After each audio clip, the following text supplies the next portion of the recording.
He doesn't know that we're streaming again either. So, who got the longsword in that room where I got the black dragon hide? I did. And alright. You can't use the longsword, and I don't use a shield. Do you wanna but your shield is magic, correct? I mean your longsword? Yes, the longsword is magical. It's worth about 2,300, whereas your shield should be worth just shy of 1,200. But if you want to do a straight trade, I am open to that. I was planning on trading the sword for a magic Morningstar, but I'm willing to trade it to you for the buckler. You know, it's funny you say Morningstar. My monk has a magic Morningstar. Yeah, Lucky him. he doesn't use it. He got it in the best chest this dungeon has to offer. Oh, did she get to roll on that? She was part of that game. I mean, she may not have been on this character, but technically she was part of the game. Anyone who had played before that game, I think, yes, should get a chance. I just remembered that. Yeah. You get a chance for what? So, what was it, 3 weeks ago? 3, easy. 3 weeks ago. So if you played before 3 weeks ago, I'm going to make a whole new list here. And I'm going to do a quick shift ping to the location, if I can find it. You give me a second, I'll tell you exactly who was part of it. Was it after we found the ghost room? Yes. Because I was there when you found the ghost room. I'm the one who made the note about the magic missiles on the door in the... Yeah.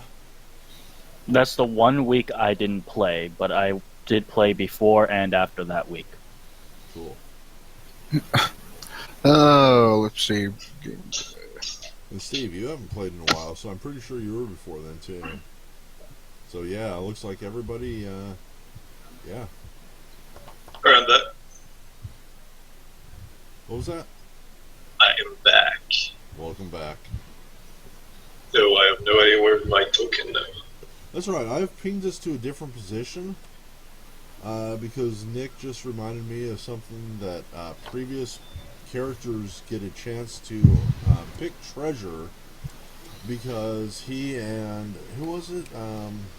Zippo and Gareth? Yeah, had come in here and fought the rust monster and a mimic and found the actual treasure room of this entire dungeon. Oh. Yeah, the treasure room. It was a pretty awesome fight, by the way. Yeah. And as a result, they had each chosen, they, for being the ones who found it, each got 2 items. But anyone who was part of the quest up to that point, assuming I remember, gets to make a single choice. So, GK, I would like you to give me a D5, please.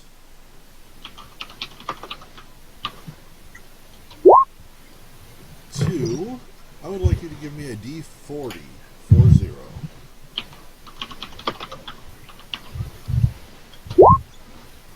12. You have found a pearl, a freshwater pearl. Detect magic? It is not magical. Okay. Would you like to do an appraise? I would like to have Aaron appraise, please. Alright. Let's see. Oops. I need to get my character to appraise. Zoom all the way out. There we are.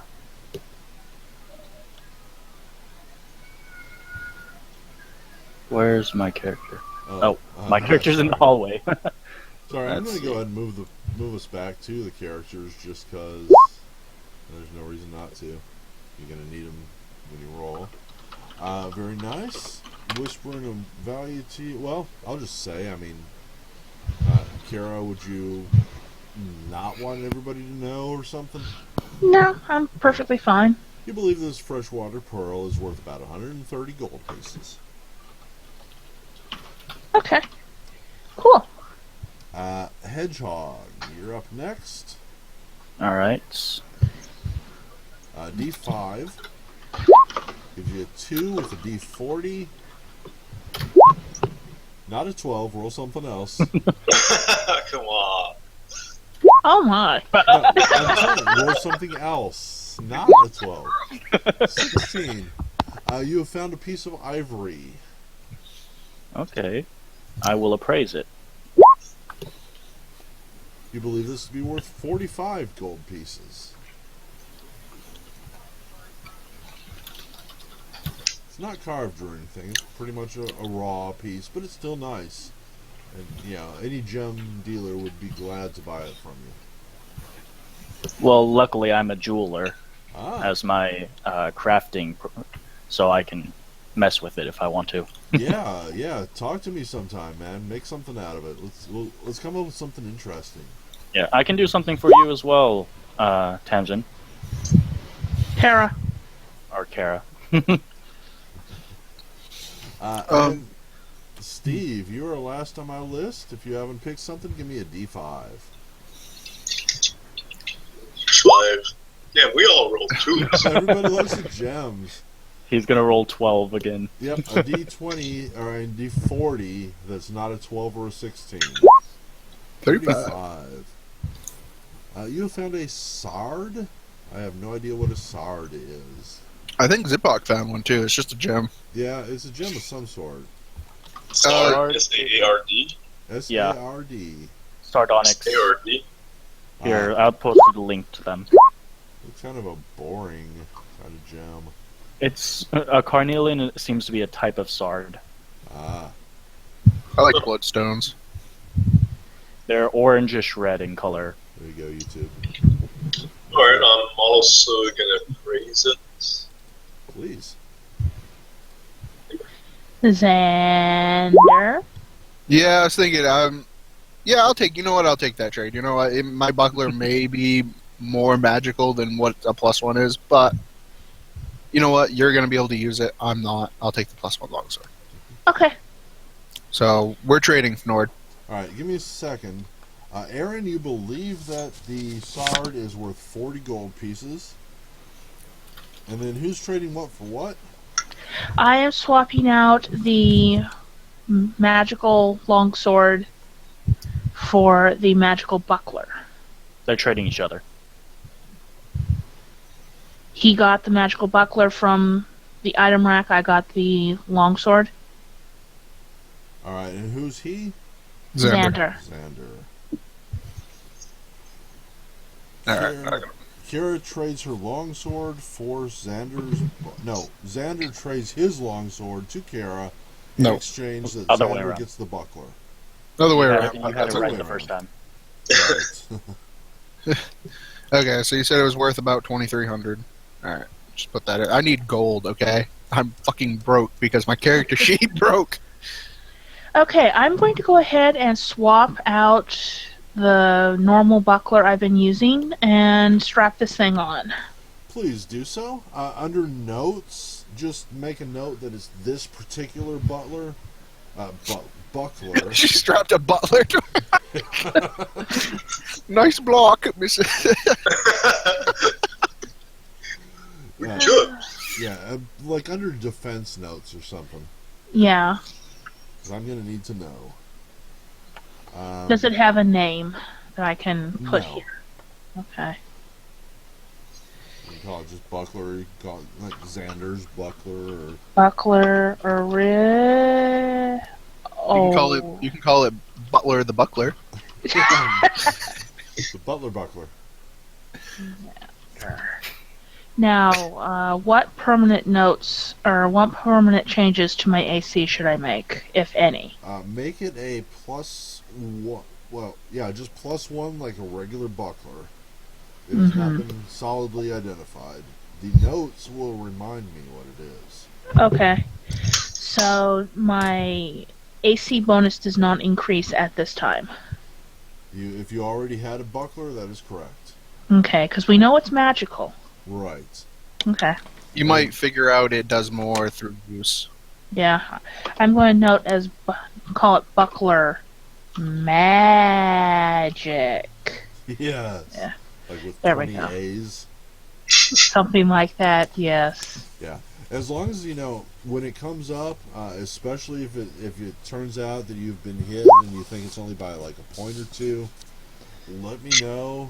Just Okay. on the off chance that I didn't notice, but I'll try to notice as Okay. it happens. Okay. Yeah. Which is my very convoluted way of saying it's at least a +1. So let's see. We are now in open. Hey, Snort, is my appraise higher or lower than Eric's? Who? So he appraised, I appraised as well, but he said What were we appraising? Sard. Danzig. the start. Oh, yeah. Let's see. You said 40 for him. I don't know if I roll higher. Yeah, you both agree. It is All right. worth 40 gold pieces. That's the actual value. All right. I have a base 10 appraise. Oh, wow. 22. All right, so we're making our way up here. Yep, time to ghost. Do it. All right, so we'll go up the passageway that we know leads up into the kitchen, or at least Xander.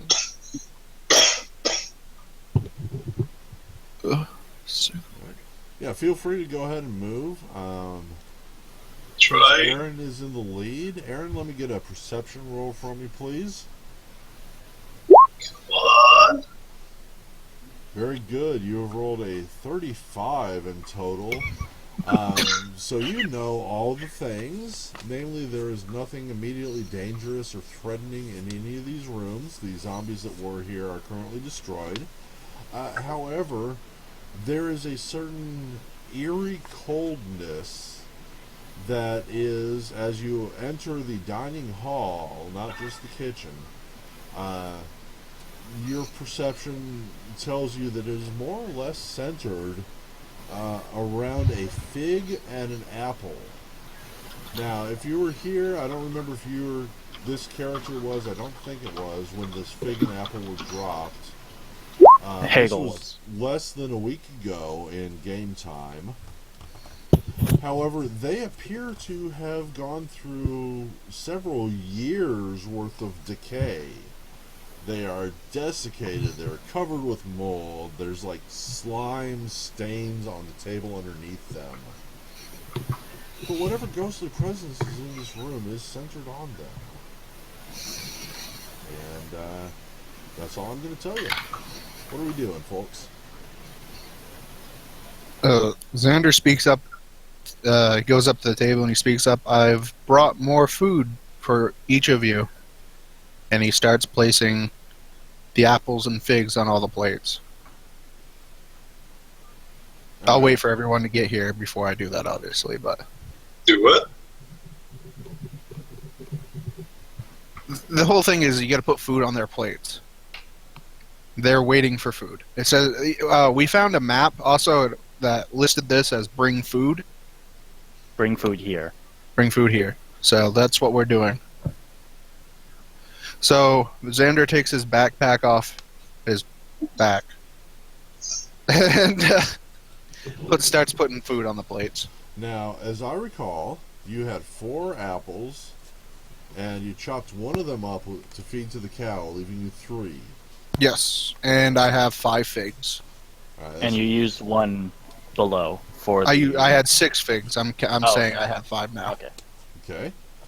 So, how would you like to distribute these? There are, what you see here on the table. Well, those are the various plates. 6, 7, 8. So there's 8 plates. Yep, that's what I'm counting. And one of them has an apple. One of them has an apple. 3 of them have figs. 3 of them have figs. I only placed one fig down last week, or when. That's right. One There was an apple and a fig, but they were not. They're not one of these 8. Let's put put it that way. Maybe you set them on this counter or something, or they fell off or something. All right. No, I didn't have time to think this out perfectly, folks. I noticed the plates are different colors. Does that matter at all? Yeah, I mean, the yellow ones are the figs, the red one's the apple, and then there are 4 empty plates. all right.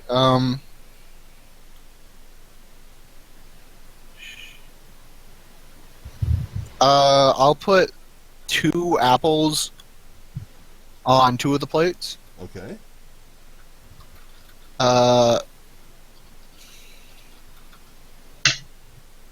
Actually, I'll put 3. I'll put all 3 apples on 3 plates, and then 1 fig on 1 more.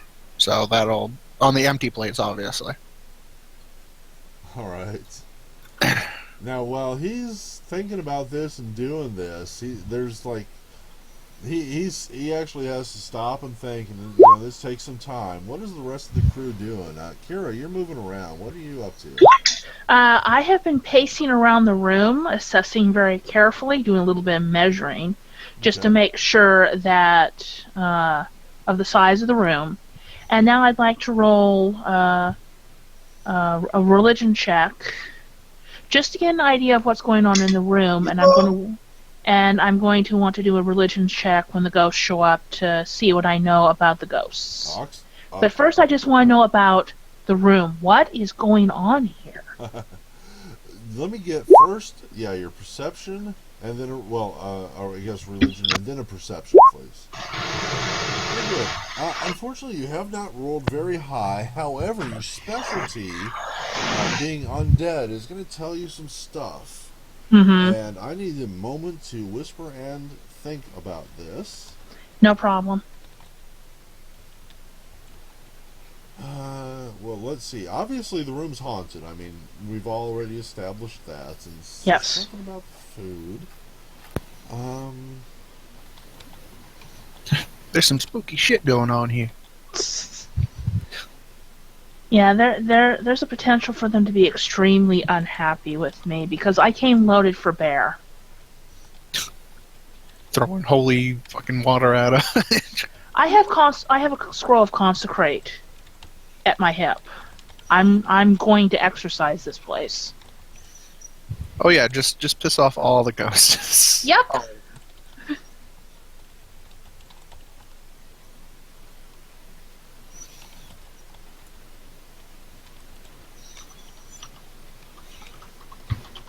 Still trying to think how to phrase this well, but I'm almost done here.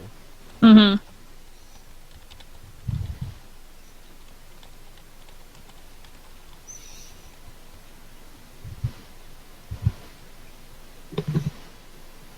I will let you ask for clarification on some of that if you need it, but that's more or less what you figure.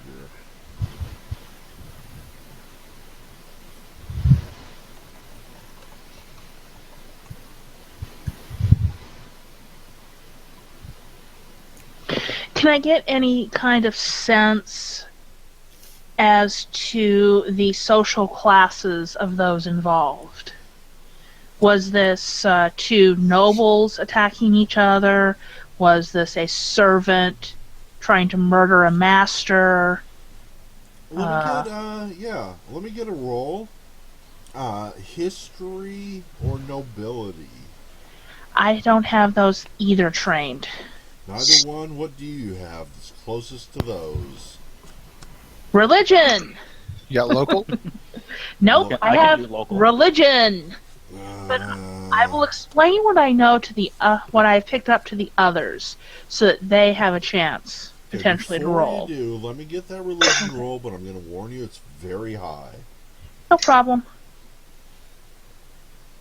Kara is used to not knowing everything.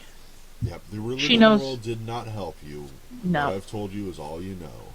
Okay, I'm going to explain that to the others. I get the feeling that there was a murder here, and there's 2 spirits trapped. The victim and the killer are locked here. Food is involved somehow, and they intersect at the table. So they're hungry. Can I make a knowledge local roll to see if the locals have told me anything about this place? Yeah.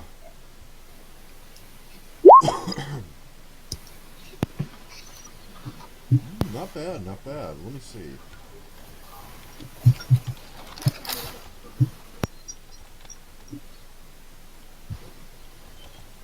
Typing and thinking.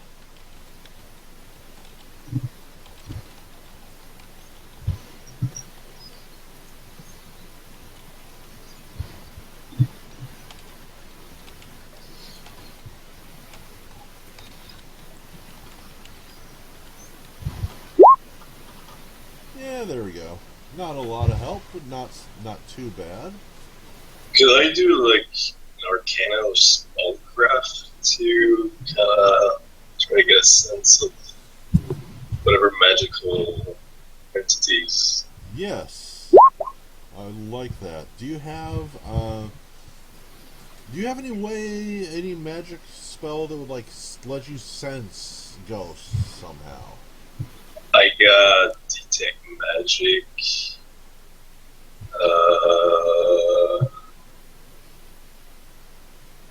I detect magic, read magic. You just spellcraft. You got at least one rank in that, right? Yeah, I got spellcraft. Yeah. Yeah. No, just go with what you said first. Arcana? Yeah. Alright. If anyone has knowledge and ability, they might find out. If someone had knowledge and ability. Yeah. If only we had Tamsin. Danzig I know, right? kind of suddenly throws his arm back and like arches his back, stares up into space, and then looks straight ahead. His eyes turn white, like solid milky white. Danzig, you've just rolled a natural 20. Oh, crap. I'm scared as hell now. Your head starts spinning around and you're spewing. Oh my god! The narrative of this film suddenly switches over so everybody can see what Danzig is seeing.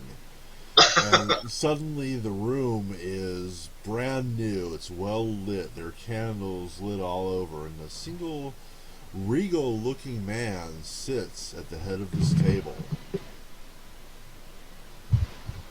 As he waits, sipping his glass of wine, a servant enters from the southern door, walks up to the king, places a plate of food and a fresh glass of wine in front of the king,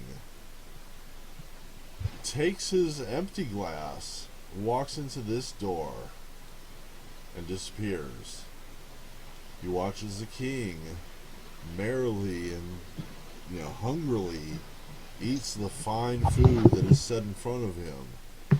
As he drinks the wine glass that has been recently placed in front of him, he suddenly grasps his throat and begins to choke, falling face first into his food and dying. After a moment, the northern door opens. The same servant peeks out, stares at the king, and carrying a small wooden box, disappears to the south. After a few minutes, there's the sound of a struggle, and everything fades back to normal, and Danzig's eyes return to normal. And that is what has happened. I've seen it so many times. This is what happens when you eat Burger King. It's terrible. Oh my god. And I came this close to getting Burger King for dinner tonight. Aren't you glad you didn't? No, You I could- love Burger King. With your Cheetos? Come on. It'd be healthy a bit. Burger King and Rollin' Rock Yeah. blended together. There you go. Take an Actually, apple. I am drinking Captain Morgan and Mountain Dew tonight, so Really? I may be a little on the tipsy side, but I'm still having a great time. I like straight Captain Morgan. It's pretty good. Just I don't mix it with nothing. Yeah? Yeah, it's not bad. You know what? Hang on a second, because I am going to do a little shout out. Again, This is pushing the boundaries of what YouTube may or may not consider acceptable. There was a band, I want to say late 1990s, if not early 2000s, called OPM, and they did a little song called El Capitan, which is a ode to Captain Morgan's spiced rum. nice.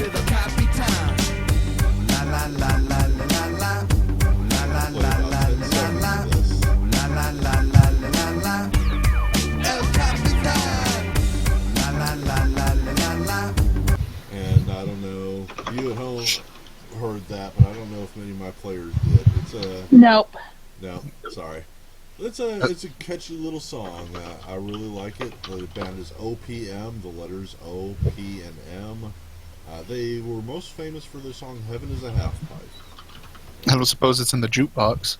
Unfortunately, it's not. It's copyrighted and shit. But you'll find it on YouTube. El Capitan. Bullshit jukebox. Yep. Some like gin, some like tonic. I like the captain with a half ounce of chronic. Anyway, So is the projector like done Yeah. projecting out of Danzig's mouth here? it is. We're back into just full round. Let's see. Kara hisses and shakes her head. Visions. Well, we should check the rooms to north and south. Maybe the corpse of the murderer became a zombie. We should look for Well- that wooden box. Well, we did pass by these two zombies on the way in here. I got a question real fast. Yes. On the vision, were there 8 plates on the table? What would you roll to remember that? I'm thinking a simple perception, but if you can come up with something better. Oh my god. I'll roll perception to remember that. I'll Yeah. take it. Roll it. Perception's the best I can think Yeah, of. good perception. Are you ready? Oh,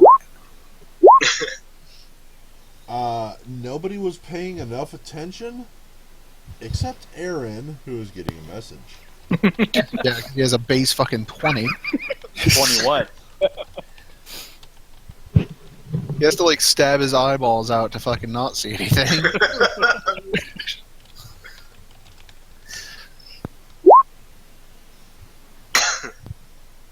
There were 8 plates, 4 held fruit, 4 held meat. Oh, Do you remember which one held what? Another perception roll to see which ones was which. Please. he wants you to roll a 1.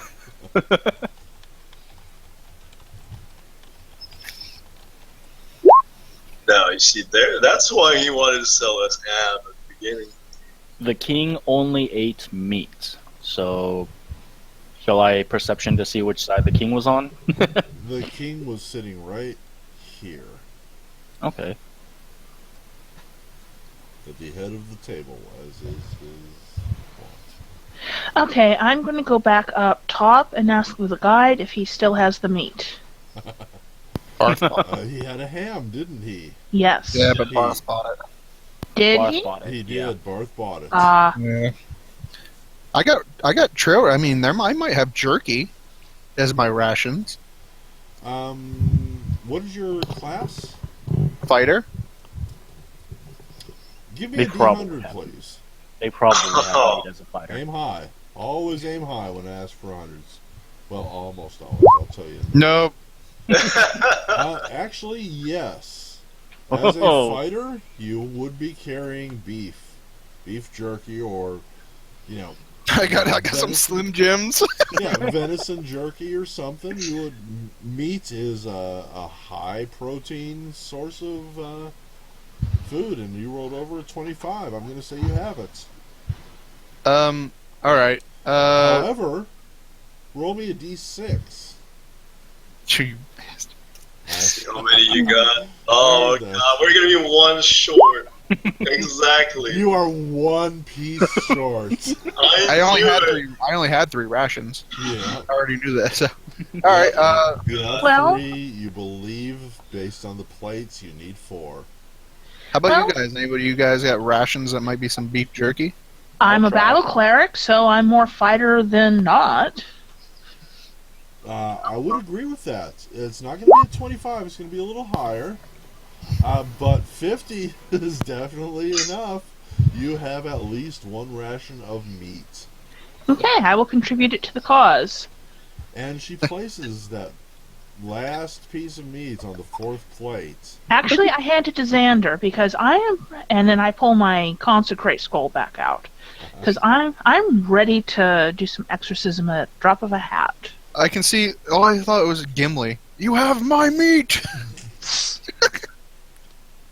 All right. Yeah, I'm gonna place. Do we want to search for the box first and see what this guy Yes. stole?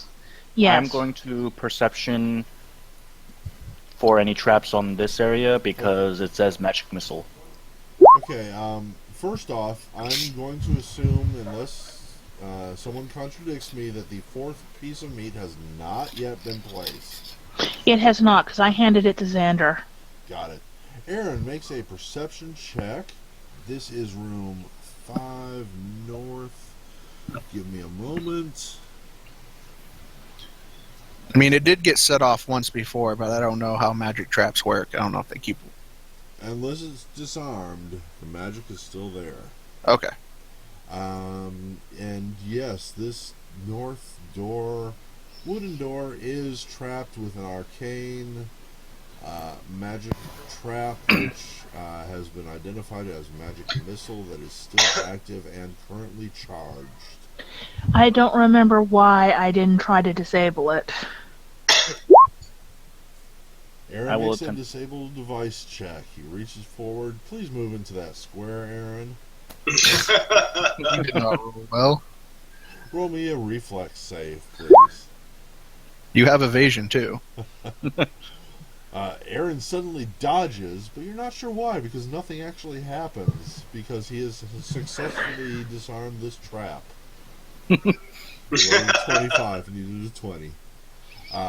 Scratches the runes beyond legibility, and this door is now, let's see. It is not open. It does not appear to be locked, but it has not been tried to be opened yet. Does the king want some chocolate pudding? I will stealthily. I'm just going to throw it out. I'm going to attempt to stealthily open George the Carlin door. reference. I'm sorry, you're going to stop what? I'm going to stealthily open the door and see what's on the other side. Alrighty. Full swing. I have like your fully open. stealth check. Give me a reflex save. Oh, God. It's gonna go like right past you into Danzig.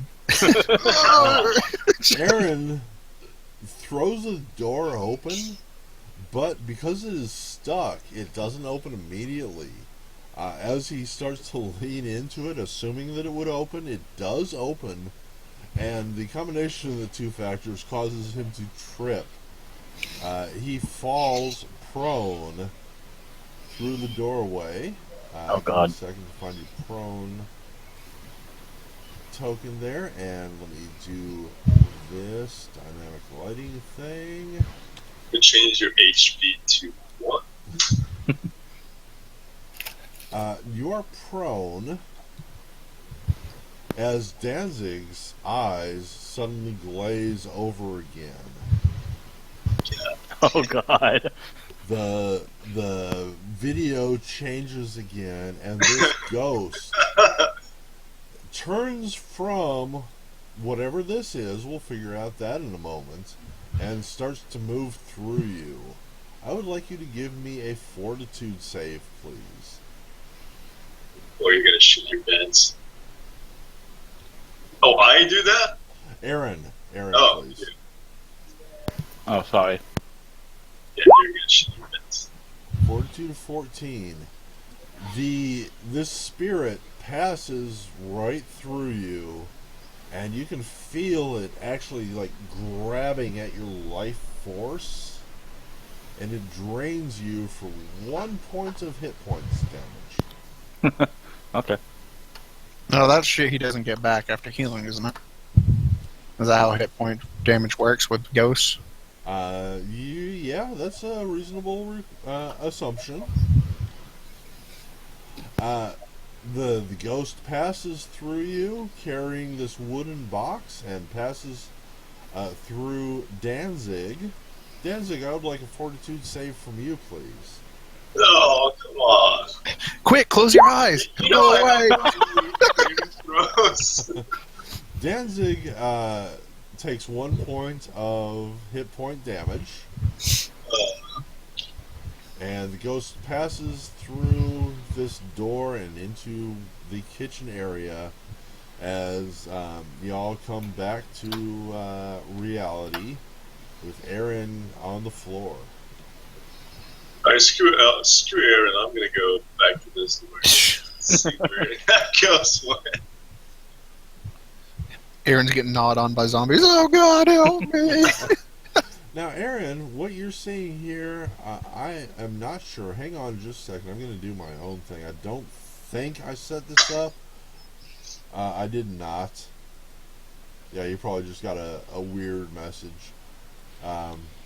What this is, for want of a better term, a sink. It is a ceramic basin with water in it. Or at least it looks like it had water in it at one point. I believe it's currently dry. Hang on, I'm going to do something that looks a little weird. So I remember I did something here, but I don't remember what it was, because I've got 2 different tokens. Oh, okay. Hang on, I don't remember what it is. Hang on, let me think. Does it have a statue of a snake eating its tail? No. It is a... okay, I remember what it was. It's just a ceramic basin, and it does have water in it. I would like you to make a survival check, or possibly dungeoneering, something along those lines. No perception? Perception will always work, yes. I'll pretty much always take perception in exchange for any other knowledge. Yeah, and this water in here is oddly clean. You believe it is all the way up to potable quality water. Interesting. Maybe Kara should take a religion check on it to see if it's holy water. I will get up. So, Yeah. oops, wrong button. And he suddenly dies. You did disable the trap, right? Yes. Okay. I don't see the button for prone. You have to scroll down. Oh, okay. There it is. Just wrong food. button. Yep. Alright. So I get up, poke my head through the door, and motion for Kara to check out this odd pool of water. Okay. You're going to do so. Very nice. I am not well versed in the Pathfinder gods. Mm-hmm. From Kara's point of view, which is the god of cleanliness? As far as you know, if you don't know, make something up. Give me just a second to think about this, okay? Yeah. Whatever god is most concerned with just being clean, washing your hands, that sort of thing. I know who it is. Who do you think? Yes. Iomede, or however you pronounce that. Repeat. Tide, god of wash coloreds.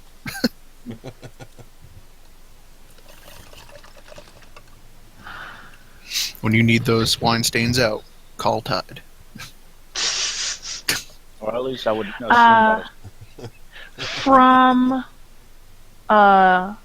From Kara's point of view, if she was going to name a god of cleanliness, she would name it as being part of Iori's portfolio because he is self-perfection and healing. And cleanliness is very important to healing, and it's obviously important to being absolutely perfect.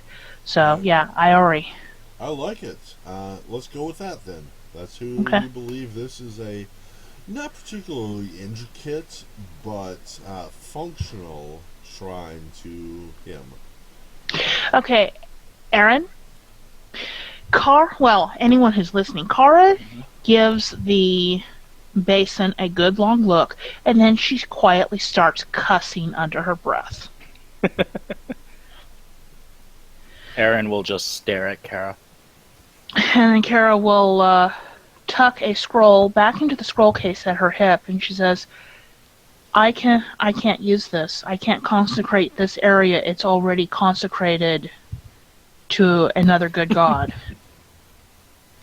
And she'll turn back to the basin, bow to it, genuflect, and then she's leaving the room. Muttering. So she tells us this is holy water, though, correct? With this. Well, yes. And it's a consecrated shrine. So. But we can Yes. take holy water from it. Yes. You got any, someone got some? I'm gonna run to the kitchen and look for, like, I don't know, Dixie cups, anything I can carry some fucking holy water. I'll grab the turkey carcass if I got to. I have a what is it? Let me Vial? see. Not a Clay vial. drinking vessel. I still do have an empty vial from before because the centipede couldn't use the vial, but I also have. It was too heavy. If anyone picked up a Pathfinder kit, it comes with a clay drinking mug. We also used my flask of oil on my finger. your fingers. Yeah, throwing the oil at an enemy destroys it, but pouring it up, yeah, I think you have an empty flask of oil.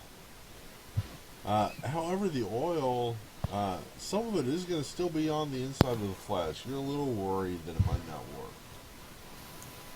Is there like a clean dish here, like a pot that wasn't used to cook? This is a kitchen. Granted, it's 1,000 years old. I'll scrub it off with my shirt. Shirt sounds good. Let me, probably, I don't know, wisdom? God. I'm just looking for a D20, 1 or a 20. Alright. Let me at least go into my wisdom. An 8, good enough. You managed to clean this thing out. You probably could have done better with the right tool, but you get in there and you swab it out fairly good. You now have a bottle or a vial that used to contain oil. Oh, I want like a cooking pot, like a whole, like what you would cook spaghetti in, like a whole fucking pot. Okay. I pour out my spare water skin, and I offer it to Xander so he can load it up with holy water. That's not gonna help me. If they're ghost, I'm gonna pour this on this motherfucker's head. Hang on, before you I'm gonna ice bath this guy. pour some of the water into my flask of oil, and then I'll try using that to shake it as hard as I can and clean it out. Okay. Do I see ghosts in this room? The guy that went with the box? Or? Danzig, is that you talking? Yeah. Let me get a fortitude or maybe a knowledge of some sort. Something, I don't know. Again, I'm just looking for a 1 or 20 and a reason to give you another vision. No, I see dead people. Yeah. I see dead people. Honestly, I'm still gonna go with Arcana. Yeah, Arcana is perfect. Yeah, very nice. It is not as powerful this time. However, you do flip out, and everybody sees the video image of this guy, the servant, coming through the door behind you. He moves into the kitchen. He goes over here to this counter. You see him, his back is turned, so what exactly he's doing is not clear. But then he comes back and goes back through this doorway. Does he still have the box? He did not have the box at this point. Well, I'm gonna move right there. Where that can be. I'm gonna start looking around below the table, above the table, feel it for. Yeah, there are cabinets and shelves around here.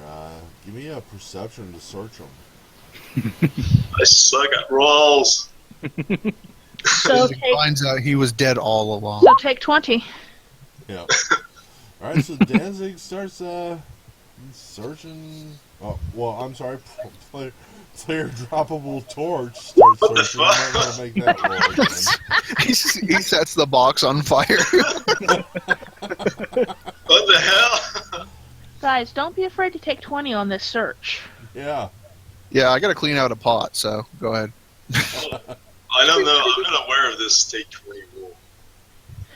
It takes you 20 times as long. Basically, you pretend to roll 19 times in a row, then you roll a 20, and you get the results of the 20. Yep.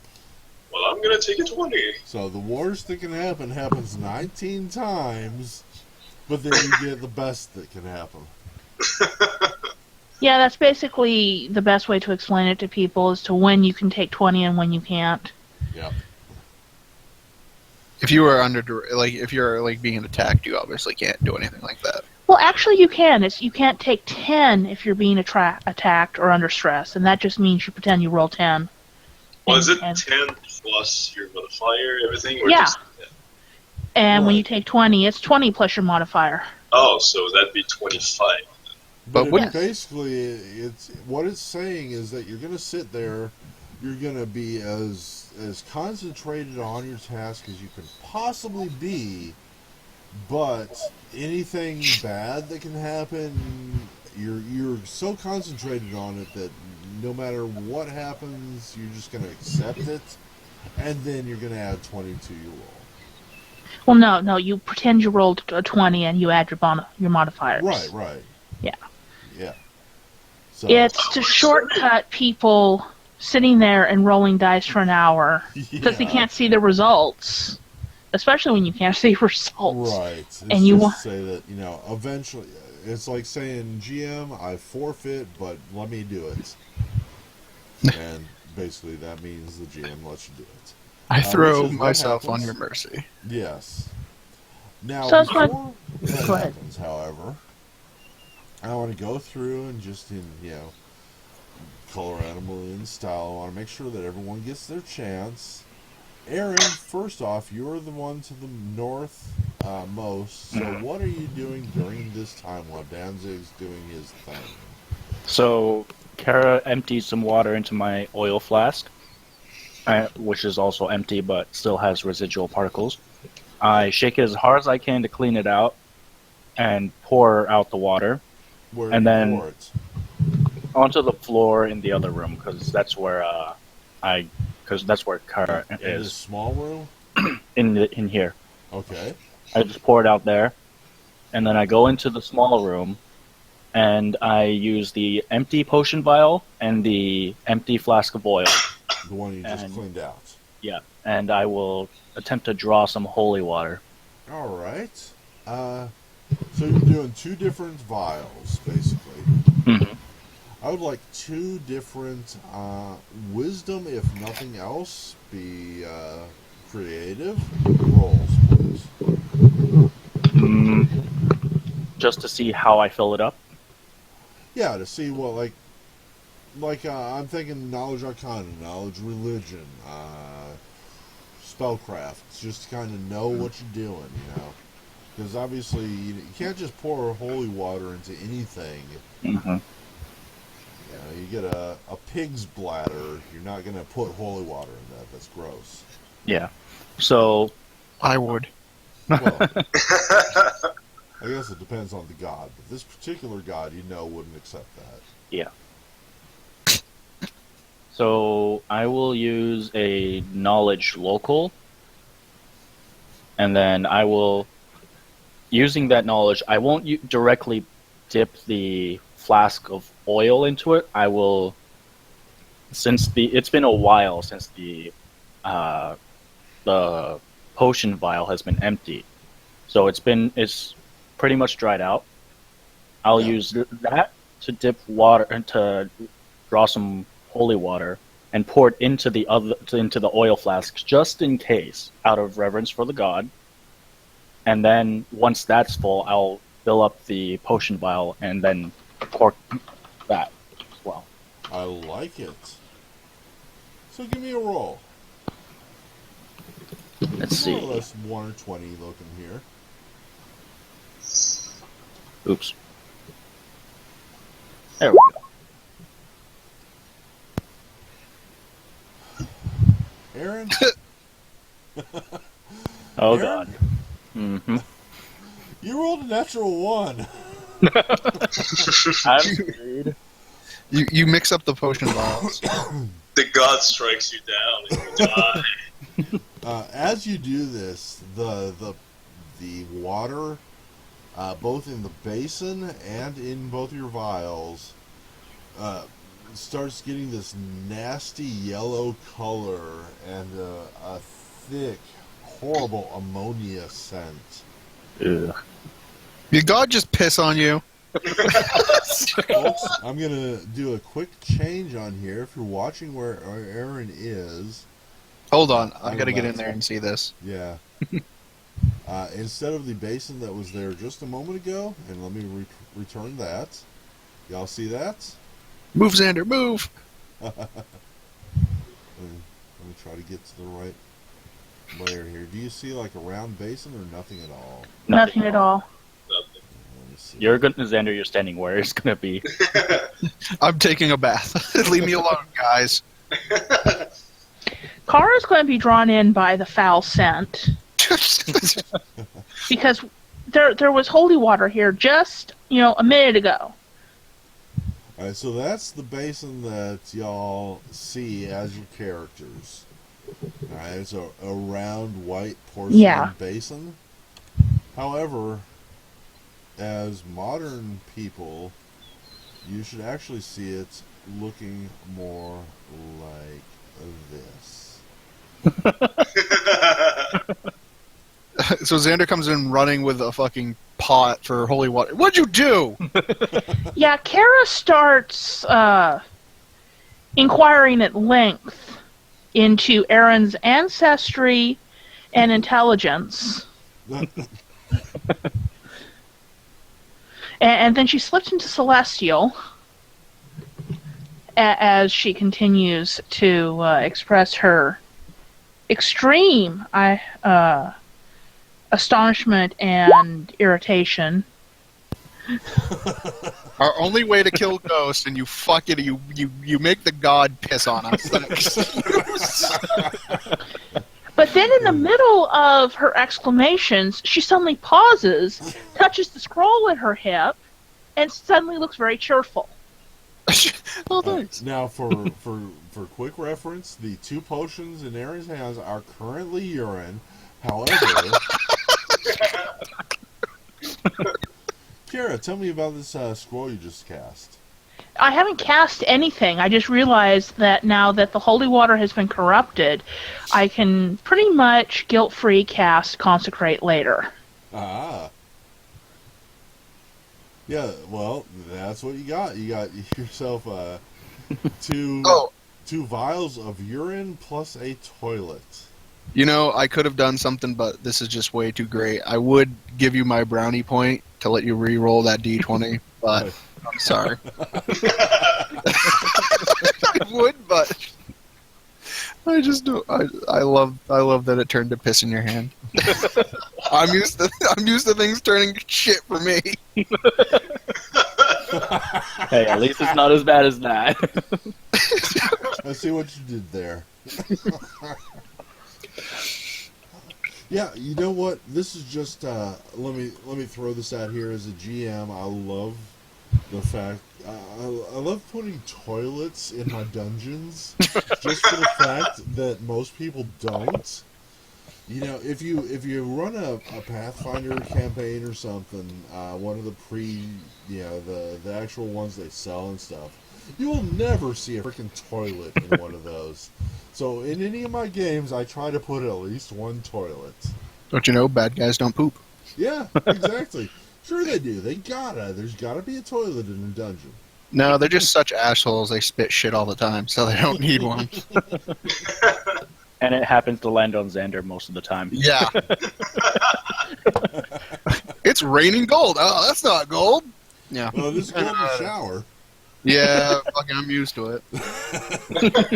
Fucking bullshit, man. Sorry, bud. Oh man, I'm gonna get that engraved in like my gravestone. I'm gonna win like the fucking mega bucks, and I'm just have to hire someone to fucking piss on my grave. So it's like I'm used to. I'm still alive. Okay, now that we know what Aaron has been up to. Yes, indeed. Okay, after I leave the basin room, I'm going to take because it's going to take him 6 minutes to take 20 on those 3 squares down there. Yeah, okay. I'm going to take a couple minutes and meditate to Siren Ray, focusing on her compassion and redemption qualities. Ah, okay.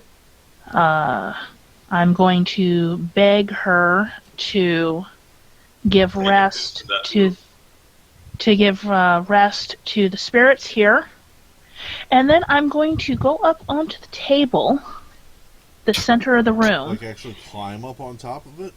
Yeah. Okay. Are you like stand or kneel or crawl or what?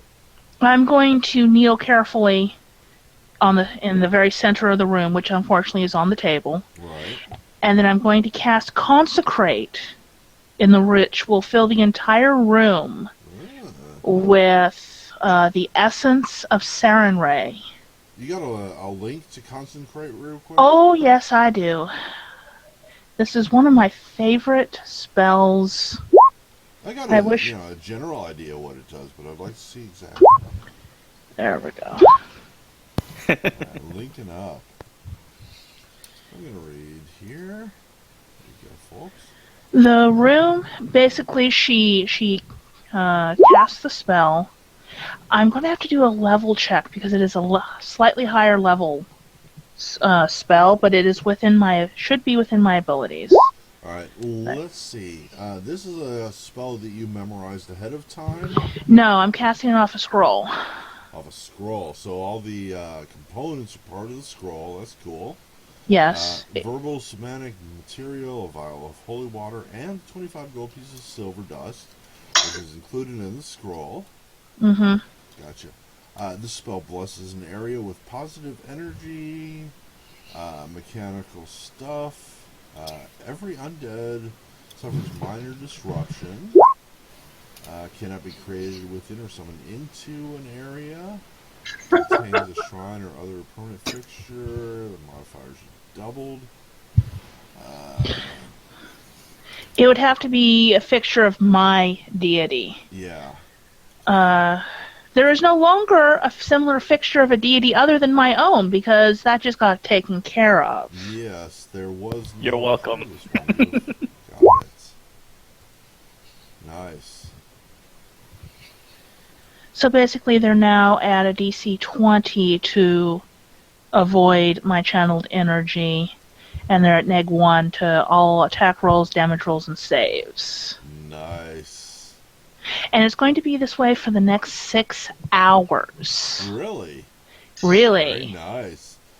So y'all just feel this total burst of just positive energy radiating from Kira. And The room was nice and cold. It was like 50 something degrees. You can feel it actively warming up, or more accurately, just ceasing to be cold. And you just, the whole negative feeling this area had is gone. The the room is filled with bronze and copper sparkles that's they don't obscure vision, but it's going to be sparkly in here for the next 6 hours. Very You took a nice. boat. You took a page straight out of My Little Pony for that one. So let's go back to, let's do Xander, because I don't think I've dealt with him directly recently. I'm apparently attempting to feed Aaron to the king. Let me see. If you scroll up, and he poured Xander piss kicks all Aaron over me. in the balls. Aaron crumples in pain. Xander thinks to himself the king likes meat and picks up Aaron. Xander, it's for the greater good, Aaron. Aaron says, ogre nuts didn't work, so I won't work. Xander says, maybe he likes his food a little more fresh. Aaron says, no. Okay. So let's resolve this between y'all two. What exactly the hell is going on here? He has to make a grapple on me. Now, do you accept that? All right, that'd be a combat maneuver. Yeah, if Oh you no, it'd want be it just to straight be, grapple. my rule is that if somebody does something offensive against you, you decide what happens. Okay, well, I technically it's him because now it's me doing something because he poured piss on me, and my offensive thing was I kicked him in the balls. All right, so whoever has the most recent defense decides what happens. I'm gonna make a reflex save to see if I can jump out of his grasp. All right. So I'm thinking a 12 probably doesn't cut it, but that is up to you. I'll say he wiggles free, but drops on his ass. Okay, I'll take that. And I'll scramble away from you. Xander points and says, "I'm coming for you." Later. Karen, please stay on the table, unless you're trying to do something like specific. Okay. Because I like the thought of you being there for a while. Yeah, well, you know. Mm-hmm. You know, it only takes a standard action to cast a spell, right? Okay, well. If gold starts dropping from the sky, I'm out. Alright, so looks like Aaron has crawled away from Xander. Danzig, you were doing some searching there, weren't you? Pretty much. Give me a perception or like dungeoneering, or I guess something else. Well, He that took was 20 on his perception he for did, those 3 didn't he? squares. He did. it's 25. Let me throw you a whisper.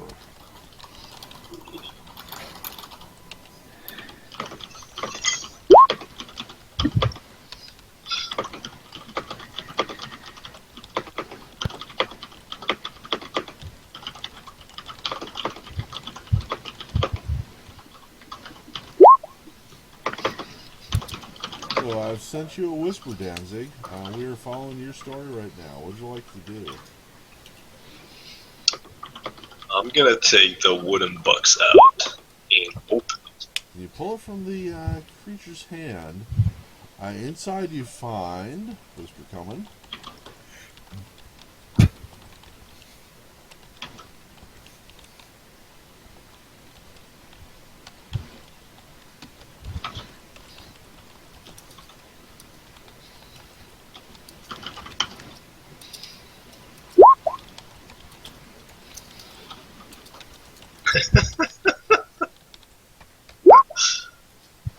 Whisper has been sent.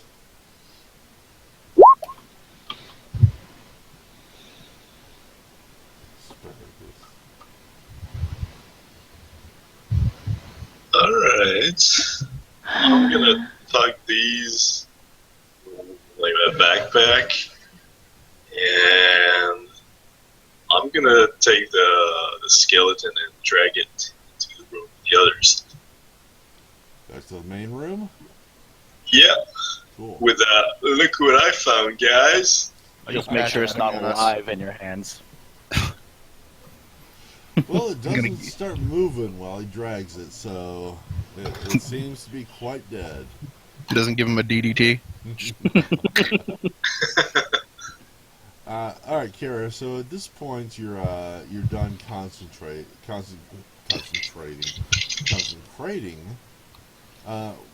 The other boys are being crazy, throwing each other around and stuff. What are you doing?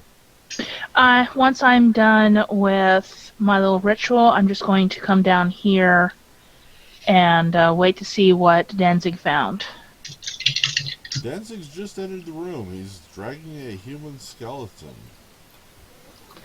Ask, is that the servant from the visions?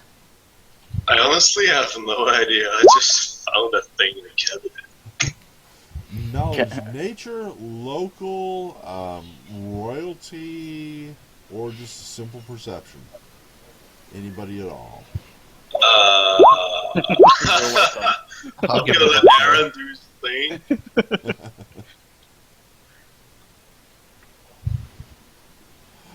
Kara had the best result with a 19.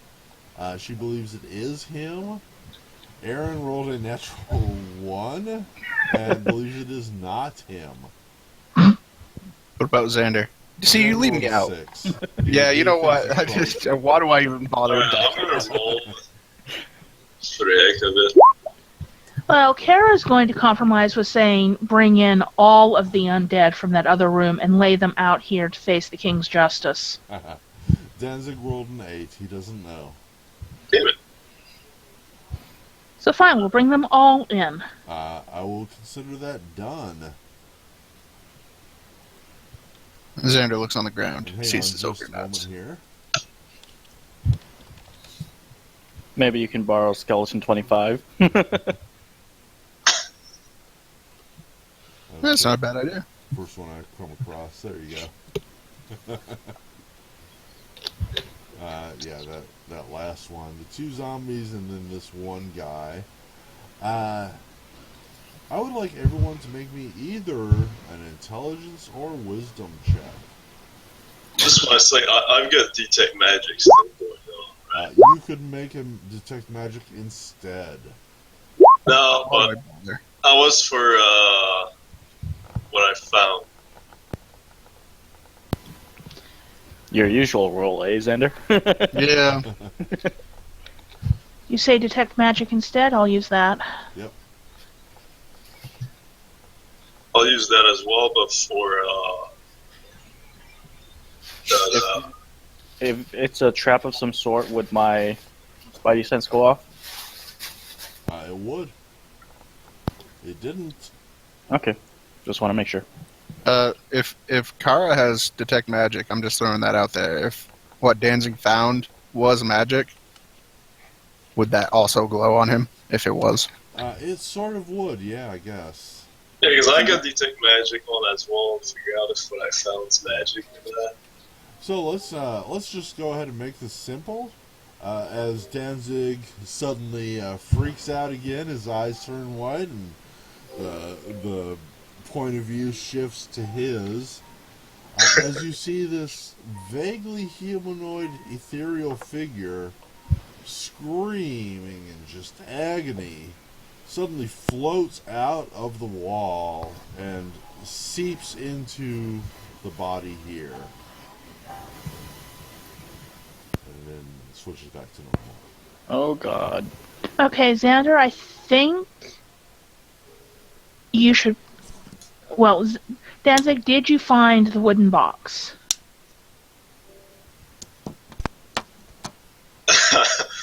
Yes. Okay, would you please put the wooden box on the table, Dan and Xander, would you please put the meat at the king's seat? We have the most likely suspects, and now it's time to summon the king. Can I perception to see if the skeleton is starting to move?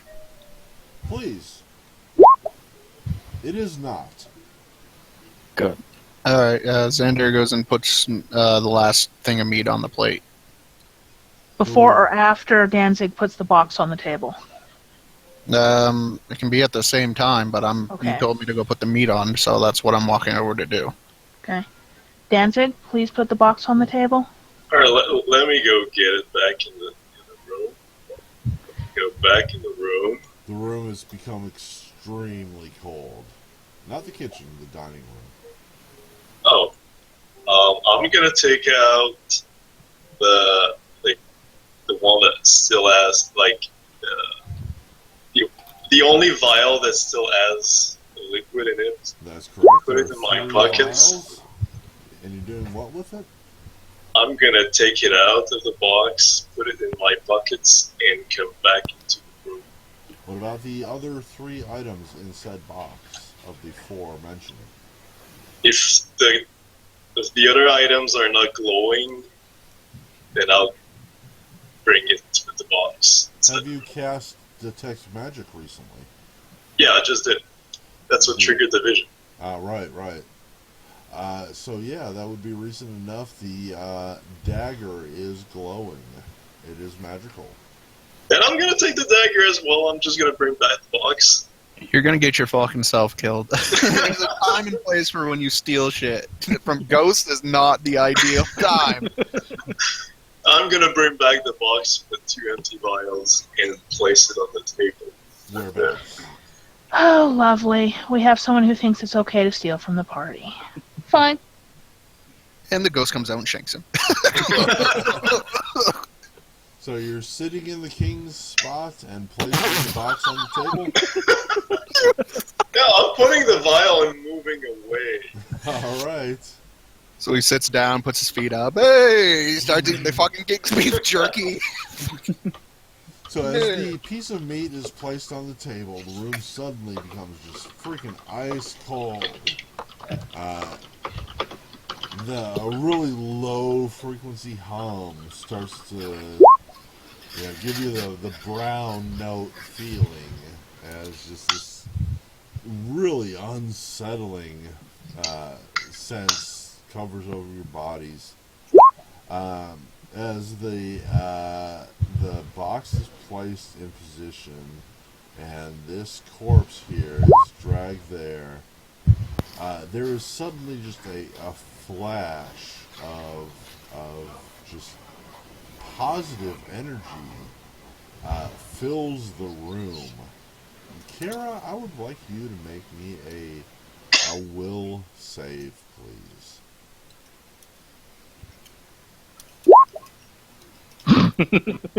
Bad time for that. Okay. Kara's eyes roll back in her head and she drops prone to the ground. Okay, there's 2 guys with arrows in the back. I like to use the second of the 2. And Kara just completely passes out as the little movie plays through again. You see the guy come out of here, gives the king the food, and disappears into the kitchen as the king dies. This time, however, you hear some screaming noises from the kitchen. There's a sound of shuffling. Can I kick the door open and fucking see what's going on? This is Xander. Yes. You're close to it, and you're facing that way. Yeah, I'm gonna let you do that. All right, so Xander, I guess it would be called like a bull rush into the door? Yeah. All right, I bull rush the door Charge and into the room. I will move when my character decides it's time.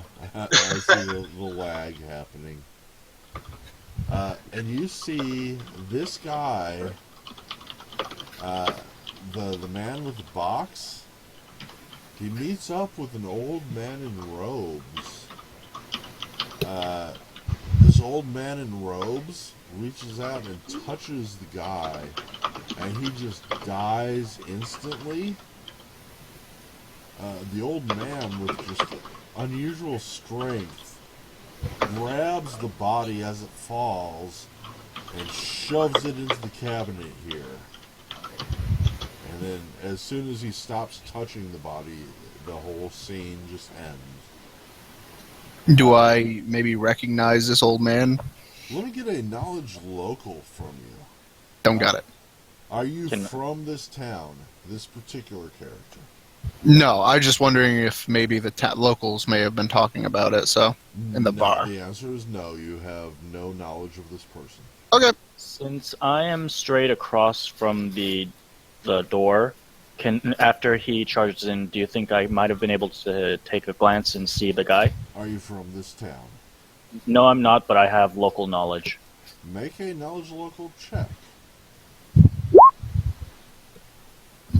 You do not recognize this man per se. However, I'm going to throw you a whisper. Also, can Xander maybe take a look at this guy and maybe ingrain his image into his memory? Please do so. Give me a straight up intelligence roll, please. Aaron, you can do so as well.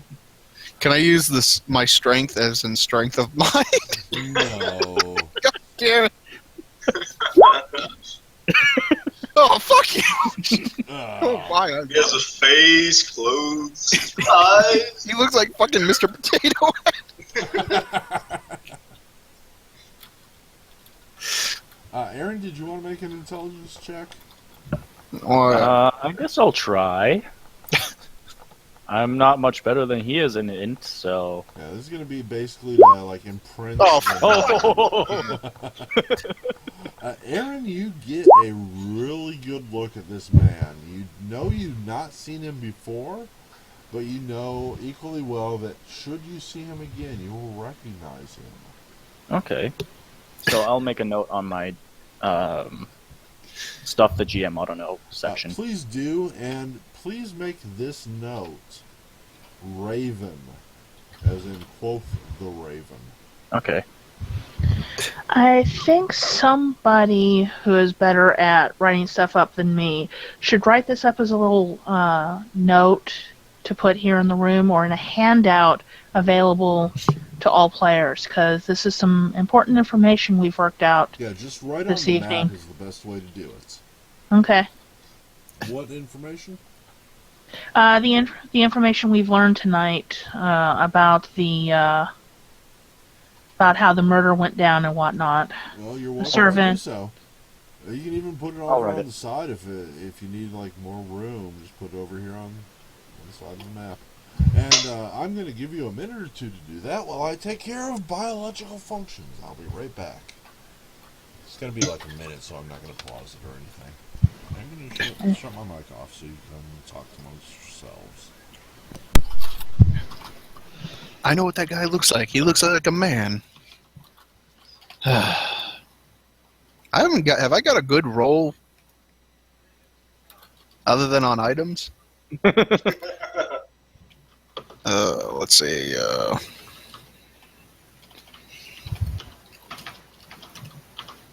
won't put wizard.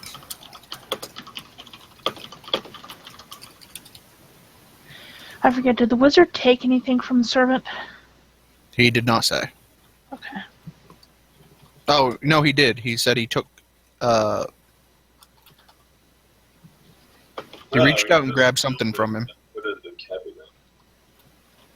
Yeah, I know, but he said he grabbed him, but I thought he said he took something as well. I have to ask He him. just grabbed him with unconditional force as he was falling. I'm just going to put that note there. Come on. Oh, okay, I don't have to write it. Come on. Let's try a larger font. There we go.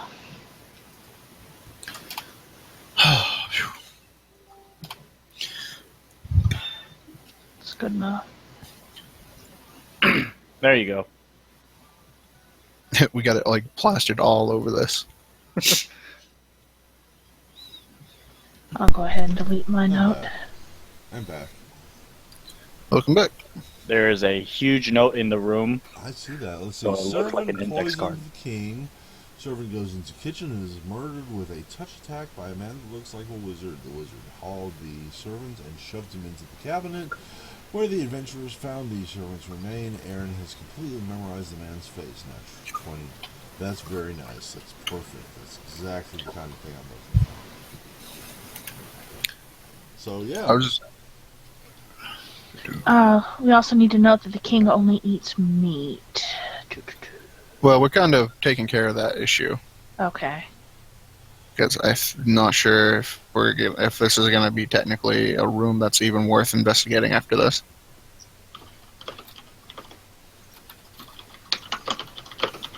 All right, so I saw that vision, and the vision has ended. It is. Did the wizard take anything from the man, or just straight up kill him? As soon as the man is put in the cabinets, the vision ends. Okay. So he may or may not. You really can't tell. I come back. I kind of back up slowly, like I just walked in on two old people having sex. And did the final piece of meat get put on the table? Yes. It did. Okay, and is the room still chilly? Let me see. As this all happens,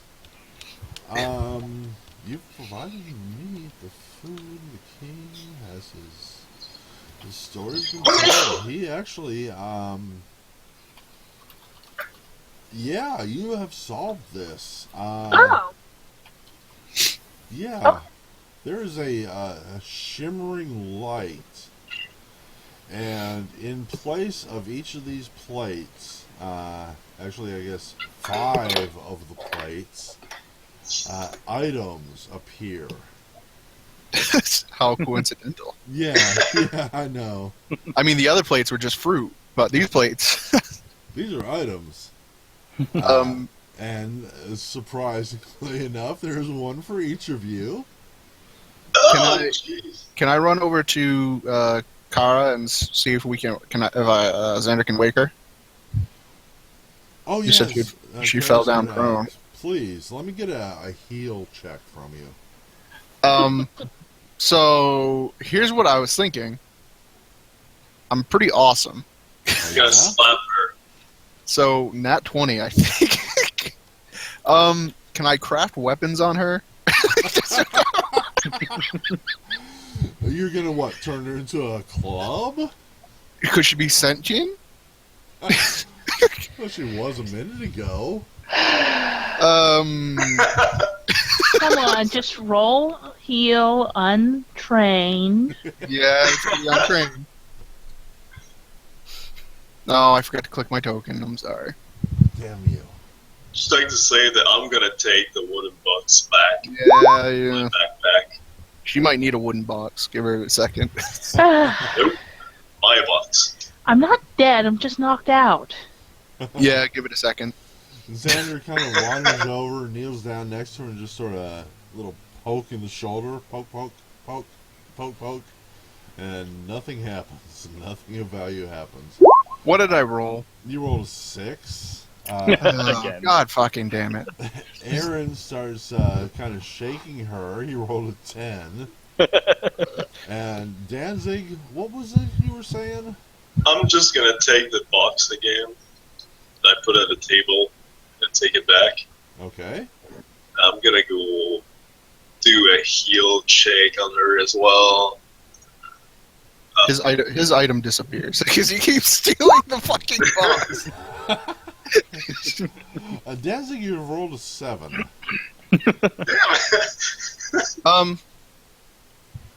Is she in peril of dying? Do I think she's in peril of dying, or is she just knocked out? Let me get another heal check from you. I would also accept knowledge nature or something along those lines. Nope. It's gonna be a heal check. You kind of think she is. She seems to be, she's not breathing. I'm gonna straight out slap her. Who's You're gonna- this? I'm gonna slap her. Danzig. That's Danzig. Danzig, I need you to make a standard melee. There's a button up top against her. Just Hoping default everything. I'm honestly trying to figure out if I have something that's going to help you. I'm gonna hit. Danzig, Well- roll me a D4. Eddie, what? A D4 and add your strength bonus. Oh shit! I'm gonna rummage through her pack. Wait a second. Okay, Xander, go ahead. You said you're. It's rummaging well through- known that I have 2 potions of Cure Light Wounds in Yeah, my I just belt remembered. pouch. I just remembered that. First of all, I'm gonna bag fucking Danzig for being a douche for slapping an unarmed woman, and then I'm gonna go ahead and find those heal potions, and I'm gonna give her one. Danzig has already slapped her. However, Xander immediately pulls out one of the potions that he knows she has, feeds it to her. Kara, you are going to recover. I believe you're only down a couple points, so go ahead and put yourself back to maximum hit points, Okay. and you become conscious. You are, as your choice may be, aware of Danzig slapping you or not. I'm going to go ahead and be unaware. As you But your wish. cheek hurts for some reason. So does Danzig nuts. Oh, come on. I don't have HP to spare. You're not gonna have. I'm gonna feed you to that fucking statue next. All right. So I let her know that we've saw the king has been redeemed. Sorry, I think you kind of wasted your spell power. I don't think we needed it. But he did give us some items, and I point to the table. Yay! There are 4 items on the, or 5. Ah! There are 4 items on the table. That is so fitting. Yep. All of which are glowing too brightly to see, but you can reach out and take them. Okay. Give me a second to re-roll my random table here. In all fairness, Steve did make out like a bandit. He got like 3 potions and a magic dagger. Yeah. No, I got 1 potion. You got a magic dagger. Hey, Appears. it doesn't matter if it's a dagger or an exotic weapon. They're all worth at base 2,300 for a +1. So yes, you made out like a bandit. Really? Yeah. Really? Masterwork is 300 and enchanted is 2,000. For the first +1. Yeah, 4 Yep. plus 1. Jesus. Or +1 equivalent if it's like a flaring item or something. Well, you can't have a flaming sword that isn't a +1 first. More or less Well- true, but this is my universe. True. So, GK, you're up first in my list. Let me get Okay. a D5 from you as you reach out towards the table and take your item. Aim for 4. 5 isn't bad. Oh, damn. I would like a D123. 1, 2, 3. That's Okay. right. 94 comes up as a ring. Nice. Ooh. However, I'm assuming you're going to immediately detect magic on it. It is not Yes. magic, Oh. but If you want it. Yes, I want the appraise. the appraise coming up, you believe this to be worth anywhere between 5 and 10 gold pieces. I'm gonna appraise it too. Please do. I'm gonna say it's worth 1 gold piece. Oh, jeez. Hold on. Sorry. Takes a while. I'm gonna do it as well. Yeah, sure. Did that roll a appraise or bluff? Because I kind of scrolled. I read Appraise. bluff from Xander. Okay. Oh. That's oh, what. there 'cause it finally came up. Yeah, No, I don't know. I seen the praise from Xander. Now, I you're see not Yeah. going to appraise for see all 3. bluff because you wouldn't know if Xander's bluffing against you. So there's, I got to leave that quiet. So only Xander and I know if he's bluffing. No, that was actually an accident. I scrolled No. down and pushed the button, Right, and it right, I know. scrolled the bluff. That's just why I have that particular roll hidden. Unless Oh. it was good. Yeah. However, the appraise coming from Danzig has no idea. However, Xander, sorry, dude, you rolled a natural 20 on this one. Yes. Hey, you know what? I'll take every natural 20 I can get. Don't fucking steal this moment. This bronze ring I uh, immediately like it. is shaped in the it's a signet ring. It's kind of like a almost a stamp like thing. What you Mhm. do, Oh, that's you stamp it into molten wax to Yeah. seal Yeah. paper. I know what they are. It is the shape of a tiger's claw. Huh. You seem to be really excited by this. Uh, Can I I am use going to a see if this matches any deities I know about. I just like it because it's bronze. can I also use a local knowledge check to see if Please it's any do. local kings? I'm going to say it's probably the signet ring of the king that died. it is not the signet ring of the who died. Oh. It is the signet ring of his enemy. Oh. Sweet. Hmm. A Is it- man known as His Hurl. I'm going to type this out. Okay. His Hurl? Okay. Parents hated him. This was a strange foreigner that the king knew, who was an enemy of him and is known to have betrayed him. Is he a wizard? The the answer is unclear. Please try again later. But he was known as to be particularly powerful, and he did have magical abilities. But yeah, the stories are unclear at the moment. You certainly don't remember anything in particular about it. Could I tell her how much it's worth? I mean, something like that's going to be worth more than 10 gold. The ring itself is worth 5 gold pieces, just in terms of its own personal like metal value. However, as a collector's item, it might be worth more.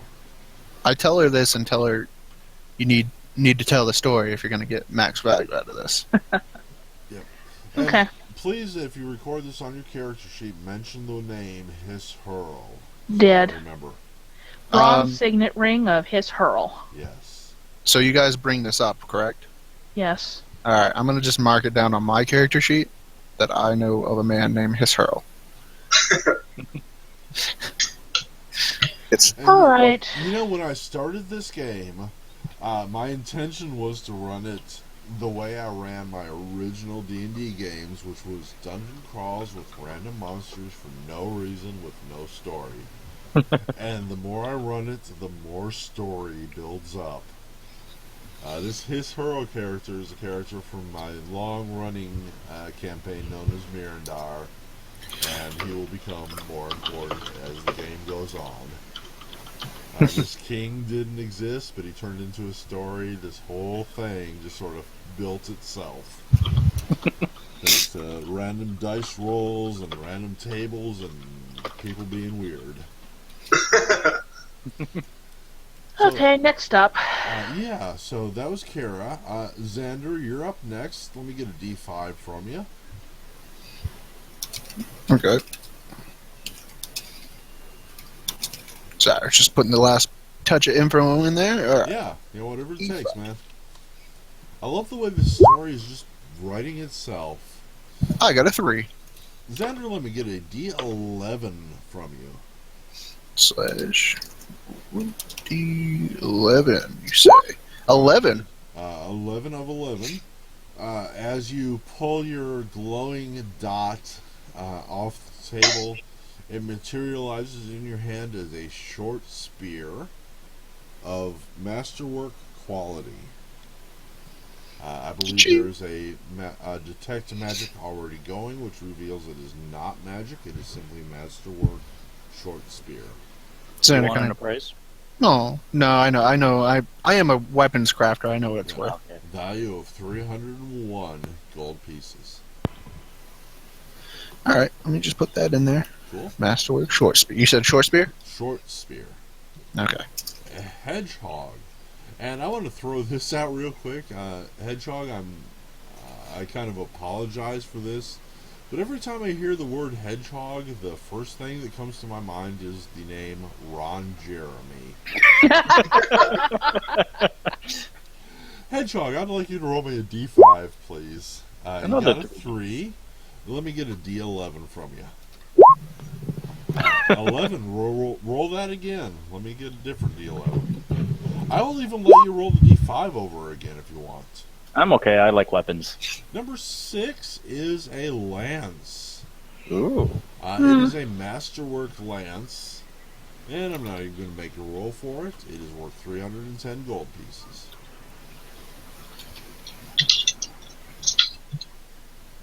Sweet. I think I'm going to need some help carrying this, because I'm carrying a masterwork breastplate and a masterwork enchanted long spear on top of all the crap that I have. I can help you carry the breastplate back to town. Okay. That'll help a lot. I'll Thanks. help with your gold pouch. Strap it onto my waist. It's just, I'm a rogue. You don't get to steal from me. I might if I'm persuasive enough. You can shove that. It's amusing that the skill that I have the highest bonus at is one that won't actually come into play in this game. What's Diplomacy. Diplomacy. That? You might be able Because I have an 18 charisma and a 13 wisdom. Oh. Wow. My strength and dex are actually higher than my wisdom. She's actually got a backstory.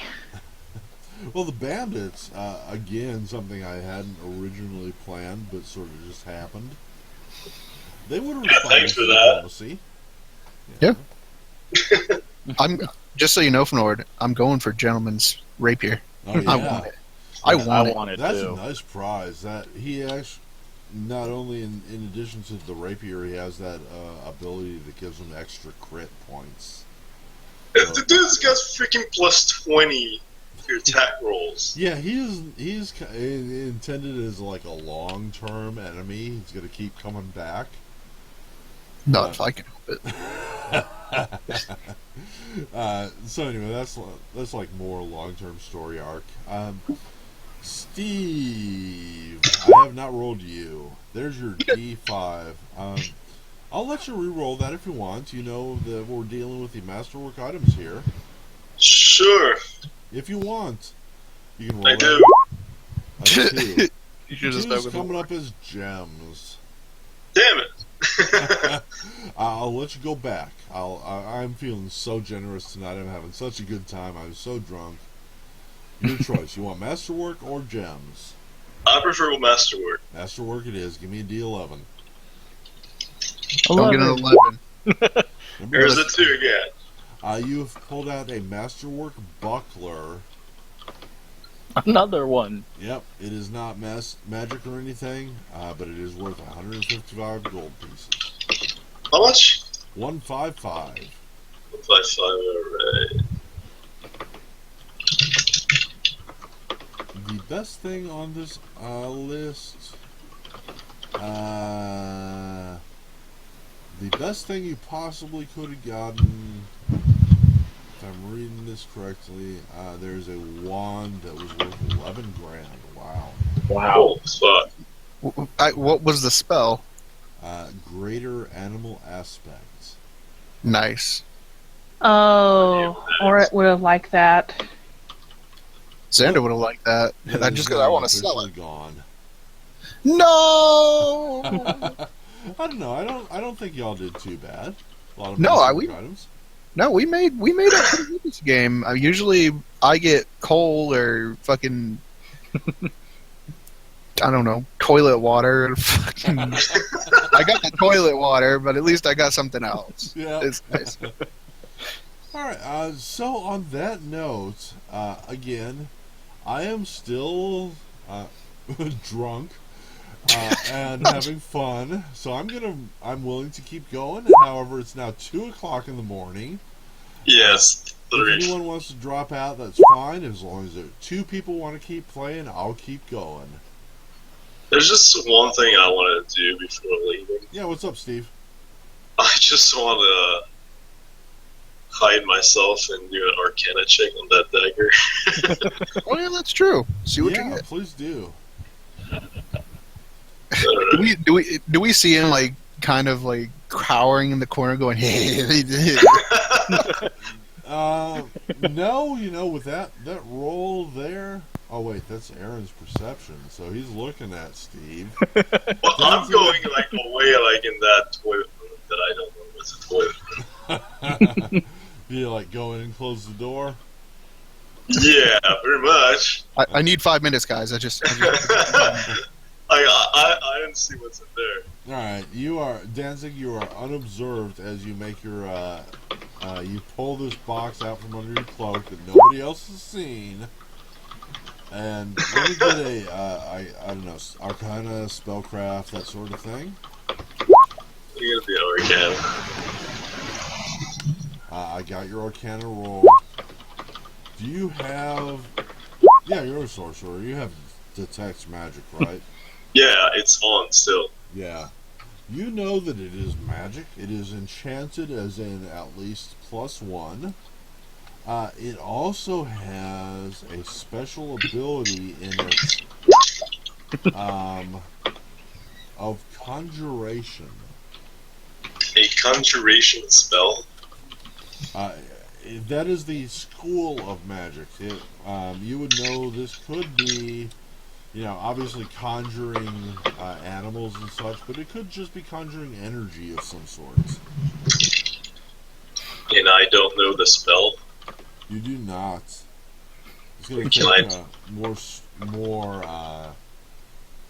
like study to get more specific. You just know it pulls something from some other dimension into this dimension. The spellcraft to it? Yeah, go ahead and give me a spellcraft.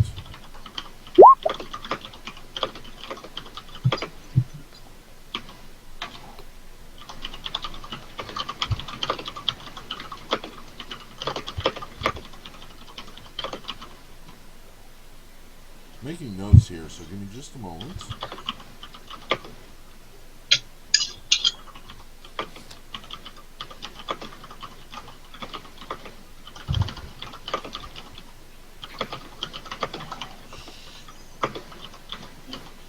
I had a brain fart. When a rogue does sneak attack, thank you.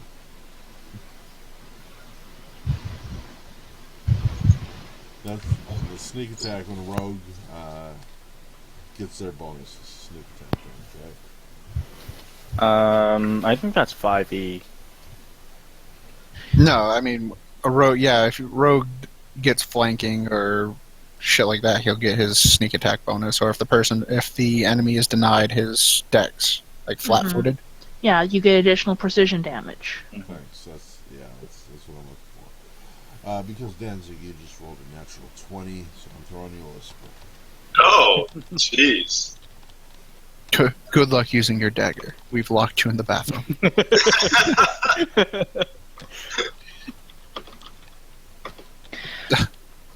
Also, I hope Iori doesn't find out that one of his holy areas was desecrated. It weren't For by my me. sake. Yeah, it's for Hedgehog. He's gonna be walking around and get smited by God lightning. He's gonna look like that fucking skeleton Danzig pulled out. I'm gonna do a quick appraise on it. Guaranteed something like that's probably 5K. Throwing a whisper at you. You think it's worth 2 gold? No! Just throw it in the toilet. Flush it.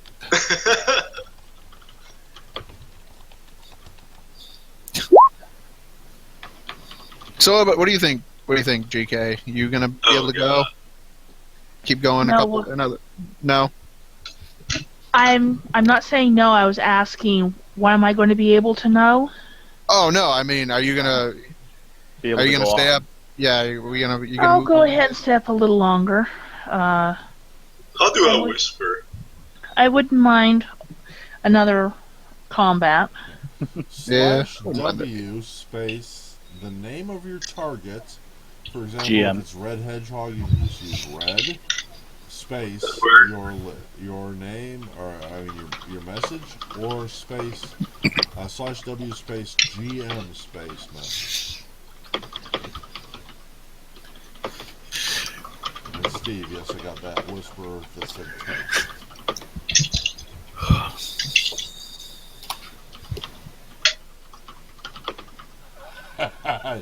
Yes, exactly.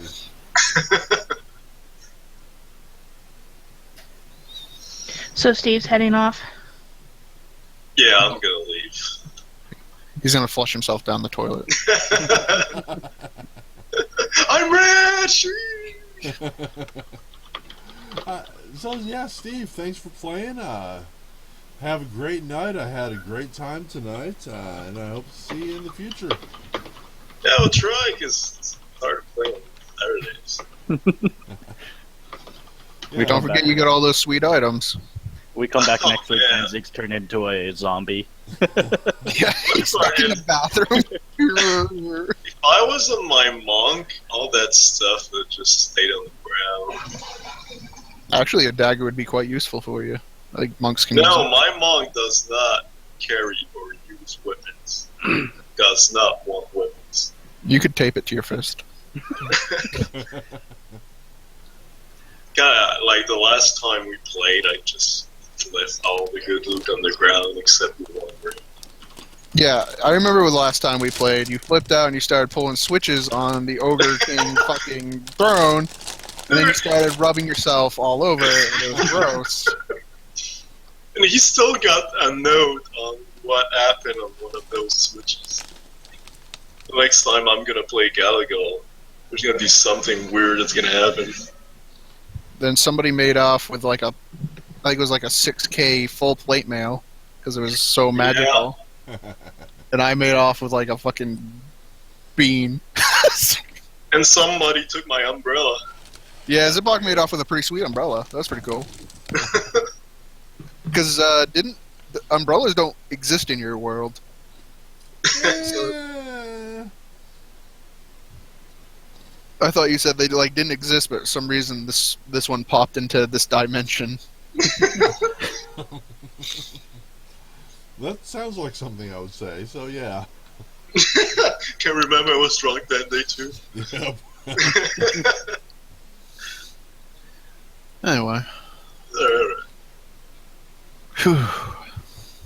I I was only going to play until midnight, by the way, but I'm having too much fun as well.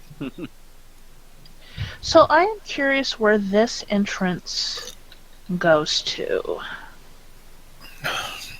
Oh, okay. Yeah, as you can see, or you saw earlier, let me go ahead and throw some torches here to make it just nice and clear. No, Oh, that leads to the mushies. okay. Yeah, there we go. That should make it very clear to you. Alright, well, thanks for the good times. Hey, I'll see hey, you Steve. another day, hopefully. Absolutely, man. You are welcome anytime you want to play. Just keep an eye out. Do you ever do these on the weekdays? I don't say never because I do. Because I know the one time I played, it was just like you came out in a random one-shot thread. Yeah, It's it like, was why not? not even really supposed to be canon, but it ended up being. But every once in a while I will. I'm going to say that I'm not likely to do so anytime soon. I am actually back in college, and classes start on Tuesday. Yeah, I'm starting on Monday. Yeah. So it's not likely I'm going to do any weekday shots anytime soon, but I won't say that it's completely out of the question. It just depends on how I feel. But you only do one-shots, like you don't actually DM any campaigns right now. I do not have any campaign that I'm currently DMing, no. Gotcha. That's good. I do have a couple ideas as to. I have like a short campaign that I've been trying to do and put on YouTube, and every time I've tried 3 times, and every time something has made it not work, so I don't currently have it posted. I So that'd think be nice. I'm going to blend it into this game and just make it like what happens after the mystery caves are gone. But I'm not sure. I'm I not. know I tried like a couple games on here, and some DMs are just boring the shit out of me. There's All good these ones games and are bad actually ones. fun. Huh? There's good GMs and bad GMs. The thing is, most of the good GMs aren't willing to put up with the abuse from random people, so they tend to find people that they like to game with, and then they stop offering public games. Yeah, Yeah, that's I guess. too true. And that's, when I first started here, the first people I met just the day I signed up, there was a guy and his friend from Amsterdam that wanted to play, and I like ran a couple months with them. And the minute I found them, I stopped looking for other players. I would think, I personally as a GM would think very long and hard. I'm pondering doing just a newbie Pathfinder, the Crypt of Everflame or whatever, the Uh, newbie dungeon.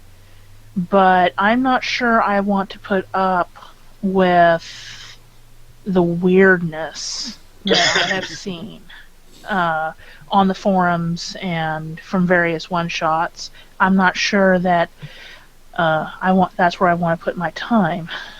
So, it really is. I mean, it's a commitment. You gotta mhm, even something like this. I gotta know that every weekend I'm gonna be here and I'm gonna have something ready for the people. mhm. At Uh, least it's not like super serious mode. Like yeah, there's that. you can actually mess around and do improvise stuff, and you actually let it go. Whereas some games, it's just like he's talking for like 2 hours describing one ship and all the politics. Just, Yep. Yeah. So and again, as the common wisdom is there's like 20 players to each GM.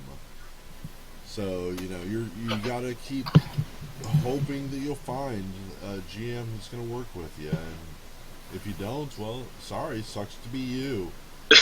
And try again, because there's lots of players, but only a few people actually willing to run. This is true. I find the GMs that I have the most fun with, like for nowhere, is the GMs that say yes. Like if you want to do something, as long as you can explain why you're doing it, Yeah, you well, can do it. that's kind of my thought. I mean, on the one hand, I wanted to keep things semi-realistic. Things have to make sense. You can't just flap your arms and fly. But on the other hand, if your character really wants to just stand there and flap his arms and try to fly, this is a world in which there are zombies and magic dragons and clerics that can summon meals out of thin air. There's a And a fly chance that skill. flapping your arms and flying is actually going to work. Well, it could be like have like an unintended effect. Like if you're falling and you flap your hand, maybe you accidentally grabbed onto a handhold. Yeah, or like And there's a fly skill. yeah, the fly skill, or like Hitchhiker's Guide. The trick to flying is to throw yourself at the ground and miss. And if you don't notice that you missed, you're just sort of flying. So yeah, have fun with it. That's why we're here, isn't it? We're here to have that's fun. that's D&D. Like that's actually D&D. Yeah, The whole world that there's like no limits. yeah. Just let's have fun with it. I mean, as let's try to keep it a little realistic to just keep it, believable. But let's have fun. Let's get creative. Let's be crazy. Let's tell fun stories, and whatever happens, happens. So, Yeah, that's cool. that's what I try for. I don't always succeed, but I try. I mean, I Think don't. it's cool and you're fair. Like you let everyone do their stuff I try. one by one. Whereas sometimes you're in a group and there's like one or two people that are just big mouths and just go over everyone all the time. Yeah. So anyway, there we go, folks. Yeah. On that note, I will leave you guys and wish you a good night. Again, Steve, thanks for playing. Night, Steve. Night, Steve. Nice. A little bit of background noise on the Yeah, on the way out. There you go. You know what? For convenience sake, I'm going to go ahead and split the podcast right now. I'm going to do just like even a 1 or 2 minute break where I stop streaming, let it switch to a new feed, and we'll come back. Okay. All right. In 5, 4, after all this time, I still have no idea exactly how long it takes. 3, so it could take any amount of time at all. 4 and 5. That was fine. So we're back, folks. Welcome to episode 9. I think part 4 of the Color Animal Inn. Yep. And the party. Well, who wants to tell what's happened so far? Anybody? Let's Xander. Oh, thank you. Yeah, we just solved the mystery of the ghost lunch table. Yes, indeed. Turns out it was a crazy lunch lady fed the king some shitty poison and killed him. This is kids. Don't eat school meatloaf. And so essentially, we found out that the servant was hired. We think, this is out of character, we think he was hired by the king's archenemy, Hishurl. Mm-hmm. And after the servant performed the deed, Hishurl Killed him. disposed of him and stuffed him in a cabinet like a nerd.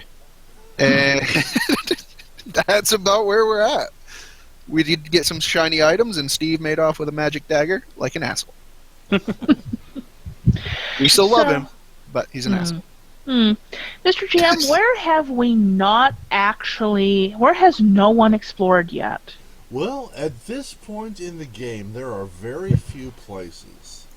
However, I'm going to zoom out first so the people on YouTube can see. I'm going to zoom way the fuck out. Your first spot most likely is going to be here to the northeast. And I'm going to ping a room that I'm not sure you can see. No, it's not sorry. showing up. Yeah, I see a door. Yeah. You see a door leading there. Yeah, let me go ahead and ping that again. That someone had listened to and heard something beyond that door. In addition, I'm throwing a new torch into the map here. Put it there. You all see nearby there's a hallway that goes past a door which is here that the players had entered. This hallway disappeared off to the distance. I don't believe anyone has been down that hallway. Okay. There are 2 doors here. Yeah. I remember. You guys want to teleport there? Actually, Sure. I believe, in fact, there is a 3rd door here. Yeah, 3. Yeah, we never, because we just jumped in the Iron Maiden and we went to the demon room. That's Yeah, right. we didn't go through any of these 4 doors, I think. Yes, and the door to the south there, I don't believe has been opened either. We did that door in the demon room that kind of goes around. We actually, you can see the hallway open. Okay. It just leads there. There is a door here that I know no one has been behind because there's something interesting there. Hint, hint. Hint, hint. Let's take the hint, hint. All right. Can you teleport us there, Fnord? We want to go there. I believe everything to the south has been checked out. I stand corrected. Here is something of interest.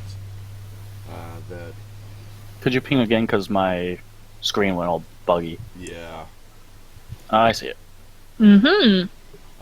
And I say that after suddenly realizing that there's no reason for me to have mentioned that at all. Thank God for Captain Morgan. Yeah.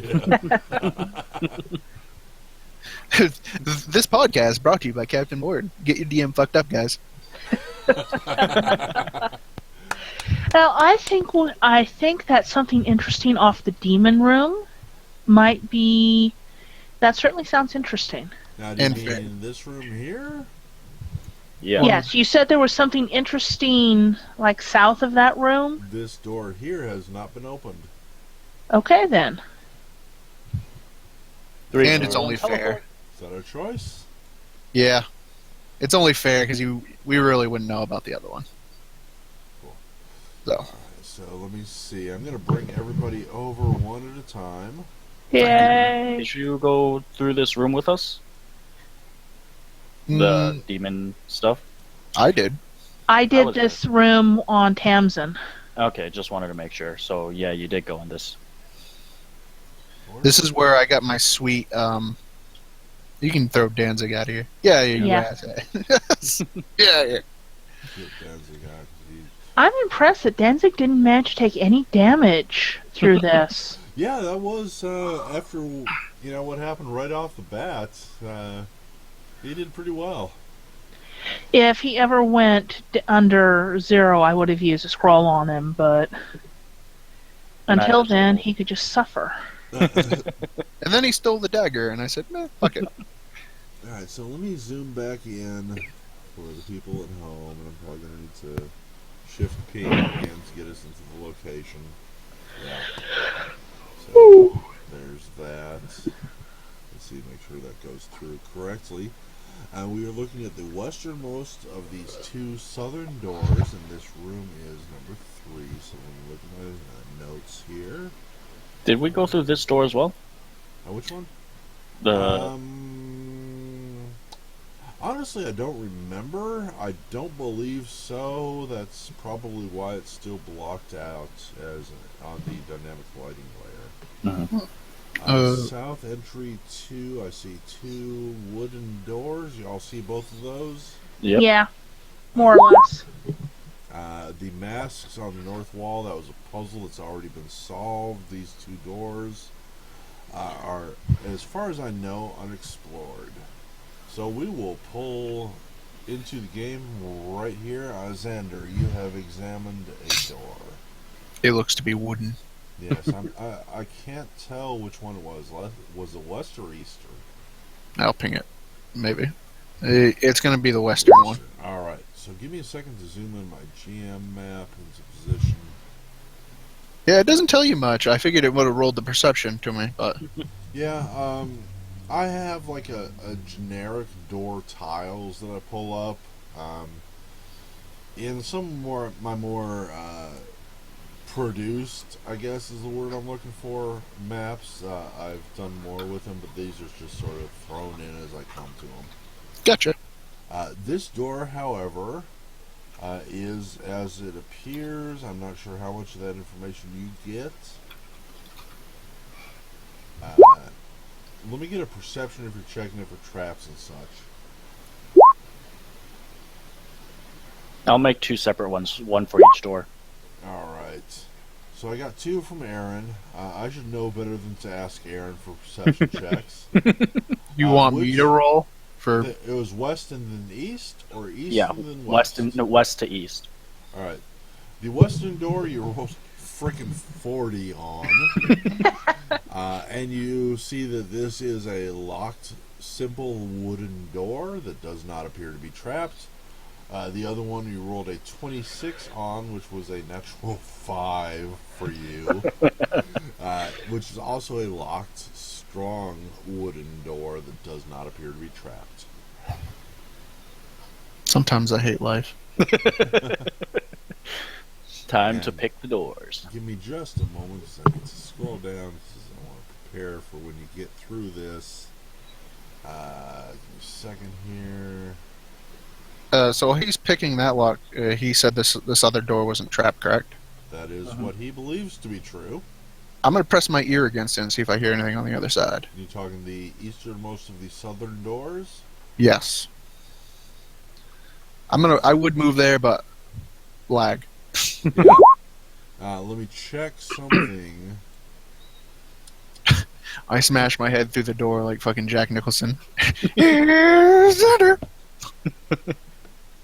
You hear something rustling. It is very faint, though. Rustling as in cloth, or like what kind, or rustling Yeah, as in so, leaf rustling. So it sounds kind of like shuffling to me. Whatever that sounded like to you, that's me doing some little Foley effects here. I love the budget in this. Isn't it great? I just got a disabled device from Aaron, who is trying to disable the device on the western of the two doors. Give me a moment to verify what numbers I'm looking at. 3 South, number 1, DC. You did not get this, nor did you get a good reading on the difficulty of the lock. You may try up to 2 more times. Yeah, he went AFK. I did. He said this door was locked, correct? Which one? The eastern of the southern doors. It is, yes. And that is a strong door. It does appear a very strongly made wooden door, yes. Okay, are you feeling saucy? You want to just kick this fucker in while he's AFK? I'd rather kick the lighter one, the one that's more western, Yeah, because the it's western not. one is a normal wooden door, or simple, I should say. Alright, I tell, okay, never mind, he's back. I was gonna push his ass away and be like, yeah! Start kicking it in, but never mind. Aaron, in case you didn't hear, you did a fairly poor job trying to pick this lock and did not get a reading off of it even. I'll try one more time. You got a reading this time. You feel that you almost got it, but you know that if you were to try a third time and fail, you will never be able to pick this lock. Hey, Xander, you want to take it down? Try it one more time, then I'll break it down. He starts doing the Cabbage Patch. You have rolled a natural 1. Not Yeah. only did you fail to pick this lock, you have broken your lock pick. Oh, god damn it. Thank you. Well, no, I'm going to give you give me a reflex roll, a reflex save. Oh, You almost broke your lock pick, but you managed to pull it out. You think it may have been damaged, but you did not jam this lock. You do know that you can't make another attempt for 24 hours. It is still locked, but it is not permanently jammed. can I appraise my lockpicks to see if there's any damage? Please do. Hey, let me just bend them back for the... The lockpick is not permanently damaged. Okay, then I will cease using my lockpicks for a little while. Until I can get them fixed. Okay. I see a heavy flail attack from Xander, who whacks the door. Obviously, he's going to hit it. He does 4 points of damage against this door. And hang on, let me make sure the number is right here. It is correct. Check. He does not appear to have damaged it at all. Can I put my ear to the door and see if I hear anything moving on the other side now? You absolutely can. Perception roll from Xander gives me a... Fucking 1. There is no sound.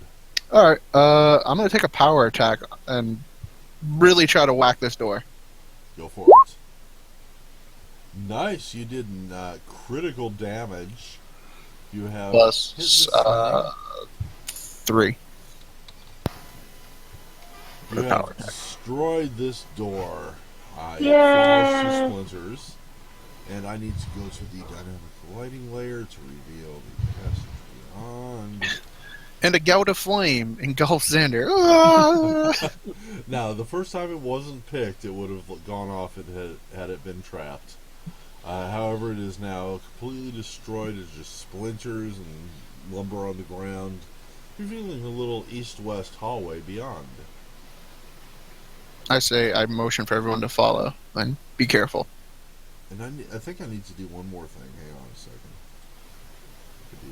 I see green. Guys, I see a health bar. There you go. I think It's a that's door. It's my arch enemy, the door. I concede and let Aaron go by, and maybe he can kind of look around the area and see if he sees any traps. I will see if there's any traps. I will too. Give me just a moment. 29 north. Spidey sense, go! Oh, looky here. Your spidey sense is tingling. Give me a perception roll.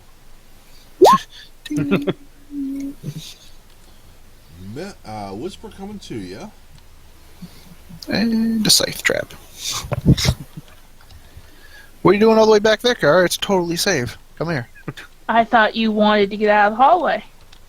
No, I want you to get hit by a scythe trap. I don't want to be the only one getting hit by traps here. Well, I don't see anywhere to go is the problem. I guess I can stand on you. Okay, I'll go here. I'm just dancing on people. I will try and disable device. Please do. I'm trying to move, but why is my character going right? There we go. Let me Oh. check. Damn it. You notice that Aaron spends a couple seconds examining this door. Then he reaches up and he pulls some loose stones out of the ground and kind of wedges them up above the door frame in these little gaps that just are barely visible. He does this, he thinks, and you can see him looking at it, and he wedges one more piece in, and then he looks pleased with himself. He believes he has disabled whatever it is he was doing. I turn to Kara and say, what do you see that way? Well, the map we have indicates that this hallway should link up with another hallway here, but no. So, if Aaron could give it a look over. Oops. Yeah, Aaron. Use your 20 perception. 21, I'm sorry. Excuse me. There is no secret door here. This is just a little offshoot. There might be like a chair sitting here or something. I don't know. Timeout. Yeah, a timeout corner. All right, let's see if we can open this door. Aaron, do you want to try your lock pits, or do you want just me to huff and puff and blow the fucking door down? You can do the latter. All Can right. I try to fiddle with my jeweler's kit to try and see if I can fix my lockpicks? It's gonna take some time. You're gonna have to like actually sit down, get some decent light, kind of get yourself situated, set up your picks and stuff. Is that really what you want to do right now? We'll see what's beyond the door before I do that. Okay. Xander has just done what? Examined the door? It seems to be iron. All right. That's great. Can I put I'm going to put my ear against it again, see if I hear anything on the other side. You got it. A little perception roll there, please. You do not hear anything. I'm going to try to open the door. The door itself is 29 north. Traps has already been disabled. It is unlocked. And as you begin to swing the door open, it pulls out towards you. Inside, give me just a moment here. Enjoy use 20 my skeletons. Enjoy 20 skeletons shooting arrows at you all at once. I love it. I open my mouth. Hang on just a second. I'm going to make a hope that Roll20 will give me the image that I'm looking for. This is exactly why I bought my heavy flail. It even has an engraving. If you can read this, you're probably a skeleton. So It did not give me the first thing I was looking for. The second one came up even worse. Shoot. I'm going to throw this on the map and see what I can come up with. Not bad, not bad. Give me a second to make some adjustments here. I have to say that I'm very pleased with how this Sun Cleric has come out.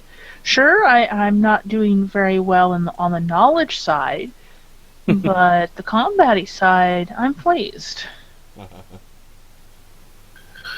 I was thinking of another character to make, and I was thinking like a musketeer type swashbuckler Hmm. with like his own little code of honor. Mm-hmm. So I thought that would be kind of neat. It's decent in combat, and it has a lot. I mean, it's not like a fighter where he gets like no skill points, so you'd be able to at least maybe pull something. Mm-hmm. You'd be good at something and terrible at other things, but not like it matters in my dice rolls. But I mean, Yeah. I think that'd be kind of fun and kind of really just increase a couple skills that kind of maybe tie into his code of honor, maybe. Yep. My husband is going to be. He's trying to decide between Summoner and Swashbuckler for the tank role for the upcoming game I'm starting in February. Oh yeah. So he hasn't picked yet. We both know how cheesy the Summoner can be. I don't think Alex plays it correctly. He's only supposed to have a certain amount of temp hit points before that Eidolon disappears off him. Yeah, you know what? No, never mind. I'm not going to say anything. You're drunk, Nord. I am, that's why. Well, I'm used to the absolute combat monster that the 15-foot reach Eidolon is. Yeah, you know, that's the thing about Pathfinder, is that if you're the kind of guy who wants to do so, you can really create a very broken character quite easily. But what's the fun in that? I mean, yeah, you can be OP, but I mean, Yeah. oh, okay, you literally have no hardships. What the fuck? Why do you need a party? Yeah, exactly. If you wanna do that, why are you even bothering with other people? Just why do you even bother rolling? Let's just say that you succeed at everything. You're a Mary Sue. Get on with it. I like to see what min-maxers do for optimization and take that as a guide, and then see how I can role play what is going on there. I mean, I could. This is the most min-max character I've ever played.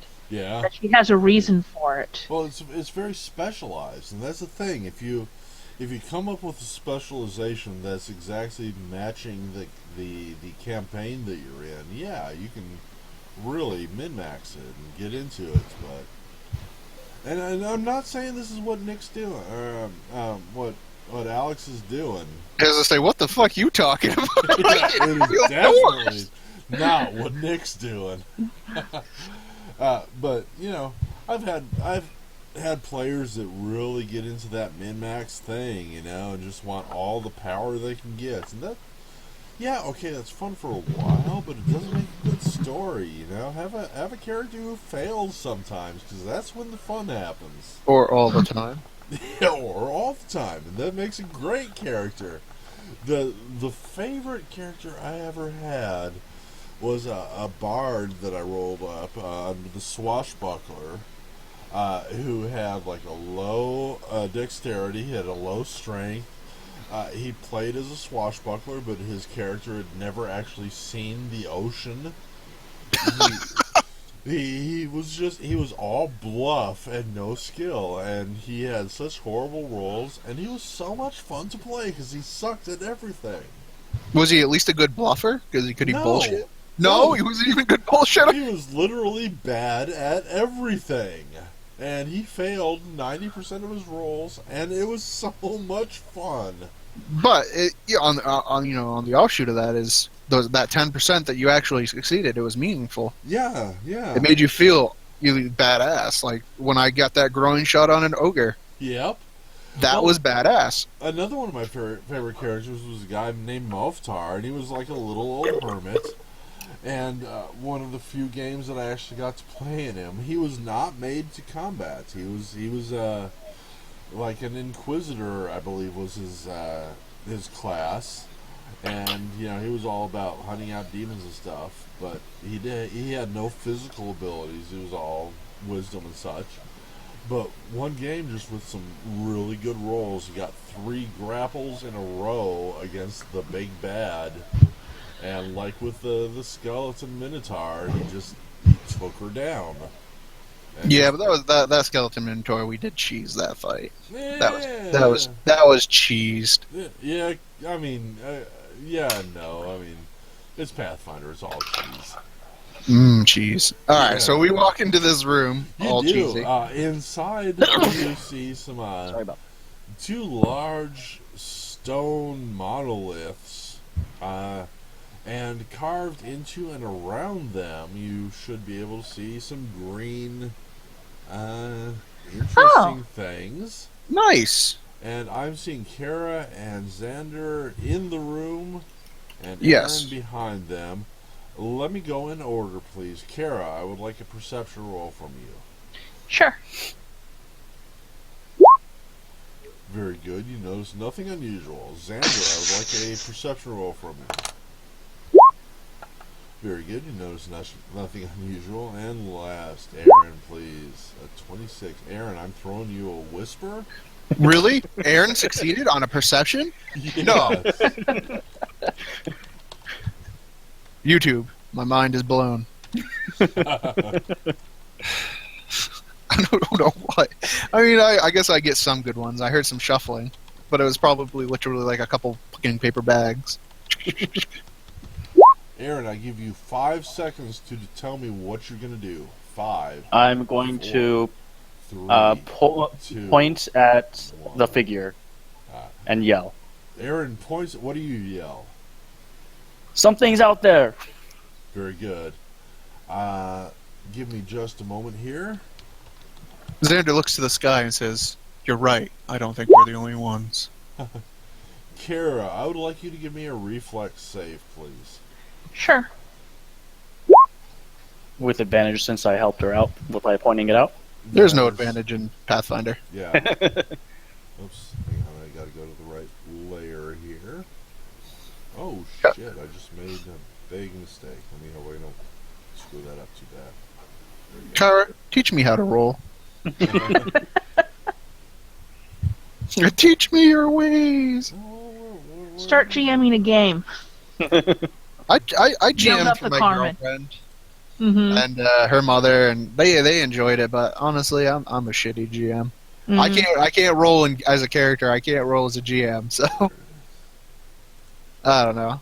I can be creative as a player. It's just when I'm on the spot as a GM, always having to come up with it. I'm not that good. Yeah, I do a combination of a pre-planned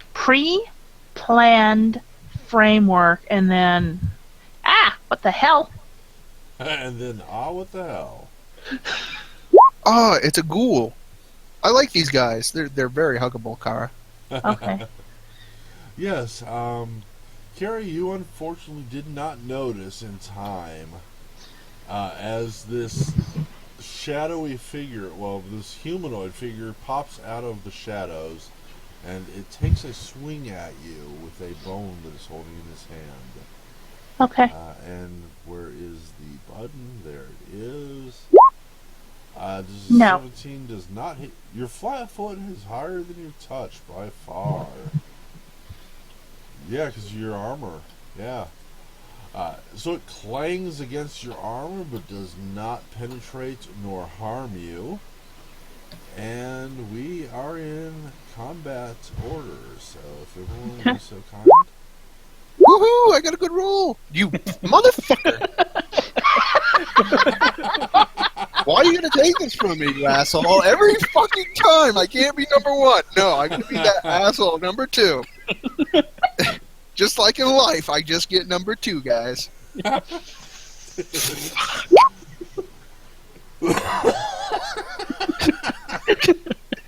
Can I use my brownie point to fucking give him a 1? You may. It No, doesn't- No. I won't. No, I'll accept it. I've pretty much grown up with it. So this bone comes whiffing out of the darkness in this just totally emaciated, very pale humanoid figure with maybe scraps of cloth around its loin for PG-13 rating. Takes a swing at Kara, but she blocks it, and her armor managed to avoid the harm. And Aaron, you jump into action. What would you like to do? Can I see this ghoul, or is it You behind something? can't- It is behind this pillar.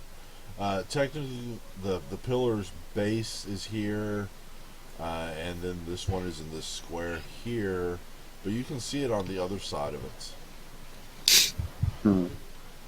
So those two squares cannot be entered, but the rest can. So for this ghoul, would it be considered half cover, 3/4 cover? If you're going ranged weapon, Mhm. it would be 1/4 cover, meaning you have to roll a 26 or higher on a D100 to even have a chance to hit it. I'll try shooting it. Okay, so start with the D100. Nat 1. Aim high. Very good. You have at least a chance. Make your ranged attack of choice against it. Yep. Wrong button. That is the wrong button. I will accept that. And I'll get an arrow to the back of the head.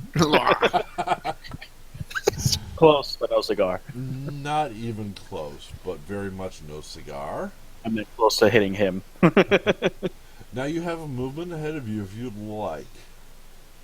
I will stay put because the only thing that can attack me is this one right now. Xander, it is your turn. Alright, I'm going to do a couple things. I'm going to move. So Xander moves in between these monoliths, maybe, if he decides to move. Alright, remember the first one, 5 feet onto Xander, and then 10 feet to here. There's a hard corner there. Well, no, this is Xander moving, so. Oh, I'm sorry. Yeah, So 5, 10, 15. Now that last one is moving through his threatened range. let him go. Let him attack it. He is going to turn and claw at you. 16 does not hit. And I kind of block his bone with the shaft of my scythe and kind of turn it around on him and bring the scythe down on him. Excellent. So scythe and power attack. It's -1 to hit, but +3 to damage. That's the plan. A -1 takes you to 23, which is more than enough to hit.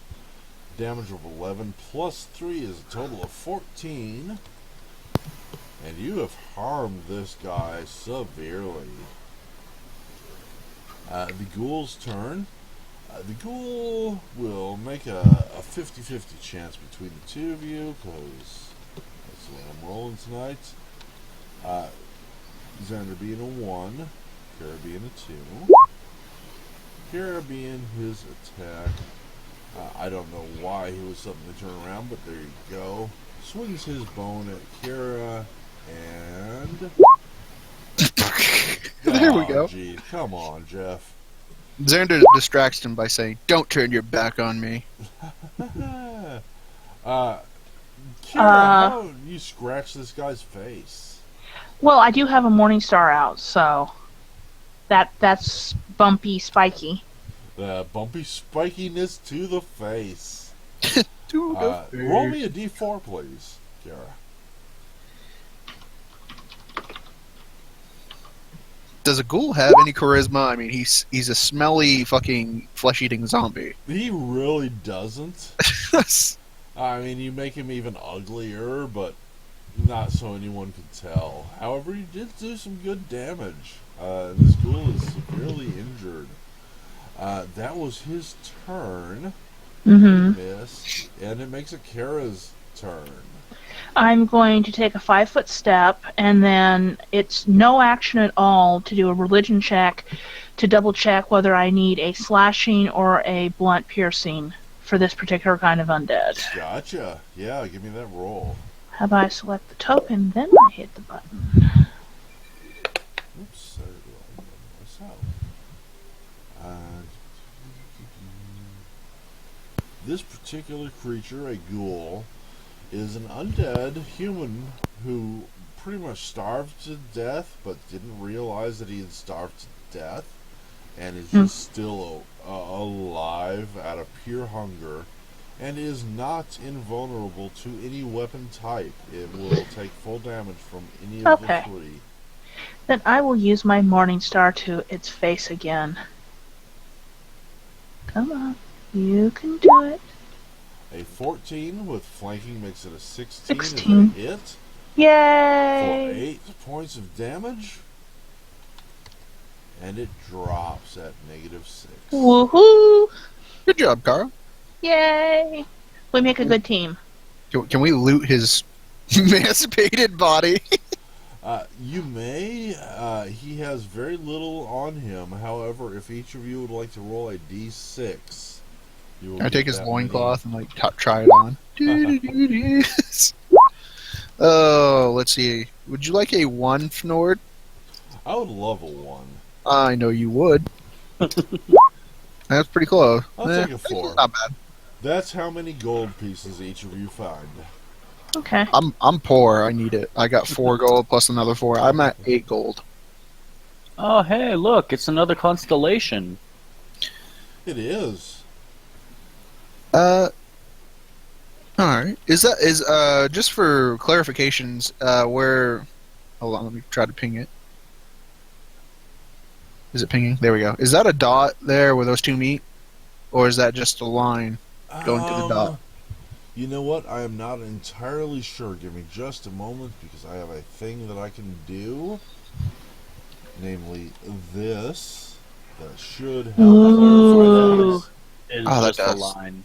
Yeah, it's just a line. Well, it's kind of hard where they meet. They're kind of Yeah. like a big blob. Yeah, now I'm seeing the hip as not being a dot, but the upper thigh as being a dot. This must be the sign of the dog. This is. Okay. So I'm seeing 2 dots for each of the front and back legs, 1 dot for the tail, 2 dots for the body, being the chest and midsection, and then 2 dots for the head. All right. It's a French poodle. Yes. What's this say up here? Where? Oh, dog constellation. Ah. It's kind of hard to see. I'm just gonna go over to the puzzle and fill these in. Well, we don't know where the dog constellation fits in necessarily. You're doing your guess, I'm betting. You're not actually going to move the stones. Well, if you guys don't want me to, I won't. But I mean, the twins were technically placed just the way they were, Uh-huh. so it would kind of, and the sword would fit. So it kind of just goes to reason that. Okay, but use like red circles or something. Or, yeah, someone filled in green for the sword. Those should have been red circles for their guess, but it doesn't matter. Yeah. I'm going to zoom the view to there. Would the party like their tokens moved there as well? No, because we're not formally doing this just yet. Alright. So your characters are still in the dog room. Yeah. Can you bring up the picture again? Because I see it. yeah, Alright, give me just That's a what I moment see. here. okay, but this is where the tail and thing met. That shouldn't have a green Yeah, circle, should it? I went to delete it just Ah, now. there we go. No, I see. This is fitting. I'm trying to figure out what kind of looks like a dragon.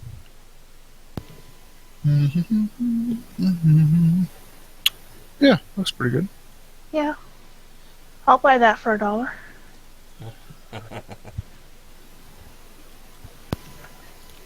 The only one jeez, man, I can't see a dragon out of this.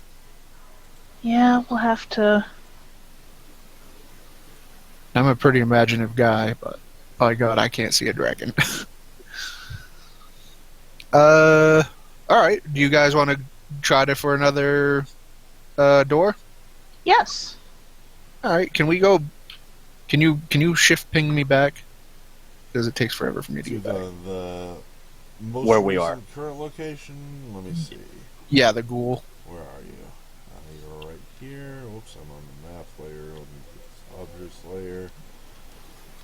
There's a ping that should be coming right now to where you are. Yes. Thank you very much. I'm going to zoom out. Hang on, give me a second to zoom way out for the YouTube viewers. We're getting the exciting stuff, YouTube. Yep. All right.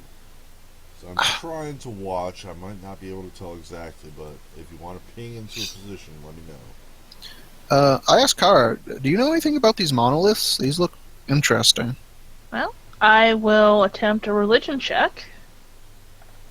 Because that's the only thing she really knows about is religion, having been brought up in a Saren Ray cloister. The monoliths are covered with various images, constellations, and such. However, they're not responding to any magical detect magic or anything. They really look decorative more than anything else. You need someone who follows Desna. That's what you need. Stars are her province. Can I look at the monoliths and see if there's any of the constellations in yellow? Please, Would you like a perception check on that? that would work. Nope, no information there. You rolled a 6. Alright. So as Andy moves along, I might have just done this in the whole fucking point. Nick, I gotta I know. say, man, I have so much fun playing with you, and I'm sorry it's because you roll so poorly, but really that makes you one of my favorite players. I know, I can't roll above a 6. I've rolled. How many 6s have I rolled? Seriously, I though. don't even want to know.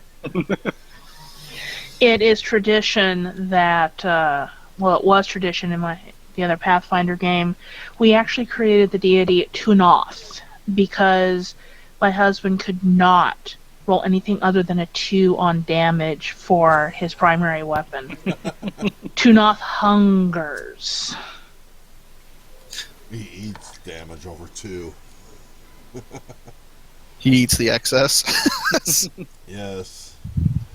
Aaron seems to be giving these boulders a really close look and sees Aaron, you know what? You might want to zoom out quite a bit because I'm going to do something very strange and unusual. Mm-hmm. And, Oh, give me a second here. Let me actually do something here. Are the constellations in these rooms would be corresponding to the constellations how they were in the sky? Yes, that is at least what you believe to be the case. No, not what Xander believes because he's fucking dumb as shit. But Then never mind. And I'm going to be weird here. Hang on just a minute because this is going to be very odd. Hi. I'm zoomed out max, so it's hard for me to see anything that's happening. Good. Hang on just a second. I'm having some trouble.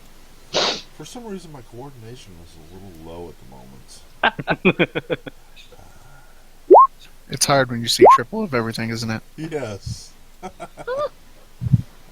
vision seems to be best in me.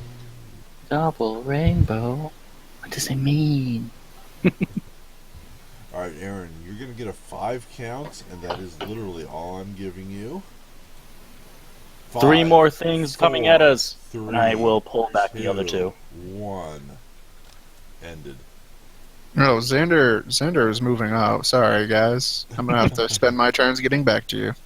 Aaron, as you touch these stones, you get whatever you may or may not have just seen. And the vision ends. Did he yell out? And it's up to him. I yelled out that there's 3 more things coming at us, and I pulled. I pulled Kara back Xander Towards side. you. because you didn't want to. So you pull me towards you like Yeah. that? Okay. Xander starts running Where? Where's Xander running? towards them yelling. I'm at the door. I'm all the way back to the shuffly door. So you tell me how far I get before zombies pop out and eat their brains. Well, you get 5 seconds, so that's about a full turn almost. Isn't Yeah. it? Yeah, it's one round.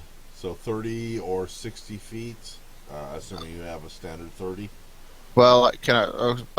So a 5, standard action, I 15, run. 20, 25, 30, 35, 40, 45, I only get 40 50. with a run Okay, then there you because I'm go. at full plate. Ah, gotcha. That's as far as you move before Xander's, Aaron's eyes return to normal. Kind of a thing with eyes this game, I don't know. 5, 10, 15, 20, 25, 30. Oh, never mind. I'm sorry. I get to hear. And I'm going to bring the YouTube view back, so give me just a moment here. Make these changes. Let me bring this here. Should we pee? Good enough for now. Alright, so there you are, folks. A little weirdness has happened, but we're in open actions. What are we doing? I saw I three have- more. I have my Morningstar ready, and I am ready in an action to attack the first hostile I see. Alright. There are no hostiles at the moment. Nope, but I've been warned that they're coming, so What I like to do is a red dot for readied action. yep. I will also ready my bow. Come. You know you want to give me red dot. There we go. Aaron and Kara are both, they drop into a battle-ready stance as Xander runs past them. Xander, you're next. What are you doing? Xander runs past them. Maybe. He's running very slow. Kara will point him to go here rather than the corner because she got pulled out of that corner. That's exactly where Xander wants to go then. And I jump out with my scythe at the ready and land. Hoo-yah! And I do an immediate perception check because I see literally nothing in the room. So Cool. Let me get that roll from you. Very good. Nothing apparent jumps out at you. yeah, GK, Kara, what are you doing? Waiting because I trust Aaron. I'll trust him for another couple rounds before I start to give him the stink eye. Cool. Aaron, what are you doing? I will move forward and touch the statue again, Very good. cautiously. Let me get a fortitude save from you. Too bad it wasn't a will save.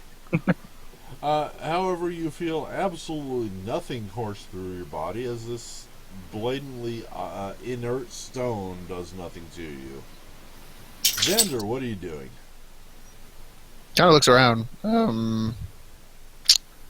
Why the hell did I run back here, guys? I mean, there's. What are you scared of? Yeah, When I I kicked the ghoul. He's dead. Get over He's it. very dead.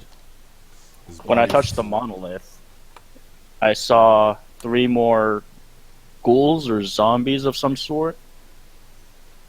Where did you see them? I saw them. I waved like towards us, towards the general direction of the monolith, over North. that direction.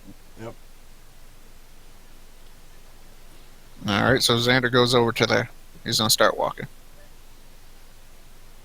You got 30 feet? Or is it 20 feet? 20 feet? 20 feet, like a badass, kind of like slow motion. Gotcha. Very slow motion because of the lag.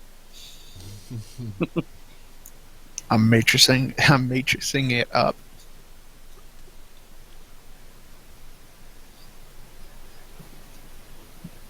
I think that's 20. I'm over in this corner now.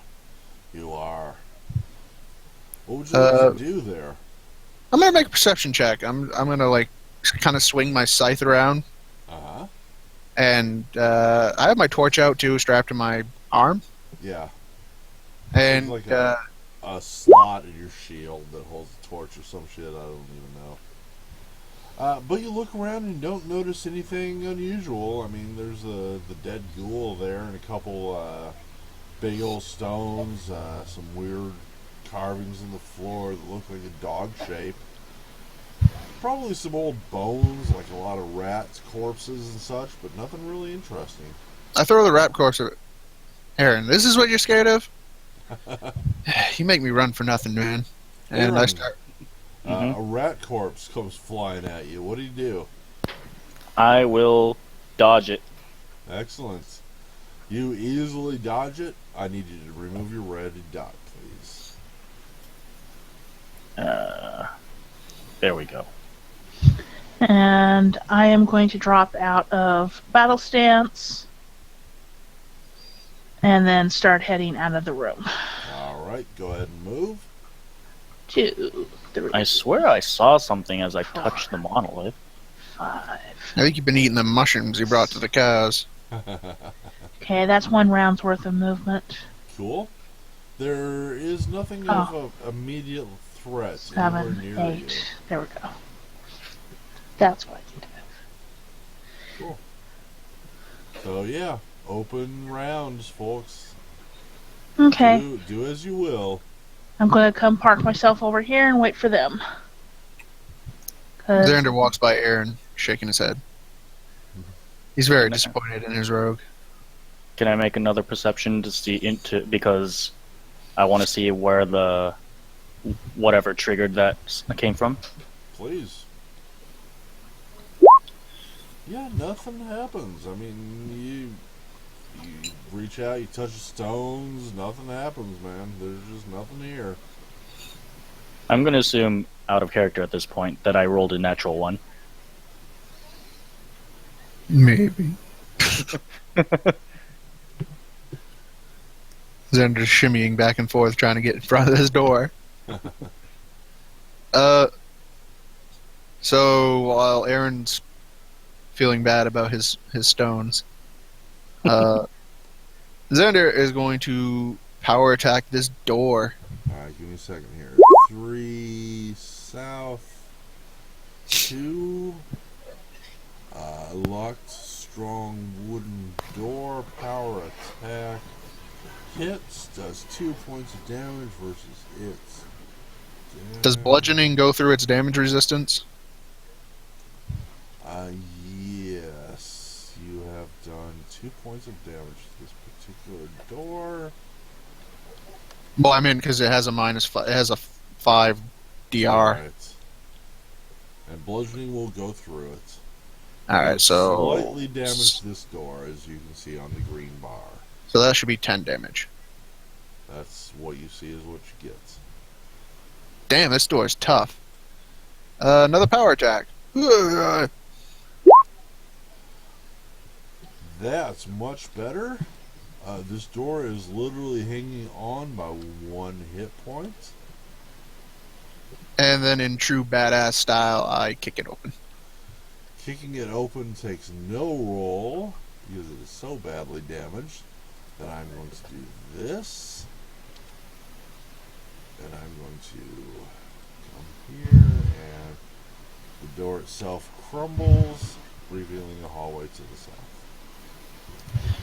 I said, "Be careful, guys." I think I heard some shuffling, and he steps forward 1 step and kind of perceives what's around him. All the time I'm shuffling. Is that the zombies are always yelling? Let me see what you would hear. Give me just a moment. I want to check one thing.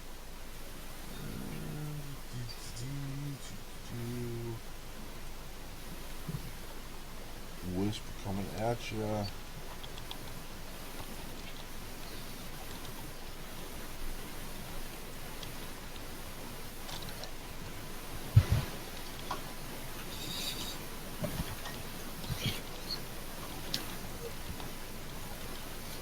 Whisper has been sent. Still open to action. Everybody go when you want.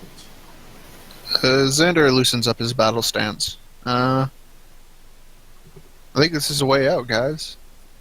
and he starts walking towards to see if it is.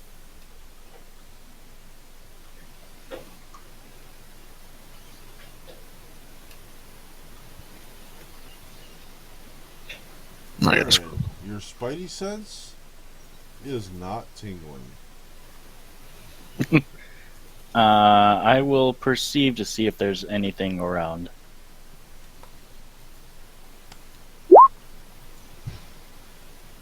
At this point, you can all hear, coming from the south to down to the end of this way, just the very faint sounds of like wind and maybe bird calls every once in a while.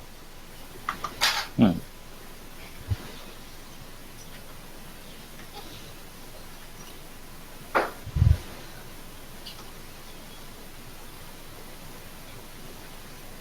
Ah! And Xander sees the opening and the light pouring through it. Aha! Yes, indeed, you do. You see an opening to the outside to your south. Xander looks on his map and he sees there is a door. If it fucking decides to ping for me. Over in the troll room. Aaron has moved forward, but Aaron, I need you, everybody to stop for just a moment.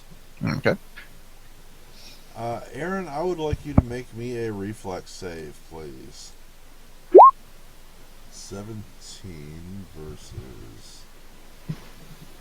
No, I need to make a roll myself. I'm sorry.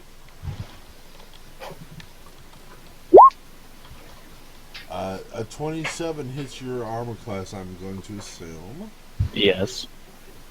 I need to look this up. Hang on a second. That's never a good sign.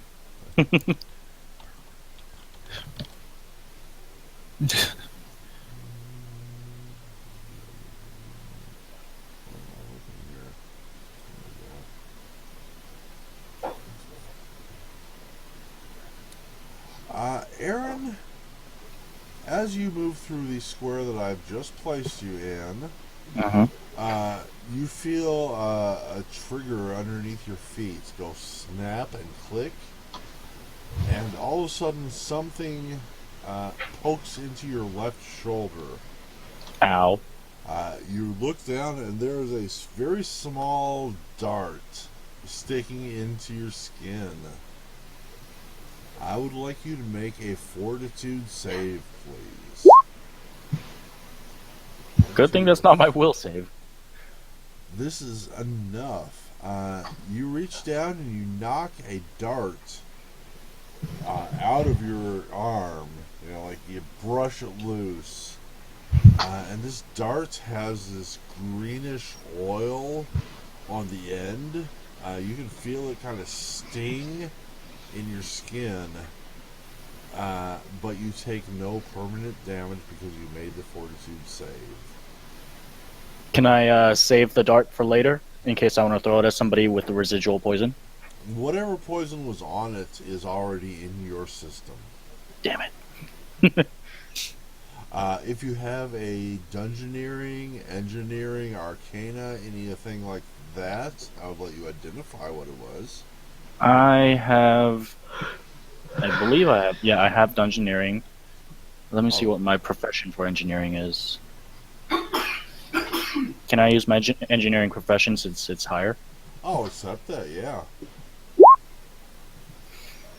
You believe that this was a green blood oil toxin on this particular trap, and that means that it would damage your constitution had you not saved against it. Good thing I did. Xander goes, "You all right, Aaron? You look a little woozy." I'm fine. Yep, having triggered this trap, it is now disarmed. All right, so I say the party. Do you want to go through the troll door, or do you want to follow where Aaron's going? I pretty Neutral. much say this. All right, Aaron, what do you see up there? I see another hallway. Looks like it doubles back towards the troll statue room, but there might be something else here. Okay. All right, let's go check that real quick. Xander runs forward.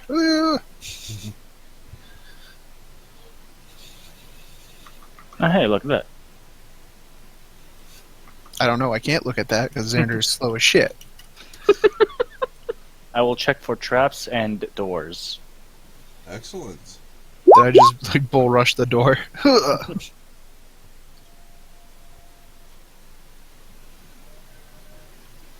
Hang on, let me make a couple changes here. Dynamic lighting, get rid of that first off. And this here. And let me go to the right layer. Do this. Oh, that's weird.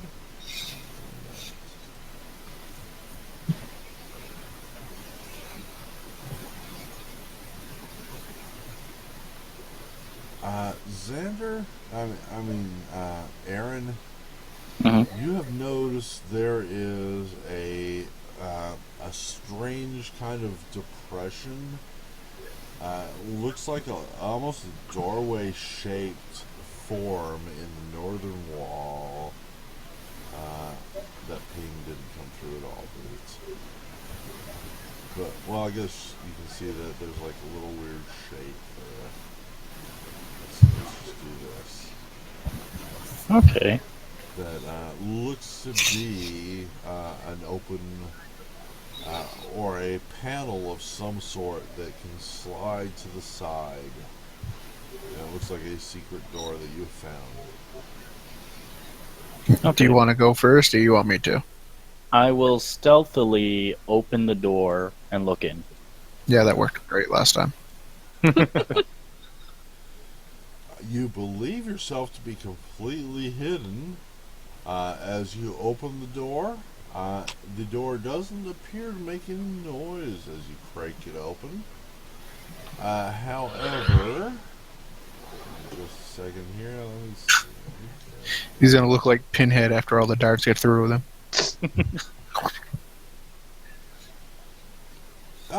Give me a D6, please. Nice. You rolled how many enemies? I know you did.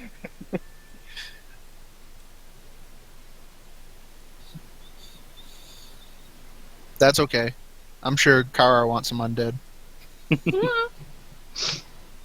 You want to go ahead of me, Kara?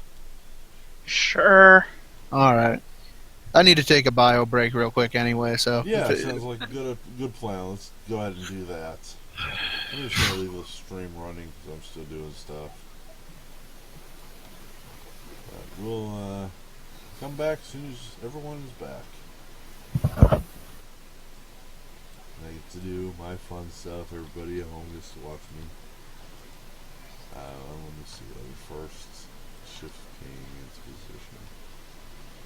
And then I was doing this. See, what for those of you curious, I'm using the rollable table thing where I put different sides on different creatures, and by just randomly choosing the side, I can determine what their appearance is and thereby what their weapons are. And so, when you look at the thing down here, you'll see the different tokens coming up. It's all nice and random choice. Because I like randomness. And that is what Aaron will see when he comes back, and when he comes back, we will be rolling turn order. I'm here. I'm going to go ahead and make my rolls. Initiative rolls. We're just waiting on Xander. Xander, I'm sorry. Yeah. If you want to go ahead and roll your initiative, go ahead.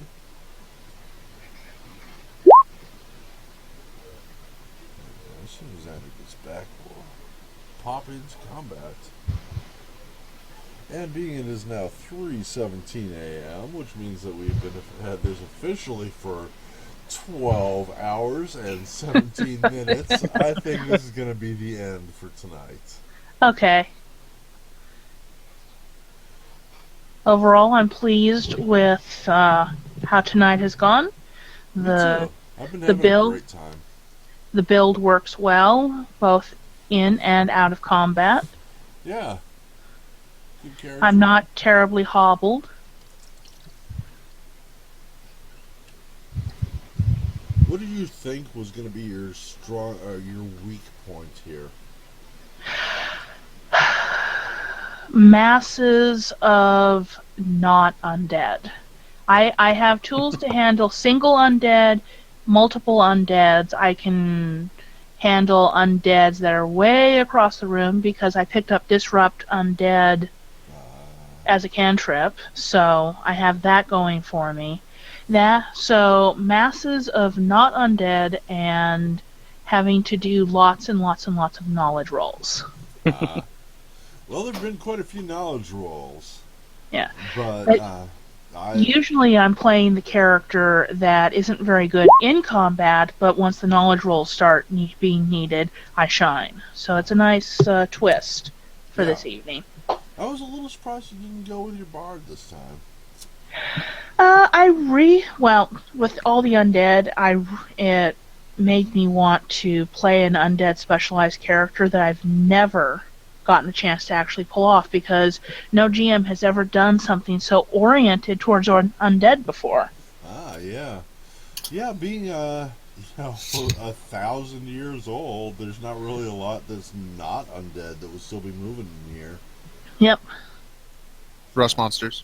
Yeah, well, there's that. Yeah, there've been like some rats and some bats and stuff. Uh, but yeah, every room we've been to so far tonight has been very much, you know, at least the way I see it, very undead oriented, and I think that worked out well. I've been having a lot of fun. Also, I've wanted to use this token ever since I saw it in the Roll20 collection. Yeah. It's from the Fantastic Faceplates collection, which is $5.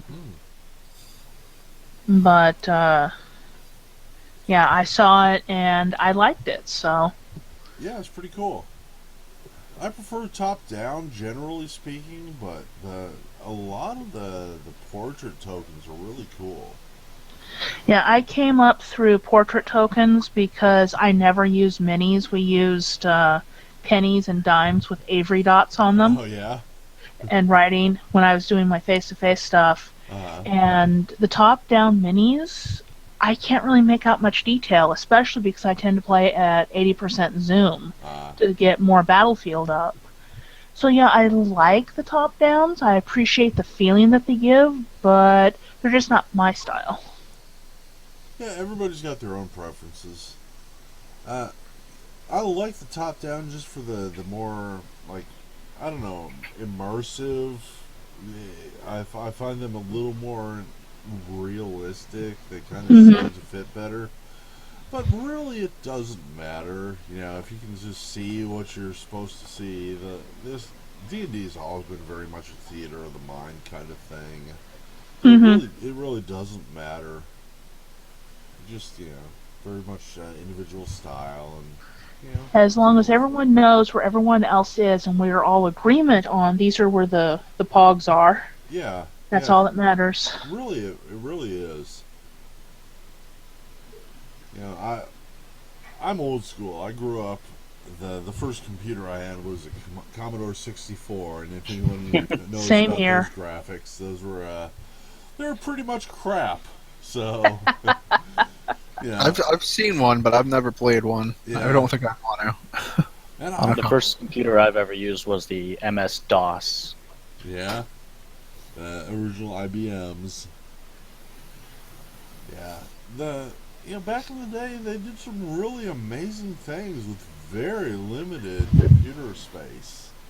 And, graphics was not where it was at. It was all about gameplay and how complex you can make it. And they did some really amazing things. And being kind of an old fart, I find a lot of modern games are just way too much flash, and they just kind of ignore the gameplay aspect of it. And I think that's a shame. Yeah, that's why they're getting a lot of flack now. Yeah. Because it's all like right now, it's all about making money. There's no love for the game, and then you get shitty games. Like it's all you pay $100 for a fucking game, and then 2 months down the road you got to pay another $50 to unlock something that's already on your disc. You already paid for it. Yeah. Like, what the fuck? Don't even get me started on that, man. Especially tonight. I got enough booze in me to Yeah. fuck up the Royal EA Navy. games, man. Those of you who remember Oh, Commodore God. 64, back in the day, EA games was the best of the best. I'm telling you, they made the... You saw the EA logo on a game, you thought, this is something worth playing. You'd get hours of entertainment out of it. Today, EA games means that you're going to pay for downloadable content. Yeah, I was a huge fan of Plants vs Zombies, and I still am of the Yeah. original one. Yeah. If you don't know what they've done to Plants vs Zombies 2, oh my god. When they first released it, they promised it would someday come out for PC. No. Yeah. When they first released it, if you played long enough, if you put enough time into it, you could eventually earn everything. Nope, now you have things that you absolutely have to buy. And I was just so sad. I finally got a tablet that I could put PVZ on, 2 on, and it's fun, but they deliberately make things hard so that you will buy resources off them. And Yeah. I They bought nickel and a dime you to plant. death, man. It's not Yeah, worth it. It's not worth it. I gave them $9 for one plant and to unlock the final seed slot. And that was about, I was willing to give them 10. I was willing to pay $20 for it on release day, but they get $9 out of me, and that's all that they're going to get. Yeah. I mean, you think about it though. I mean, it's $9 for fucking they nickel and dime you so fucking. It's ridiculous. You already paid the money for a lot of these are free games. If they're gonna be free, that's awesome, and I understand you need to make money to keep that shit running. But do it with cosmetics or shit that doesn't. I mean, if people like the game, they love your game, they will buy your stuff. But Mm-hmm. don't force it down their throat oh, you want to actually be any good at this game, buy our shit, and that's the only way you win a level. Yeah. There are very few games out there that I will pay for. I've bought a few, Steam sales games, and, I would say I've got about a 50-50 on those. I think it was worth it about half the time, and it wasn't worth it about half the time. One game that I did pay for that I thought was worth it was Gemcraft, the tower defense game. Yeah, I've played a freebie version of that. Yeah, see, I played Gemcraft and Gemcraft 2 and Gemcraft 3, whatever. I don't care what the names was. And I got all 3 of those for free. And then Gemcraft 4 came out, and I played the shit out of that. And then I thought, this is a good game, and I bought the upgrade on it. And I consider myself to have gotten my money's worth. Those are great games, and they're really, really well made.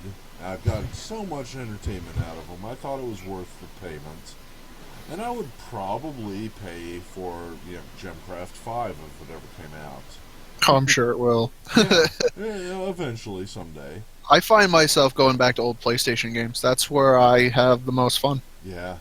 That's where I get most of my time out of if I'm not playing this or something like that.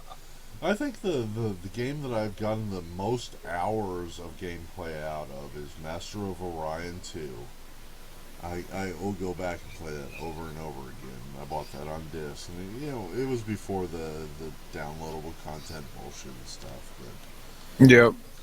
still, you make a good game, I'll play it. If I like it enough, I'll buy it. That's right. That's all it's needed. That's what it used to be. Yep. But if you make Oh, a well. game where you have to buy the downloadable content, I'm not even going to think about it. No, it's not going to happen. So we Anyway, got some zombies. Yeah. So let me go ahead, sort these out in turn order, which puts Kira at the top. So Kira, you are first up in this round. What would you like to do? Well, I'm assuming that Aaron has screamed about zombies. Yeah, and you can probably see a little bit since the Actually, I can't, but I'm going to go ahead and come around the corner and start being a bottle plug for Well, I didn't this. scream because I was in stealth, or at least I Oh, thought I was. But I will okay. point them. Okay. I just need for my thing to stop lagging. There we go. Select one. I guess I should have the zombies noticed him. Oh, Is this a surprise round? No, they probably heard you or something. We're just in straight turn order. And Okay. guys, I hate to do this. I'm going to take about a 1 minute break. I'll be right back. okay. That's fine. I'm going to finish. Let's see. I went from here, so 1, Yeah, y'all go 2, ahead and strategize. 3. I'll be right back. Yeah, you're at 15, so you got 5 more. I like exactly where I am because I am keeping them bottled in the room. And channel energy undead. Nice. Yeah. That's pretty. I mean, clerics are underrated versus undead. Like they're badass. Yeah, what I did to specialize this character is I have a trait that lets me reroll ones on this.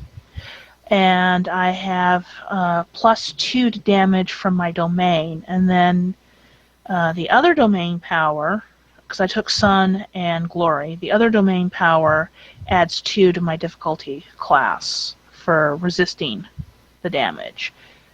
So, and that kicks me down to 7 channel energies left. Only 7. Yeah. Nice, but hey, that's really useful. And Mhm. does the damage increase as you level up, or? I'm back. Yeah, if once I go to 3rd level, it's 2d6, reroll ones, Nice. and +2. So, all right, GM. Alright, so Kara has moved into the room. She, thrusting her holy symbol into the air, Kara beseeches Sarenrae's divine presence. Within a heartbeat, the symbol pours forth a cloud of scimitars formed from motes of bronze light. Kara channels energy against the undead, needing to make a will DC or take damage. Yep. So let's see. I'm going to start at the top here. Where are my save buttons? There they are. Will of 17 matches or beats the necessary DC, so that means he takes half damage. Yep. Which is 3 3. points. Y'all probably can't even see their hit point bars, but I'll go. That's fine. I'm sure he'll come try to eat me soon. He takes full -7. He's gonna take. Will. Wow. He takes 0. No, he's gonna take 1 point of damage. He laughs at Sarenrae. Minimum of 1.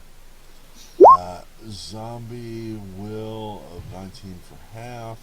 Will is he's gonna take 3. And the last zombie save. Will takes full -7. You have moved. You have made your action. Your turn is over. Mhm. Skeleton 32 is the upper right. He is going to move 5 and 10. Having no legs, he does have 2 arms with which to claw. He's moved more than 5 feet, so he can only claw once, which he's going to do so. Against Kira. And 18 does not penetrate her armor. Zombie 18, so stay where it is. It is going to make a slam attack against Kira for 20, which does not penetrate her armor. Zombie 19 is going to make a bite attack against her. 17 does not hit her. Aaron, it is your turn.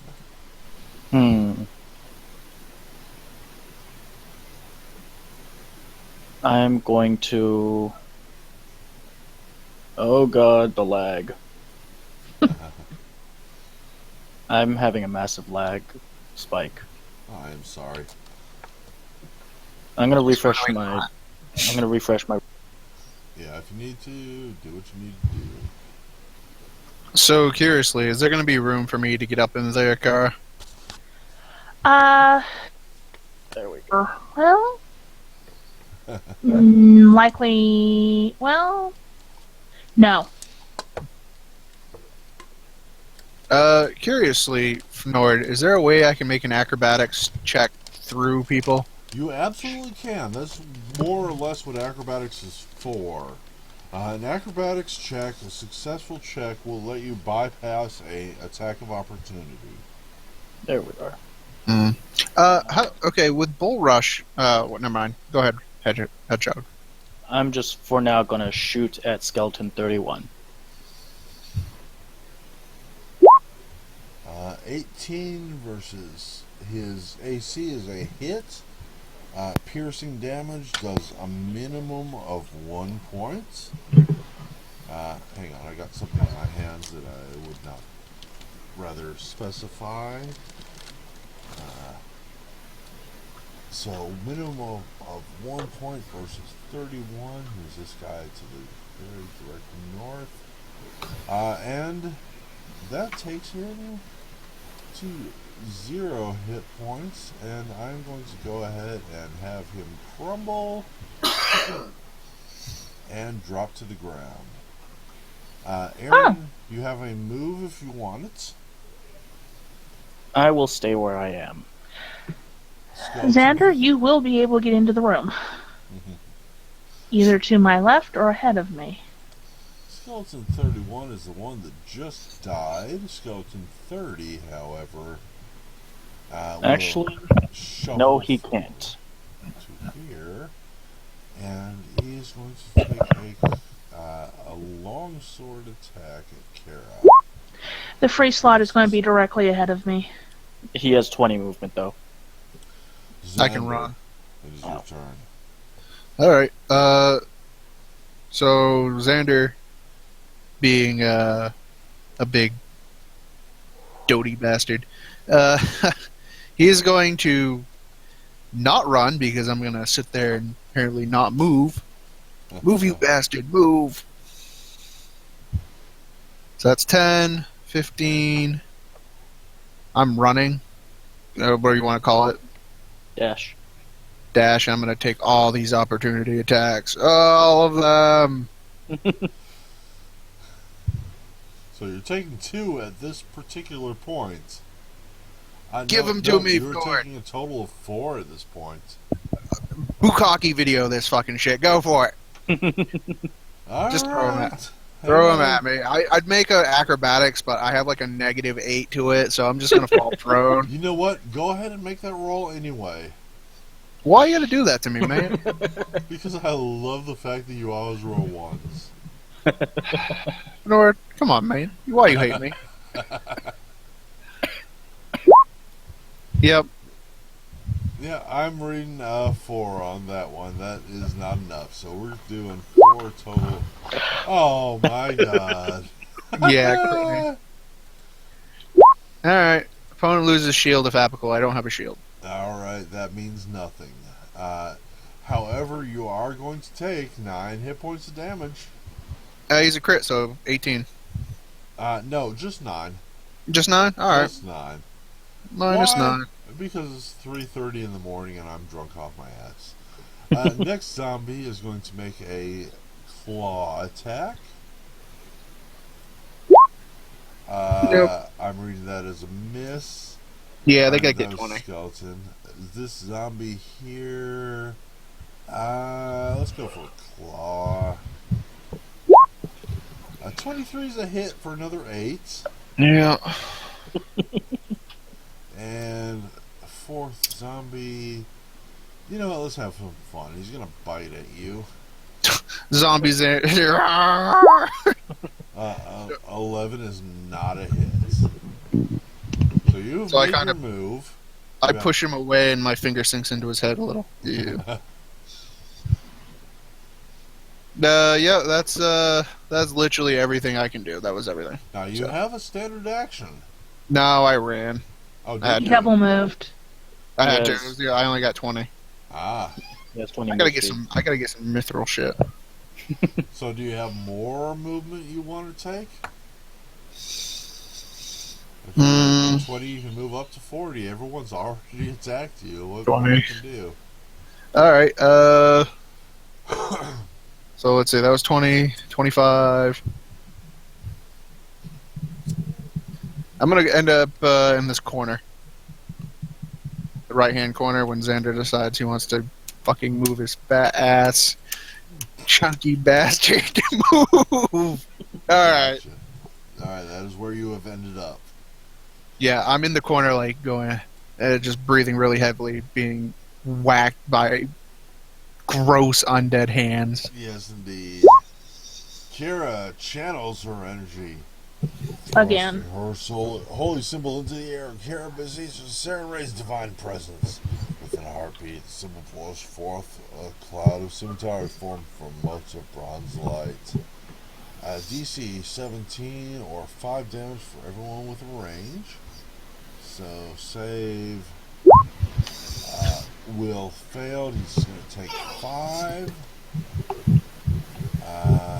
Save will failed. He's going to take 5. Save will failed. He's going to take 5. This is looking a lot better. Save will failed. He's going to take 5. So is zombie 18 just barely like at 0 or something? Zombie 18 is about halfway. You're looking at the skeleton just south of him, who is at literally 0. Okay. Yes. Now you have a movement ahead of you. No, well. Aaron, do you want me to move? Do you want me to remove the cork from the bottle? You can if you want to, or I can acrobatics off your shoulder. It's not that easy. You know what? I am going to 5-foot step forward. Because anything that tries to go out the door, I can take an attempt to smack. AoE it. You're absolutely right. Right. Those are hard corners it's got to go around. So here we go. Skeleton 32 is going to turn to follow you. So it does not have to move to find someone to attack. It will not do so. It has claws, 2 claws, which it will use.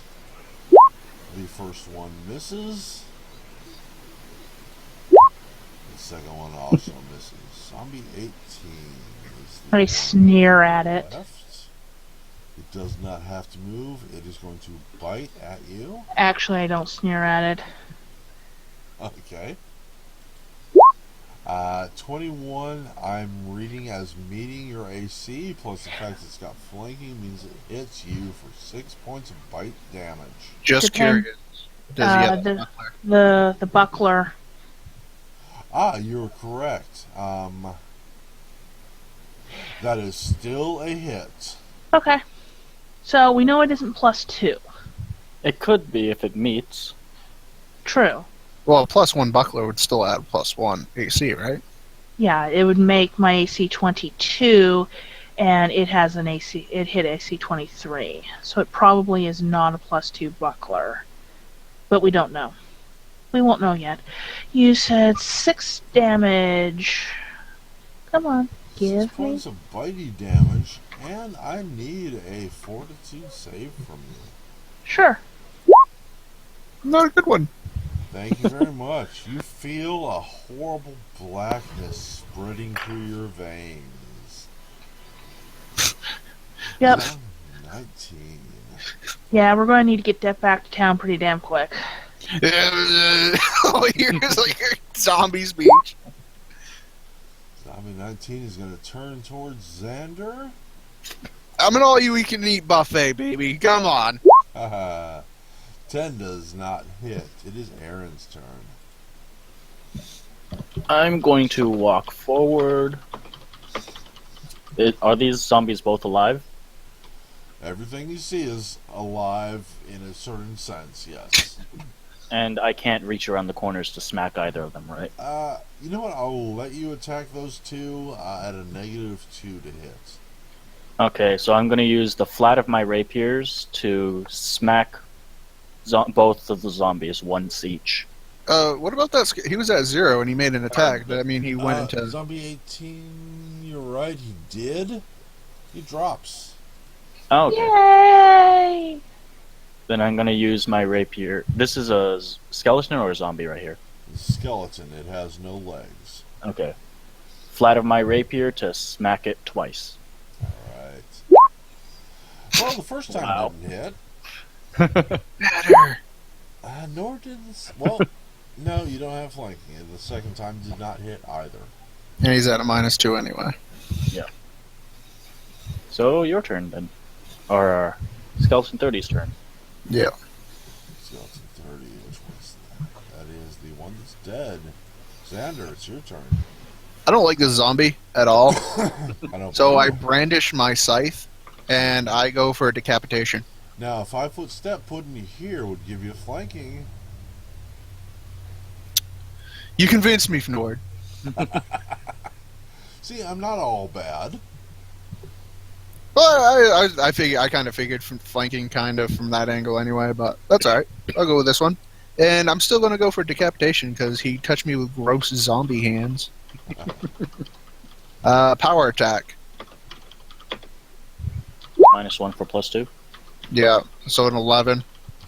11 plus 2 for flanking is 13. That's true. Is a hit. And All right, 9 so damage. if it's slashing, does he get a DR zombies? What you have done is taken this guy to 0. Well, what I'm saying, yeah, but what I'm saying is because it says he has a -5 What do you mean? for damage resistance on the zombie. Right. Because he needs, oh, I'm sorry, you're right, it is slashing, so he does take 5. So he is at -5 and drops.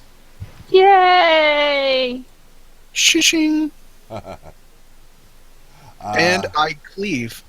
Oh yeah, go with that cleave. So I have a -2, but to my armor class.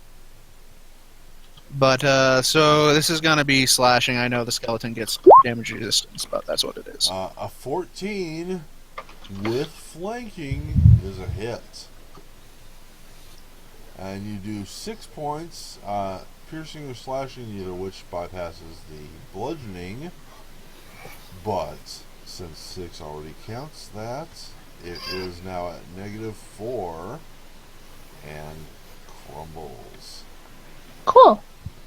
Goodbye. Kira, it is your turn. Yes. Morning star to the face for this last one. Alright. 20's a hit, 2 points of bludgeoning and / or piercing damage. Bludgeoning makes it 2 plus its DR is 5 is 7. Yes. I'm sorry. It's slashing damage. Let me double check on the zombie. Slashing, so neither of those bypass. So you 2 points. Oh. Okay. It is because it's so late at night. Can I go ahead and roll my religion check? Because I did that with the ghouls. I just forgot to do it with these to know which weapon to use. Yes. Think that. Let's see if I would know to use my scimitar instead. You rolled a natural 20. You would know to use your scimitar, which you have done so. Okay, so I'm just going to roll the thing anyway, just so you know where just in case there was criticals. No. I'm reading that as 0 plus the -5 means 5 damage. I'll take it. You have done 5 points of damage. Zombie is injured but not dead. Do you have a 5-foot step, or I guess a full move if you want it? I'm going to 5-foot step up here. Skeleton 32 is destroyed. Come on, get off there. Skeleton. Zombie 18 is the one that you just struck. It does not have to move to turn and attack you, so that's what it's going to do with a bite. No, it just bought a bit last turn, didn't Do I need to roll another fortitude save? it? No, because it's clawing at you instead, and its claw missed. Zombie 19 is destroyed. Aaron, it is your turn. I will 5-foot step. And That is a hard corner. You cannot 5-foot step around that. and I will 5-foot step here. That you can do. Can I use my rapier and attempt to slash for negative to hit? No, but you will do half damage. Oh, or that I meant. Yep. All right. Since it's 5-foot step, I can do full attack, right? Yes. Ha! Damn. The first one did not succeed. Ha! The second one did not succeed. Aha! He's stabbing the skeleton instead of the zombie. Aha! Xander, it's your turn. So with his scythe, he has become the aspect of death to these zombies and runs. He laggily runs at the zombie. Let's say he got wherever he is. I don't know. It's not working. 2 squares ahead and slash. Yeah, we're just gonna say I moved up to him because this good bastard ain't gonna move for me. 22's a hit. 8 points of damage is nice. +5 for +5. slashing. So that's 13. It is at -9. Woohoo! So I kind of just spin around like a barbarian of Diablo. And Carol, Or was like that Gare. a healing surge there? Yep. Everybody takes 6 points of healing. Mm. And I thought you weren't a healer. I'm not much of a healer. The truth comes out. I could have focused on being a healer, but no. Xander asks how the bite's doing.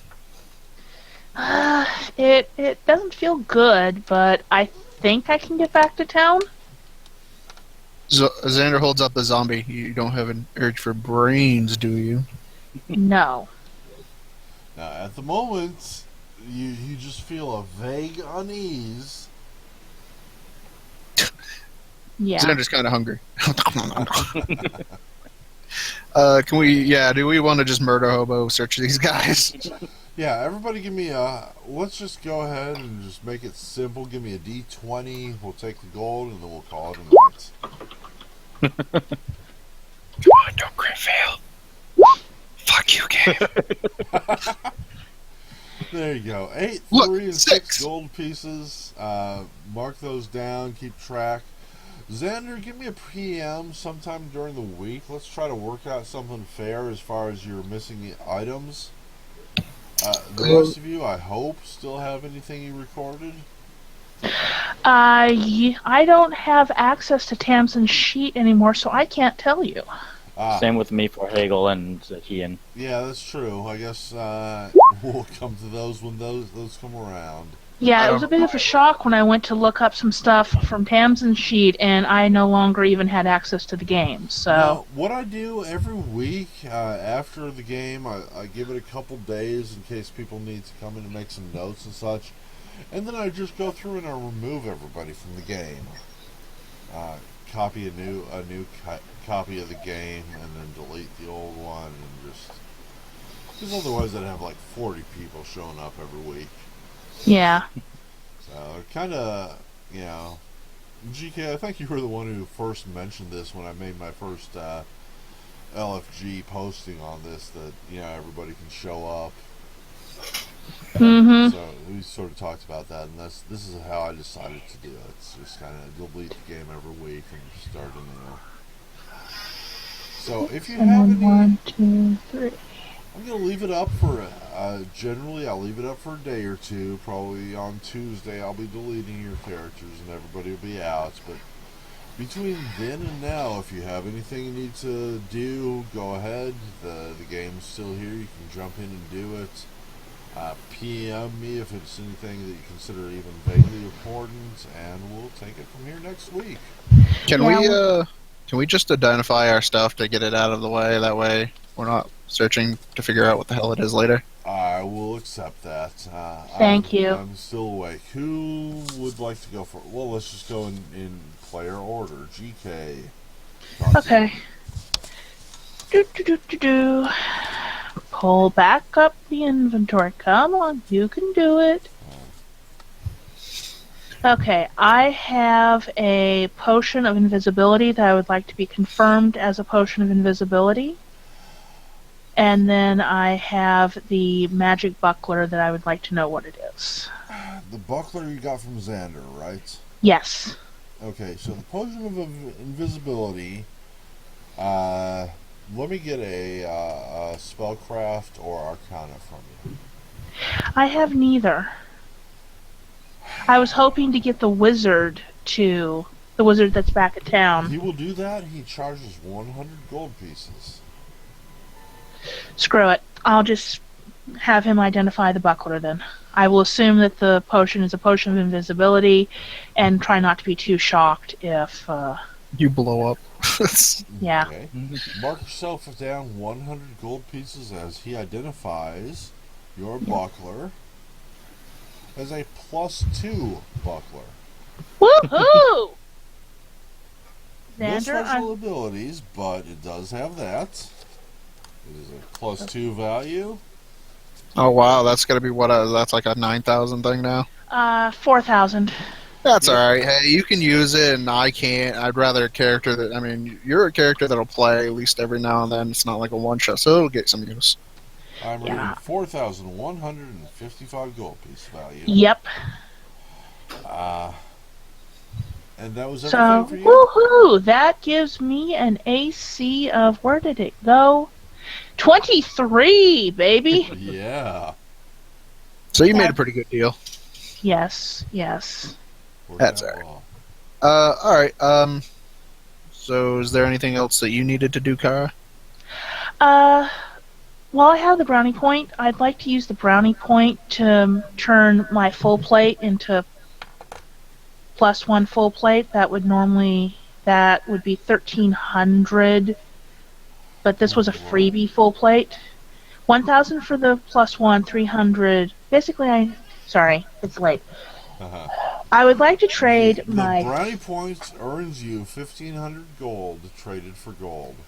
You can trade that gold and buy the enchantments, and there you go.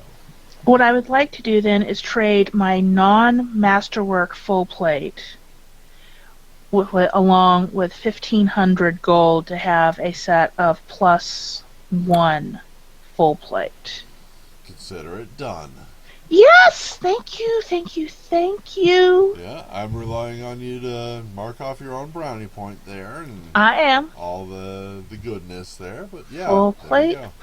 Does that Full plate. +1 give you an armor bonus too? Yes. Yeah. That's the whole point of it. So now I have an AC of 24. Does it reduce your armor check penalty? I don't think so. Masterwork does something to armor check penalty. I know that reduces it by 1. I just didn't know if magic plate did more. I don't believe it does so, but if I'm wrong, if you'll send me a message to that effect, I will accept it. Okay. Send me a link showing where you find that rule, and I'll take it. I think they saved that for Mithril because that's Could be. pretty badass. Could be. So I am done. All right. Who's next? Xander, did you have something you wanted to do? Yeah. First off, I'm gonna go ahead and go to the blacksmith, and I will sell him my masterwork short spear Cool. for 150 gold. That's right. Okay, let me get rid of that. And add that. 164.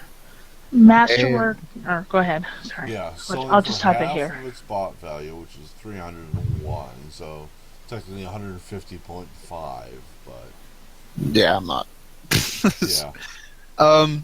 I go back to the wizard, and Sikara is very happy. She's dancing. I ask him, you remember when I had you identify that purple crystal? Hang on just a second. I'm gonna do something real quick. It's Okay. of minimal value, but I want to do it anyways. Hold on a second while I'm thinking about it. Torch here, so I remember.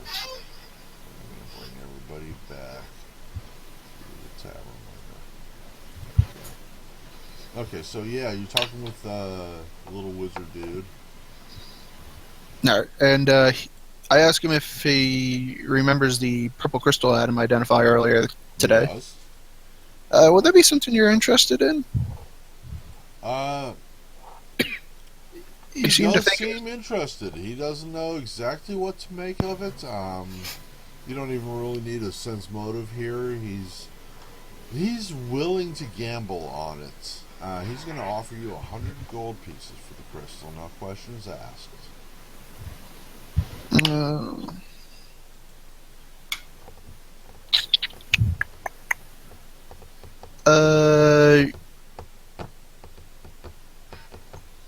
Can I retrospectively, because she was there, could I say 100 gold pieces and a free identification for Kara for her buckler?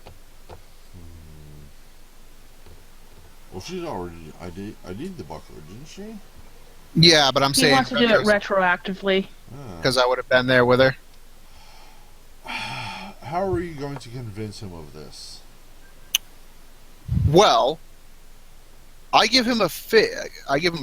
And then we're sitting there eating figs together. I kind of butter him up with figs because that's how you do it. Yeah, because I mean, if somebody eats a fig, they gotta charge less. Well, I'm saying you butter him up with food and then you go in for the kill. Yeah, I see. Um, I'd call that a diplomacy. Yeah, why not? I don't have to be skilled in that. No. Why not? Would you like a little assistance from me? You can sure as hell probably try, but I'm going to aid another. Now, how are you going to aid another? Because, I mean, he's already eaten the fig. What are you going to do? Feed it to him? That might be sexy. There is that. That might turn it in favor. Let's see. What are you guys talking about, Xander, as you eat the fig? I found this purple crystal he's identified. It has like a one-time magic use, but me and him can't figure between both of us and whatever magic he's done. Can't figure out what it does. Mm-hmm. So he wants to take a gamble on it. He wants to pay me 100 gold for it, but it could be something extremely powerful. He could easily get his money's worth out of it. So, Well, I vaguely remember there being a mention of necromancy at the start of the session when it was being identified. This is correct. So I'd like to do a religion check on this to see if it's anything I know about. Yeah, go for it. it's the Demon Soul Stone. Come on.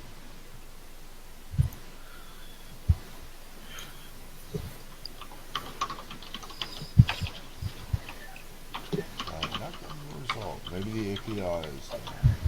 Yeah, the API seems to be down. Alright, give me 3 more seconds to... Not a problem. About 10 more seconds. About 50 more seconds. Yeah.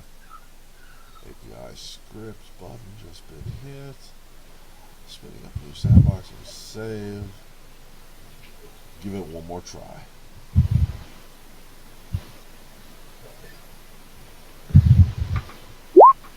There we go. Kara, give me just a second. No problem. 'Cause I've got several things that are going on here. Let me think. No problem. Specifically, what did you ask? If I know anything about it from a religious standpoint. Gotcha. Let's see. You rolled good. You rolled over a 20, but less than a 25. Let me think. There are... See, I want to... Okay, I'm throwing a whisper at you. Okay.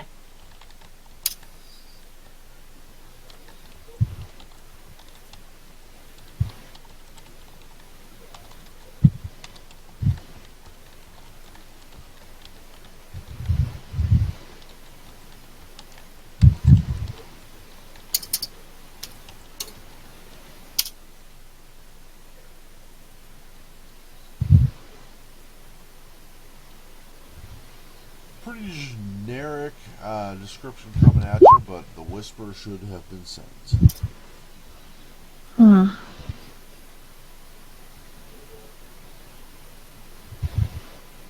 They're not necessarily a product of a god or anything. They're very primal. These the multiple items I allude to have always existed. Okay. And we've established that it's a one-time item. So They're also none I. considered extremely rare. Hmm. Okay, I'm just going to butter up the history of them being very rare, and explain that it can both heal and harm. So it has multiple functions. So it's probably worth. It could be worth more than 200 gold. And I'm just going to attempt diplomacy to butter him up with the information. Alright, well, this is being a player versus player thing. My rule is that the victim decides how well it works. The wizard is a player? I'm sorry, no. Yeah, and I'm just trying to aid. I'm trying to aid Xander in his diplomacy to get more money out of the wizard. There's Xander's pug. Okay, we'll come over there. I gotcha. So you're diplomacy against the gnome wizard to get a higher value. I just have to be a 10 to give Xander a +2. Yeah. And So. the wizard is now offering 125 gold. He really wants this. I'll pat Xander on the shoulder and tell him it's okay. I'm perfectly fine with pain for my own identifies. Alright, can I look over? He's got magic weapons, right? This guy only has like magic items. The guys to the north does sell a few magic weapons.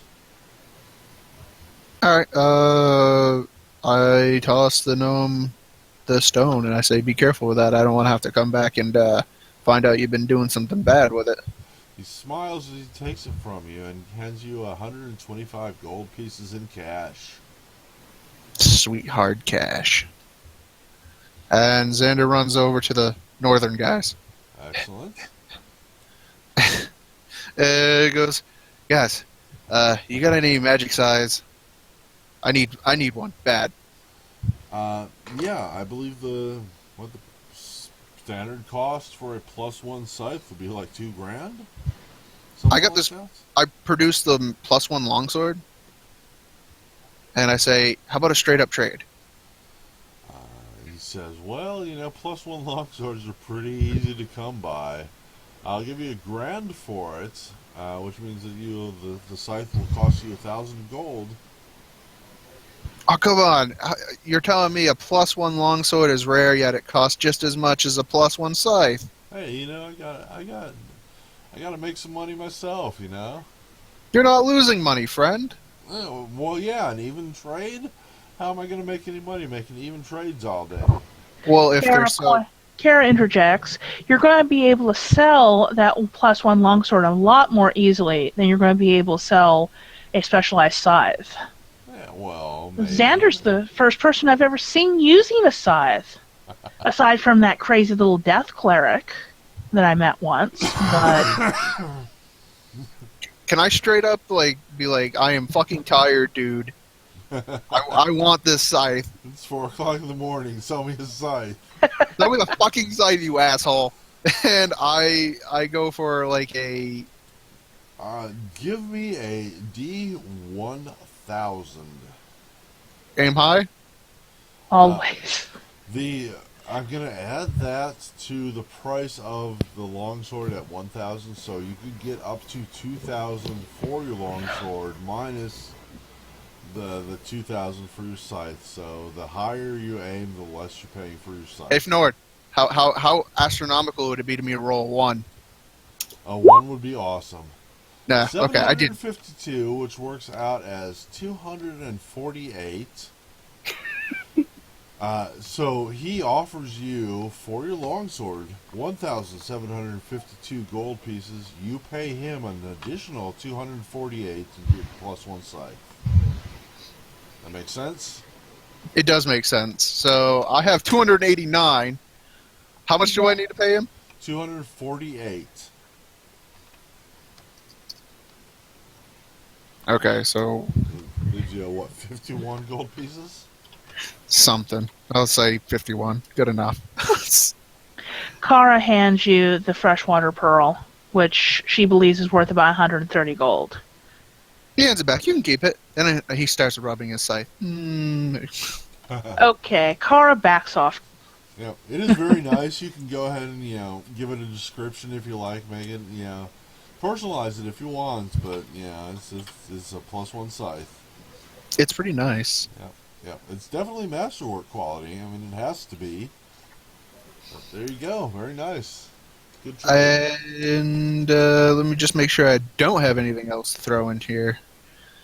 Oh, by the way, I run over to Barth and tell him the story and ask him if he's never ever heard of a man named Hisarl. Excellent question. We can save that for later.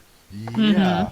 He gets a funny look on his face, and you make a sense motive check that will be resolved next week. And I also, in passing comment, as that fades to black on Xander, he goes, "Oh, by the way, the Falcon wants to kill you."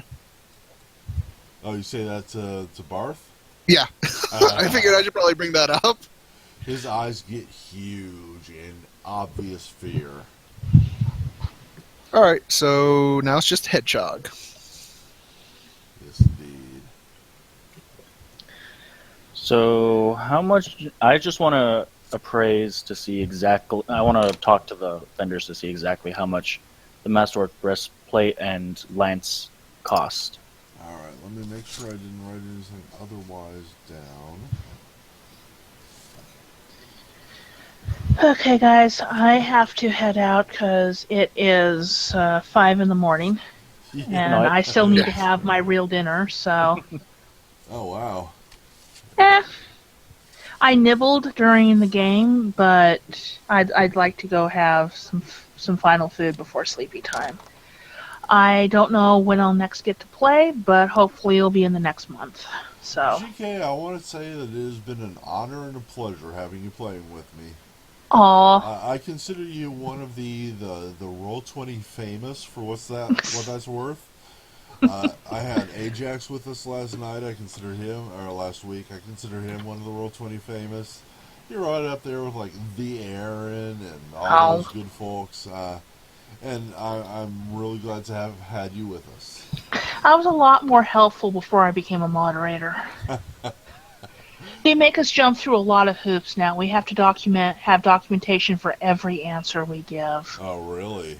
Yeah. Wow. It's easier to just let Silver and Vince answer shit now.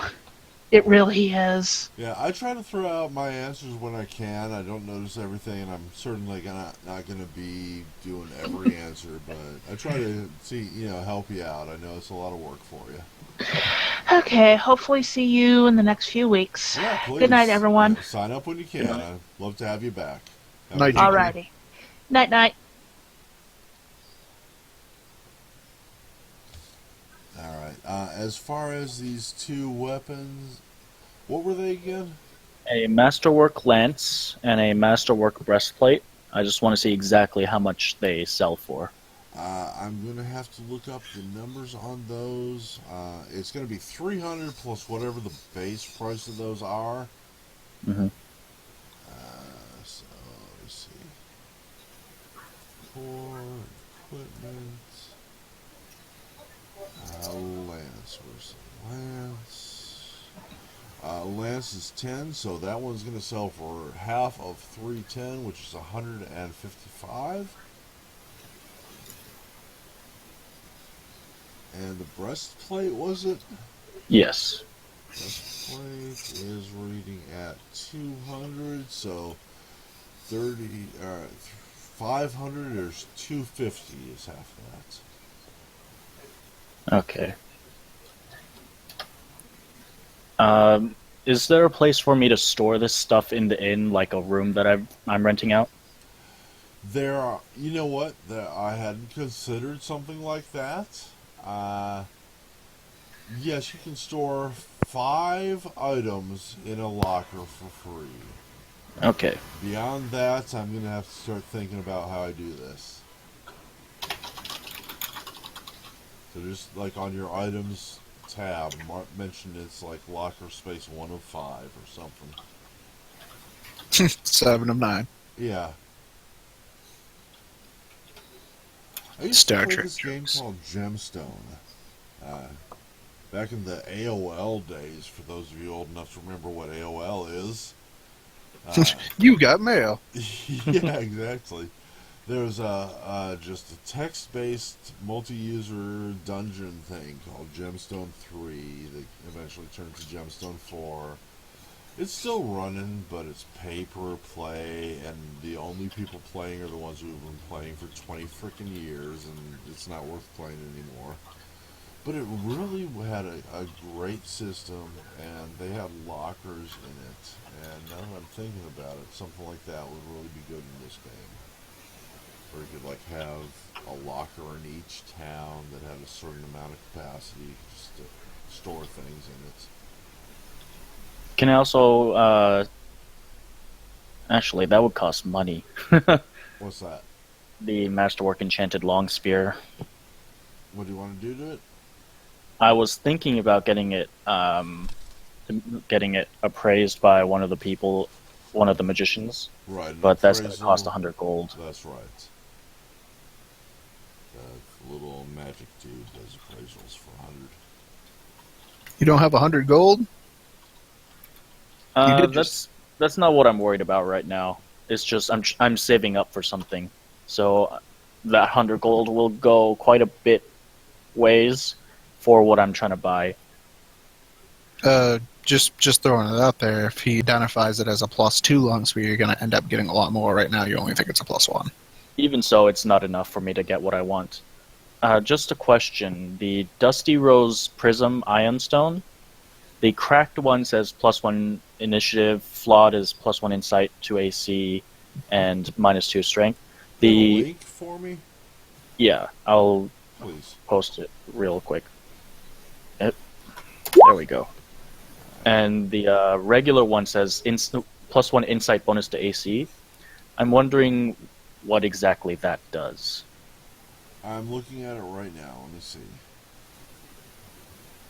Because if it doesn't give me the +1 initiative, I might as well not buy that. Okay, so if it is... I am not really familiar with how this is printed here. I kind of know what ion stones are from previous games and such, but the way I'm reading this is that a Dusty Rose Prism Ion Stone that is in perfect shape grants the wearer a +1 insight bonus to AC. If it is cracked, it is partially damaged, and instead of that, it gives you a +1 competence bonus on initiative. And that's what I've been using. Okay. The cracked one. If it is flawed, +1 insight bonus to AC and -2 penalties to strength. So that looks, I don't know, is that worse than cracked or better? Well, because I'm just trying to get the +1 to initiative, but if I was just wondering if the original version gives the +1 initiative, and because if it doesn't, I'm not going to buy that. So, like the full powered 5,000 gold piece one gives a +1 bonus to AC, but the cracked one damage only goes to initiative. Yeah, For that's it. 500, I'm going to say +1 initiative is considered therefore less valuable. It is not part of the bonus that a full one gives. Full one only gives AC. Okay. Cracked only gives initiative. Okay, then I'm not going to go for the Dusty Rose Prism then. Yeah. That's the way I'm reading it right now. Again, if at any time you find something in print that says otherwise, let me know and I'll reconsider that ruling. But for now, that's the way I'm seeing it. So what I'm thinking is that the Prism Stone kind of gives you a bonus to seeing into the future, maybe, and like a very slight glimpse into the future improves your initiative. Of slightly better improvements will affect your armor class, but reduces your strength, and the full benefit reduces your armor class. That's the way I'm reading it. That's the way I officially now rule it. Yeah. I just wanted to make sure that, and there was also somebody who talked about implanting it so that I could wear like because it's right now I'm wearing it on my head, and so that gets in the way of me wearing a helmet. So I need to get that implanted into my head so that I can actually use it. That I'm almost completely unfamiliar with. Yeah, I can't remember who told me that. It was Alex. I think that's okay. bullshit. That doesn't even make sense. Why would you jam a stone into your face? Yeah. Well, it's an operation. Like, it's a full blown operation. Yeah, it's like So costs money and stuff. yeah, it costs. I remember there's a 3 in that number. I don't know if it's 300 or 3,000. I think it's 3,000, which is why I have to ask him. I have no idea. Yeah. I just like some of the things. I mean, I think more than anything, like the sustains creature without food or water, or the sustains creature without air things are better, or like the cooler ones. Yeah, well, yeah. Ion stones are just inherently cool, I always thought. You know, the idea that this little thing starts orbiting your head and gives you all these powers, I mean... By the way, you can steal Alex's. There is that, too. No shit, you just have to take it from him. Reach out and grab it. That's right. There's also that's also something that Alex mentioned, where if you have it implanted, then it can't be stolen, which is another benefit. Well, I mean, a mind flayer would steal it pretty quick. Stony. Just because I'm in that kind of mood. Those at home.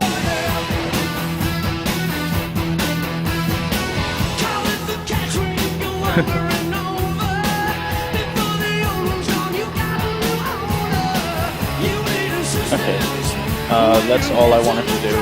Although, I did want to start making a character sheet for myself, but I don't know if I should just wait until next week to do that.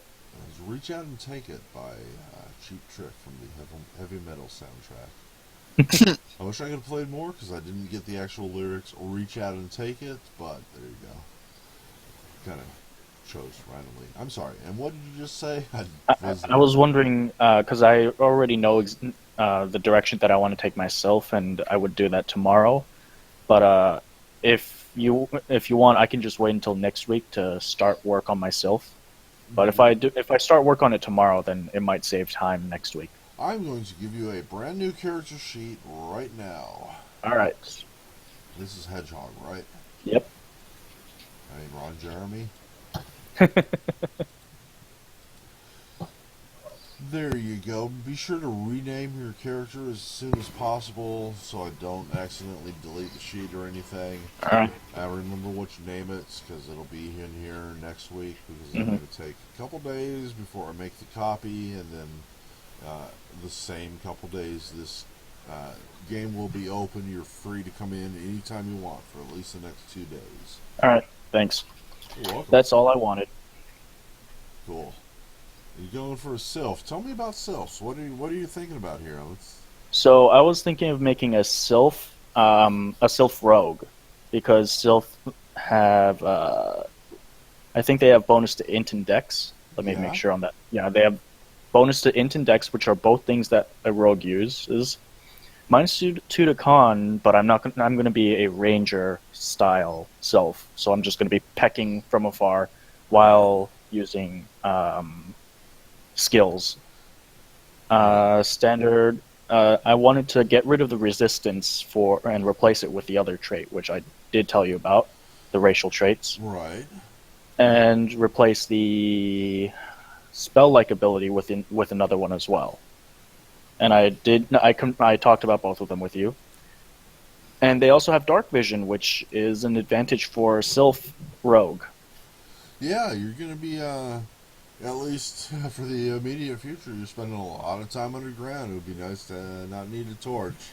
Yeah. I haven't been doing the torches as strenuously as I thought I would when I started this. And, you know, torches and lighting and the dynamic lighting layer, they're so awesome, but they're also kind of a pain in the ass to work with. I've seen an API that kind of like slowly dims the torch, and I'm kind of thinking about something like that. Excuse me. But again, it's another layer of stuff that I need to deal with, and I've kind of just been neglecting that. I've already renamed my character sheet. Cool. Yeah. So, yeah, I've been having so much fun with this. This has turned out so much better than I'd hoped when I started it. That's a lot better when the API is not down. Yeah. The system working properly, it comes together so nicely. I see the armor class, I see the hit, I see everything I need. It's all right there.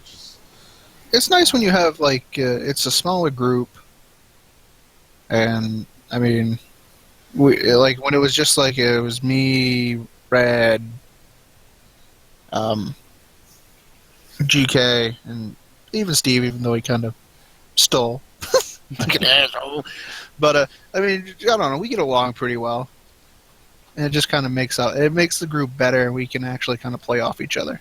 Yeah. I've really been surprised and pleased by how well all the different people I've had in this game have played with each other. I haven't seen any. You know, it seems like, especially in real life, you always get that one guy who just decides to be an asshole for no good reason. And I haven't had any of that. Yeah, it makes it just, I don't know. I always like playing these games with you and like everyone because I get to, it's kind of, with Pathfinder, it's weird.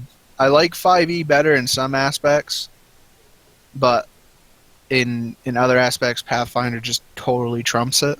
Yeah. I don't know, like with skills, you can, like in 5e, you're not specialized in shit. You can't be specialized in anything. It's all based off from your core stats. Now, see, I'm not nearly as familiar with 5e as I wish I was. From what little I've played, like 2 one-shot games that I didn't get really into, but just sort of played with.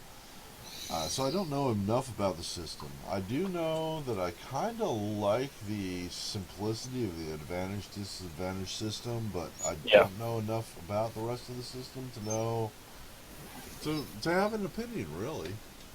I will say combat's easier. That's what it's meant for. I mean, it's meant to be like a. It seems like it's very streamlined. It's like the GM has a situation in place, right? And then he looks at everything that's happening and he either decides whether there's advantage or disadvantage for any given party, and that's all he has to deal with. Yep, pretty much. I mean, you don't. It's rare. Yeah, it's zombies and stuff don't have damage resistance. They don't? No, not in 5e, not that I've come across. Now, one thing I've been wondering about, I'm not very clear on it. 5e seems to have like a very reduced hit point system, in that you're not going to get characters with 150 hit points. You can get characters with 300. Yeah, you can. It just depends on the class you get the feats you have and the basically how you build the character. Because I have a level 4 character that's already at 58 hit points, and See- I rolled 1 on 2 of my dice rolls. Oh, okay. Somehow I had gotten the impression that hit points, like, you had like maybe 2 or 3 times the hit dice that Pathfinder has, but then that was it, just because you don't do those multiple hit point damages. You know, you're not going to do 150 points of damage, so you don't need 150 hit points to absorb. Oh, yeah, you're not going to do 150 points of damage unless you're a rogue. Yeah. No, you're I not going mean- to do that in Pathfinder either, but, you know. Well, yeah. it's funny you can in 5e because like sneak attack damage does get doubled with a crit. Right. I just wanted to roll my stats before, Oh, yeah. just to confirm it with you. Those aren't bad. Yeah, not bad. Not great, but not bad. You feeling Am I allowed- lucky, Red? I'm allowed to re-roll one of my stats, or No, is that you have another to game? roll the whole set. Okay, the whole set. Okay. You throw away the first set and keep the second, and then you throw away the second to keep the third, and if your third sucks, well, that sucks for you. I think I'm just going to keep what I have. I'm not averse to it. Cool. 15s are good. I mean, that's Yeah. that's a good set right there. That's I just used my 2 15s in the Inton decks, and then everything else kind of doesn't matter to me too much. and sylphs have bonuses, so you know. Yeah. You can work Aren't that. sylphs fairies? Like, aren't they like No. a fairy folk? So in Pathfinder, they're half-blooded human and Jinn mix. Ah, I- Gotcha. I, Air still spirit. see them as being very natural. Yeah, they're basically air elemental affinity. ah, Gotcha. So if you Ah. get sorceries, or if you have a sorcery, you have to opt for a Jinn or air elemental. What is it? Origin of your magic or whatever that's called. And if you have witches, you can actually get a trait that gives you extra bonuses depending on what you get. gotcha. I want you to do something that may or may not be in the books. Mhm. Think about air and like wind in particular, since that's what your sylph apparently is. Mhm. And you know, I'm thinking a couple different things. I'm thinking like the first one is storms, like rain and thunder and stuff. Mhm. And I'm thinking like desert winds, El Nino, all the different forms of wind there are in nature. Mhm. Kind of decide which specific wind it is that you're from. You know, Hmm. if you're a dry wind, are you a wet wind? Are you a wind with storms? Or are you like a cold wind? I was thinking, as opposed to wind, because the types of sylphs they're also related to storms. Uh-huh. So like there's a trait that says thunderous resilience, which replaces energy resistance. Right. You can gain either sonic resistance or electrical resistance, that kind of stuff. I was thinking, Yeah. as opposed to moving wind, I was thinking more still wind. Still So- wind isn't or still not air. a thing. But Yeah, this still, is it. still air. I mean, Oh, now see, that is a thing. yeah. And how does that affect? I mean, is that like static electricity? Is that sonic or? Well, the racial trait that I took is called Whispering Wind, Uh-huh. and it says some sylphs are especially thin and wispy, as though they were made of more of air than flesh. Sylphs So- with this racial trait gain +4 racial bonus on stealth checks. So I'm thinking that you are a sylph specifically of like still, silent air. Yeah. Yeah, so you're like almost a silence elemental, if you will. Mhm. I like that. I really that's got some really interesting possibilities in it. Mhm. Is- Like is that either what you- either what you're still looking wind at? or a zephyr, like a cool, soft breeze. Right, very much like the opposite of a wind. You're just like Yeah. very silent, very slow, very subtle, very quiet, and just like the essence of quiet. Until which you is trip. exactly what I wanted for a rogue. Yeah. I like that. I see a lot of story potential in that. So, yeah. Yeah, go for it, man. Talk And to what's me. awesome about the Sylph as a rogue, you get plus half bonus on acrobatics check to jump and half bonus on sense motive checks. Okay. I can see the jump. Again, I'm going with the silence, though. I don't know how jump's going to work, but we'll work it out. Sense motive, I don't know where that comes from. Maybe I you don't know read either. the wind off someone's breath. There you go. But yeah, a lot of fun here. Mhm. Cool. You sure you don't want to re-roll that? I want to see some. I want to see some sixes, my friend. All them sixes. Hang on, hedgehog. Oh, and true animal, you gotta see what he would get. Yep. Making a note for this. Red hedgehog, make one more roll. It's gonna be all 18s. If he wins, okay. See, look, that's pretty fucking good. Very similar. I would say the second roll is slightly better, but yeah. Well, you trade it. You essentially your 14. I mean, you get one more ability score increase. Yeah, you pretty much traded the 14 for a 16. And the 9, so you technically get 2 increases. Yeah, well, not like super jackpot or anything, but it was still cool to see what happened. I gotta roll 2. Oh yeah. 18. For Fuck Oh, you, wow. game. For the third roll, that would have been amazing for my third roll. Yeah. Yeah, that's not too bad. I would have worked with that, but. An 18 and a 17? Hell yeah, I would take that. So I was thinking of swashbuckler. Whoa, what? There's a roll there, Nord. What? How the fuck did I get there? Well, if y'all are gonna roll, I get to roll too. I don't like your rolls though. Yeah, I got a Nick roll there. That 7 sucks. It's still better than one of my 5e ones. I'm still rolling a paladin with 6 decks. That's true. The 16 ain't bad. As a human, I can pump that to an 18. Gives me an 18 and a 15, which I can work with. Yeah, those aren't bad. I mean, those are pretty good. I'm gonna throw it away because I'm a gambler and it doesn't matter anyway. What's my second roll gonna come out as? Better or worse? Better, slightly. No, that's much worse. Because the best I got is a 14. I got 2 14s.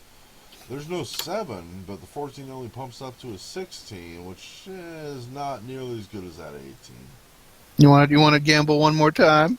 You know what? I will. Because, I mean, this is my world. It's not costing me anything. This third roll coming up. This is the one that my character, Where I player, would have to keep. Yes, I like it. Yeah, that's even worse than the last roll. So I've been going downhill here. Feel my pain, Nord. Yes, indeed. This is a very average character. I'd probably keep the 14 and use my 2 points to pump that 13 up to a 15, or maybe a 12 to a 14. Give me 2 14s. I would roll this character as probably... wow, he's not really good at anything. That kind of makes it fun. Maybe he was a commoner. Maybe he was a farmer that had to defend his land from fucking maybe a like a little goblin tribe that thought it was an easy mark. Yeah. So he could be like a fighter. I mean, a fighter's always easy to do regardless of stats. I'm not seeing him coming up specifically as anything really good. I mean, a cleric maybe, just for simple healing, but he would never get really far. He wouldn't excel at anything, but he wouldn't be bad in any particular category either. He could be pretty much whatever he wanted. Yeah, I mean, yeah, he could be a fighter that maybe he only uses a pitchfork or fucking. Yeah. I don't know. You could see some possibilities of that. Yeah, that would be a fun character to play. I wouldn't re-roll because I got a 17 and an 18. Yeah, man, those numbers. I mean, if you take that 18 up to a 20, dude, what would you play with those? Um, You can take that 20, or you could take an 18 and a 19, working off that 17, or you could even like take an orc and pump something up, drop a few others, or like an elf would give you something nice. yeah, an elf would be good, but maybe half elf, maybe to kind of. But in terms of class, because I mean, what a half elf essentially gets the same thing as a human, and I'd Pretty probably much, bump it's that. two to whatever you pick. Yeah, the only thing I don't get is like the bonus feat, but I mean, an 18 probably bump that up to a 20, and I mean, he'd be really good at one thing and really decently good at another. Yeah, and then just average and everything else. I'd probably go swashbuckler, dump the 10 in my strength, give Go the for like the weapon finesse. weapon finesse because they're really. I mean, a swashbuckler is only good with a rapier. Yeah, Dump the 17 in my int for some kind of. skill points. Well, yeah, and he studies. I would go that he uses his intelligence to kind of study his opponents. Uh huh. Uh, You can multi-class. Put yeah, I the could, I 20 in could dexterity, the 17 in int, and go like a swashbuckler slash wizard or something. maybe. Yeah, that's a possibility. I'd probably dump the 11 in my wisdom for the sole purpose is he's trained all his life with the sword and maybe doesn't have as much outside experience. Yeah, So he doesn't have a lot of actual like in. no street smarts, but a lot of book smarts. Yeah, he's literally studied like the whole manual for fighting, Yeah, but he hasn't really gotten into too much practice yet because he's just starting out, and that's what a level 1 character is all about. very much so. I like this character. I'd like to see you play him sometime. Yeah, I'll roll him up sometime. Yeah, I've been Yeah. kind of thinking about it, and I was like, yeah, but you know what? I'm just gonna go easy night, play Xander. I like him. Yeah. I've enjoyed the fact that you've thrown out a whole bunch of different characters. That's kind of fun. Yeah, I wanted to try him. That's the whole point. I mean, like, I don't know Pathfinder, and I wanted to find a class that kind of fits me. And I don't know. I like playing different shit. Even my wizard that had like 6 and everything. I don't care. It's kind of fun fucking Yeah. up. Yeah. So It's all about having fun, man. that's all it's all Quick about. question on the favorite class stuff. Right. I'm choosing Rogue as my favorite class. What are the bonuses on the classes page? It says FC, HP, and then Right. So yeah. what you do is at level 1, you pick a favorite class. Yeah, Usually I've done that. whatever class you are at a level 1. Mhm. Every time you get a level in that class, including that first one, you get 1 point. This point can be spent as a favorite class hit point or a favorite class skill point. Okay. So if you're level 1, you pick Rogue as your favorite class, you get a point. Level 2, you pick another level of Rogue, you're going to get a second one, but if you picked a level of Fighter, you wouldn't. So as a level 2, 2 levels of Rogue, you get 2 favorite class points. And I can add that to skills per level or just skills? Just favorite class skill points. There's FC skill, Okay. and that means that you get 1 favorite class skill for each point they put in it. Okay. So you could, at level 2, both use 4 skills, have 2 additional skill points. Okay. Or 2 hit points, or 1 of each. I added them both to skills. Excellent. It should automatically calculate on your skill page how many skill points you have. Okay. Just want to. That's probably the one thing that I have the most confusion about. Yeah.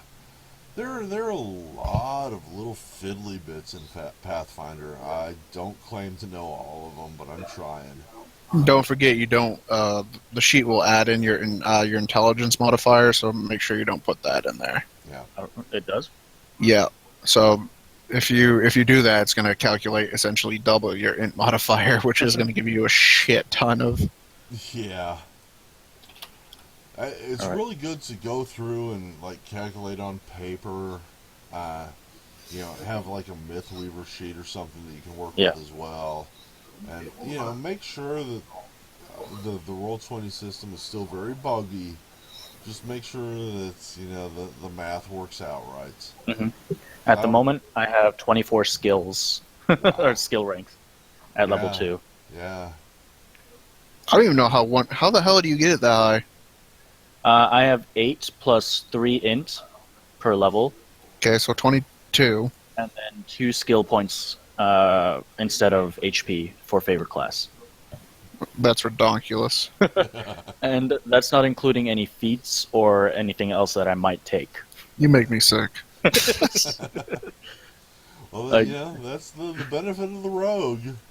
Yeah. Yeah. Sneak attack damage is pretty much all he can do, and that's Yeah, used I have- right. It's a lot. It's good. I have, let me see what's my strength for this. I have 9 strength, so I'm at a -1 on all my base rolls. So I'm just a skill monkey right now, Yeah. which is fine by me because I like doing that. But I have 17 dex, so firing arrows is good for me too.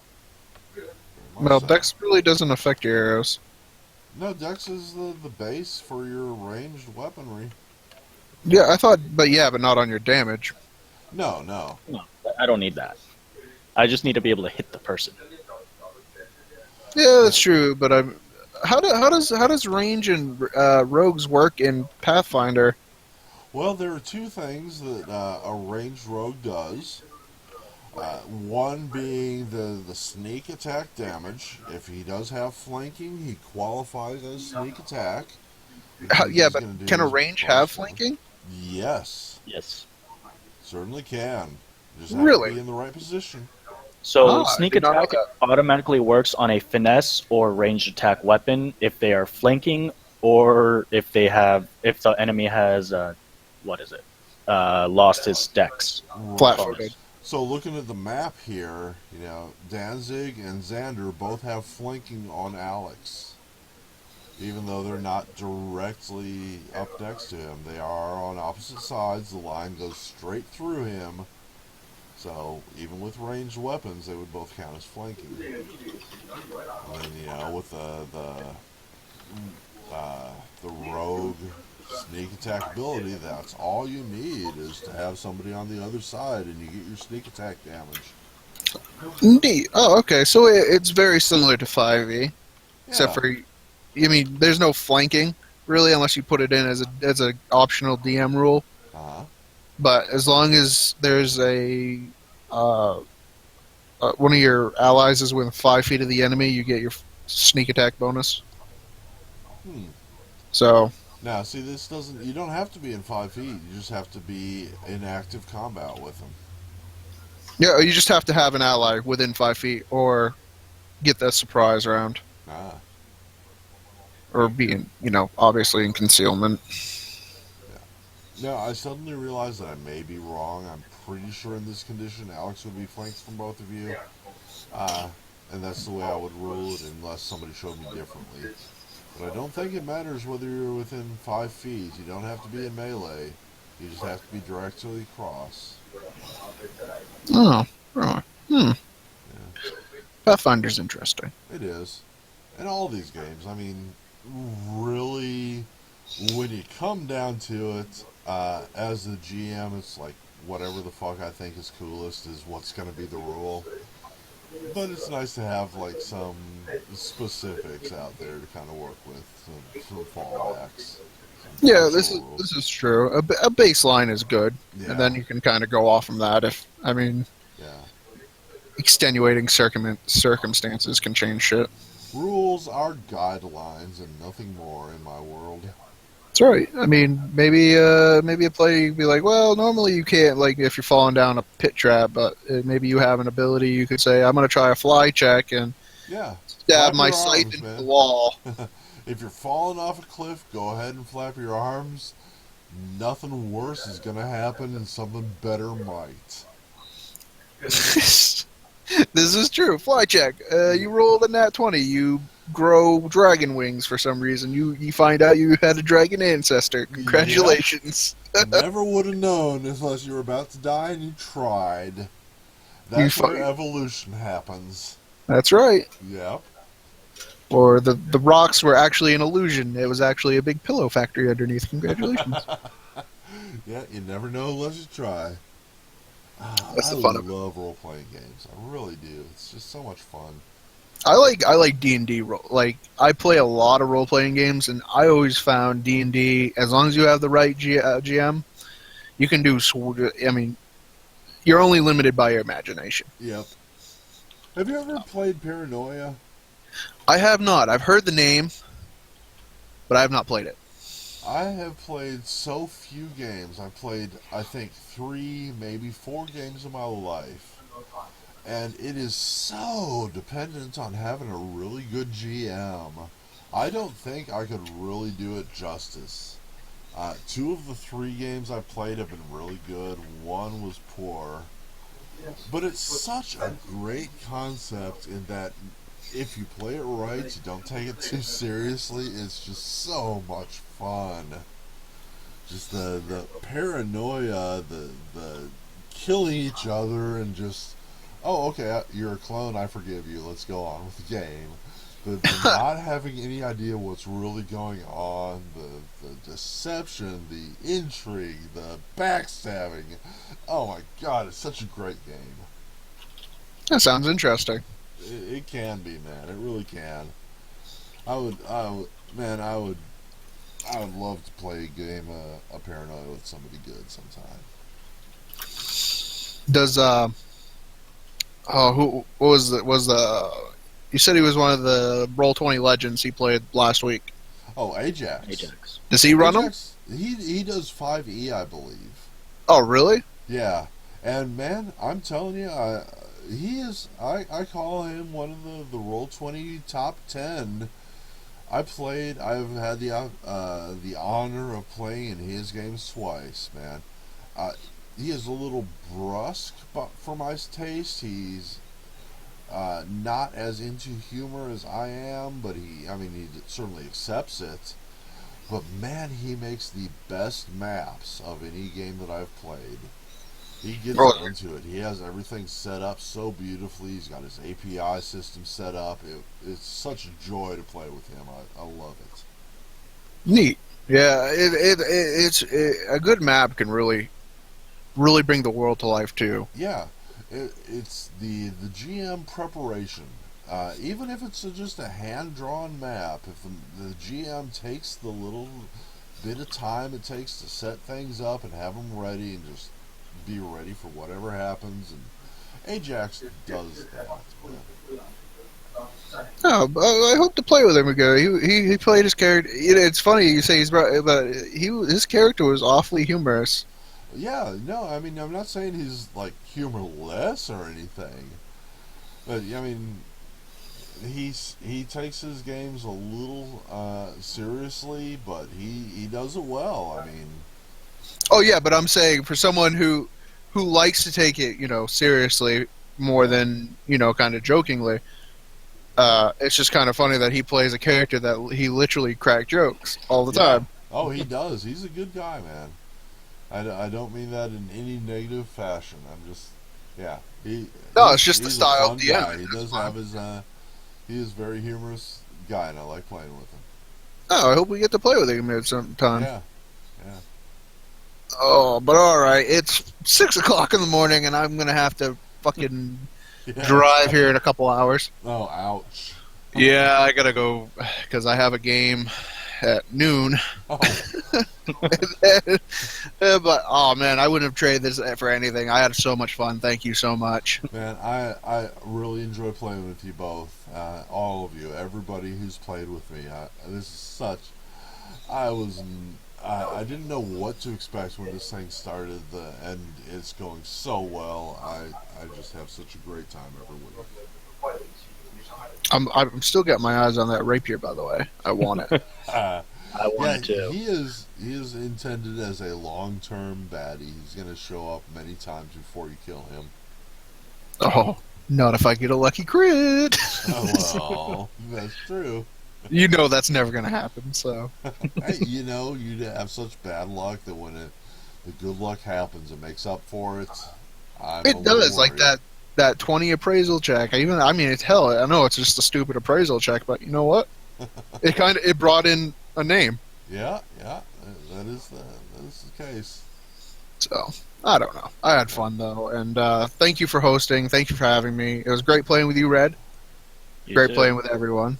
But YouTube, good night, and good night from Nord. Good night, everybody. Have a good night, everyone. Yeah, thanks for playing, Nick. Thanks for playing, Red. See y'all next week. See you.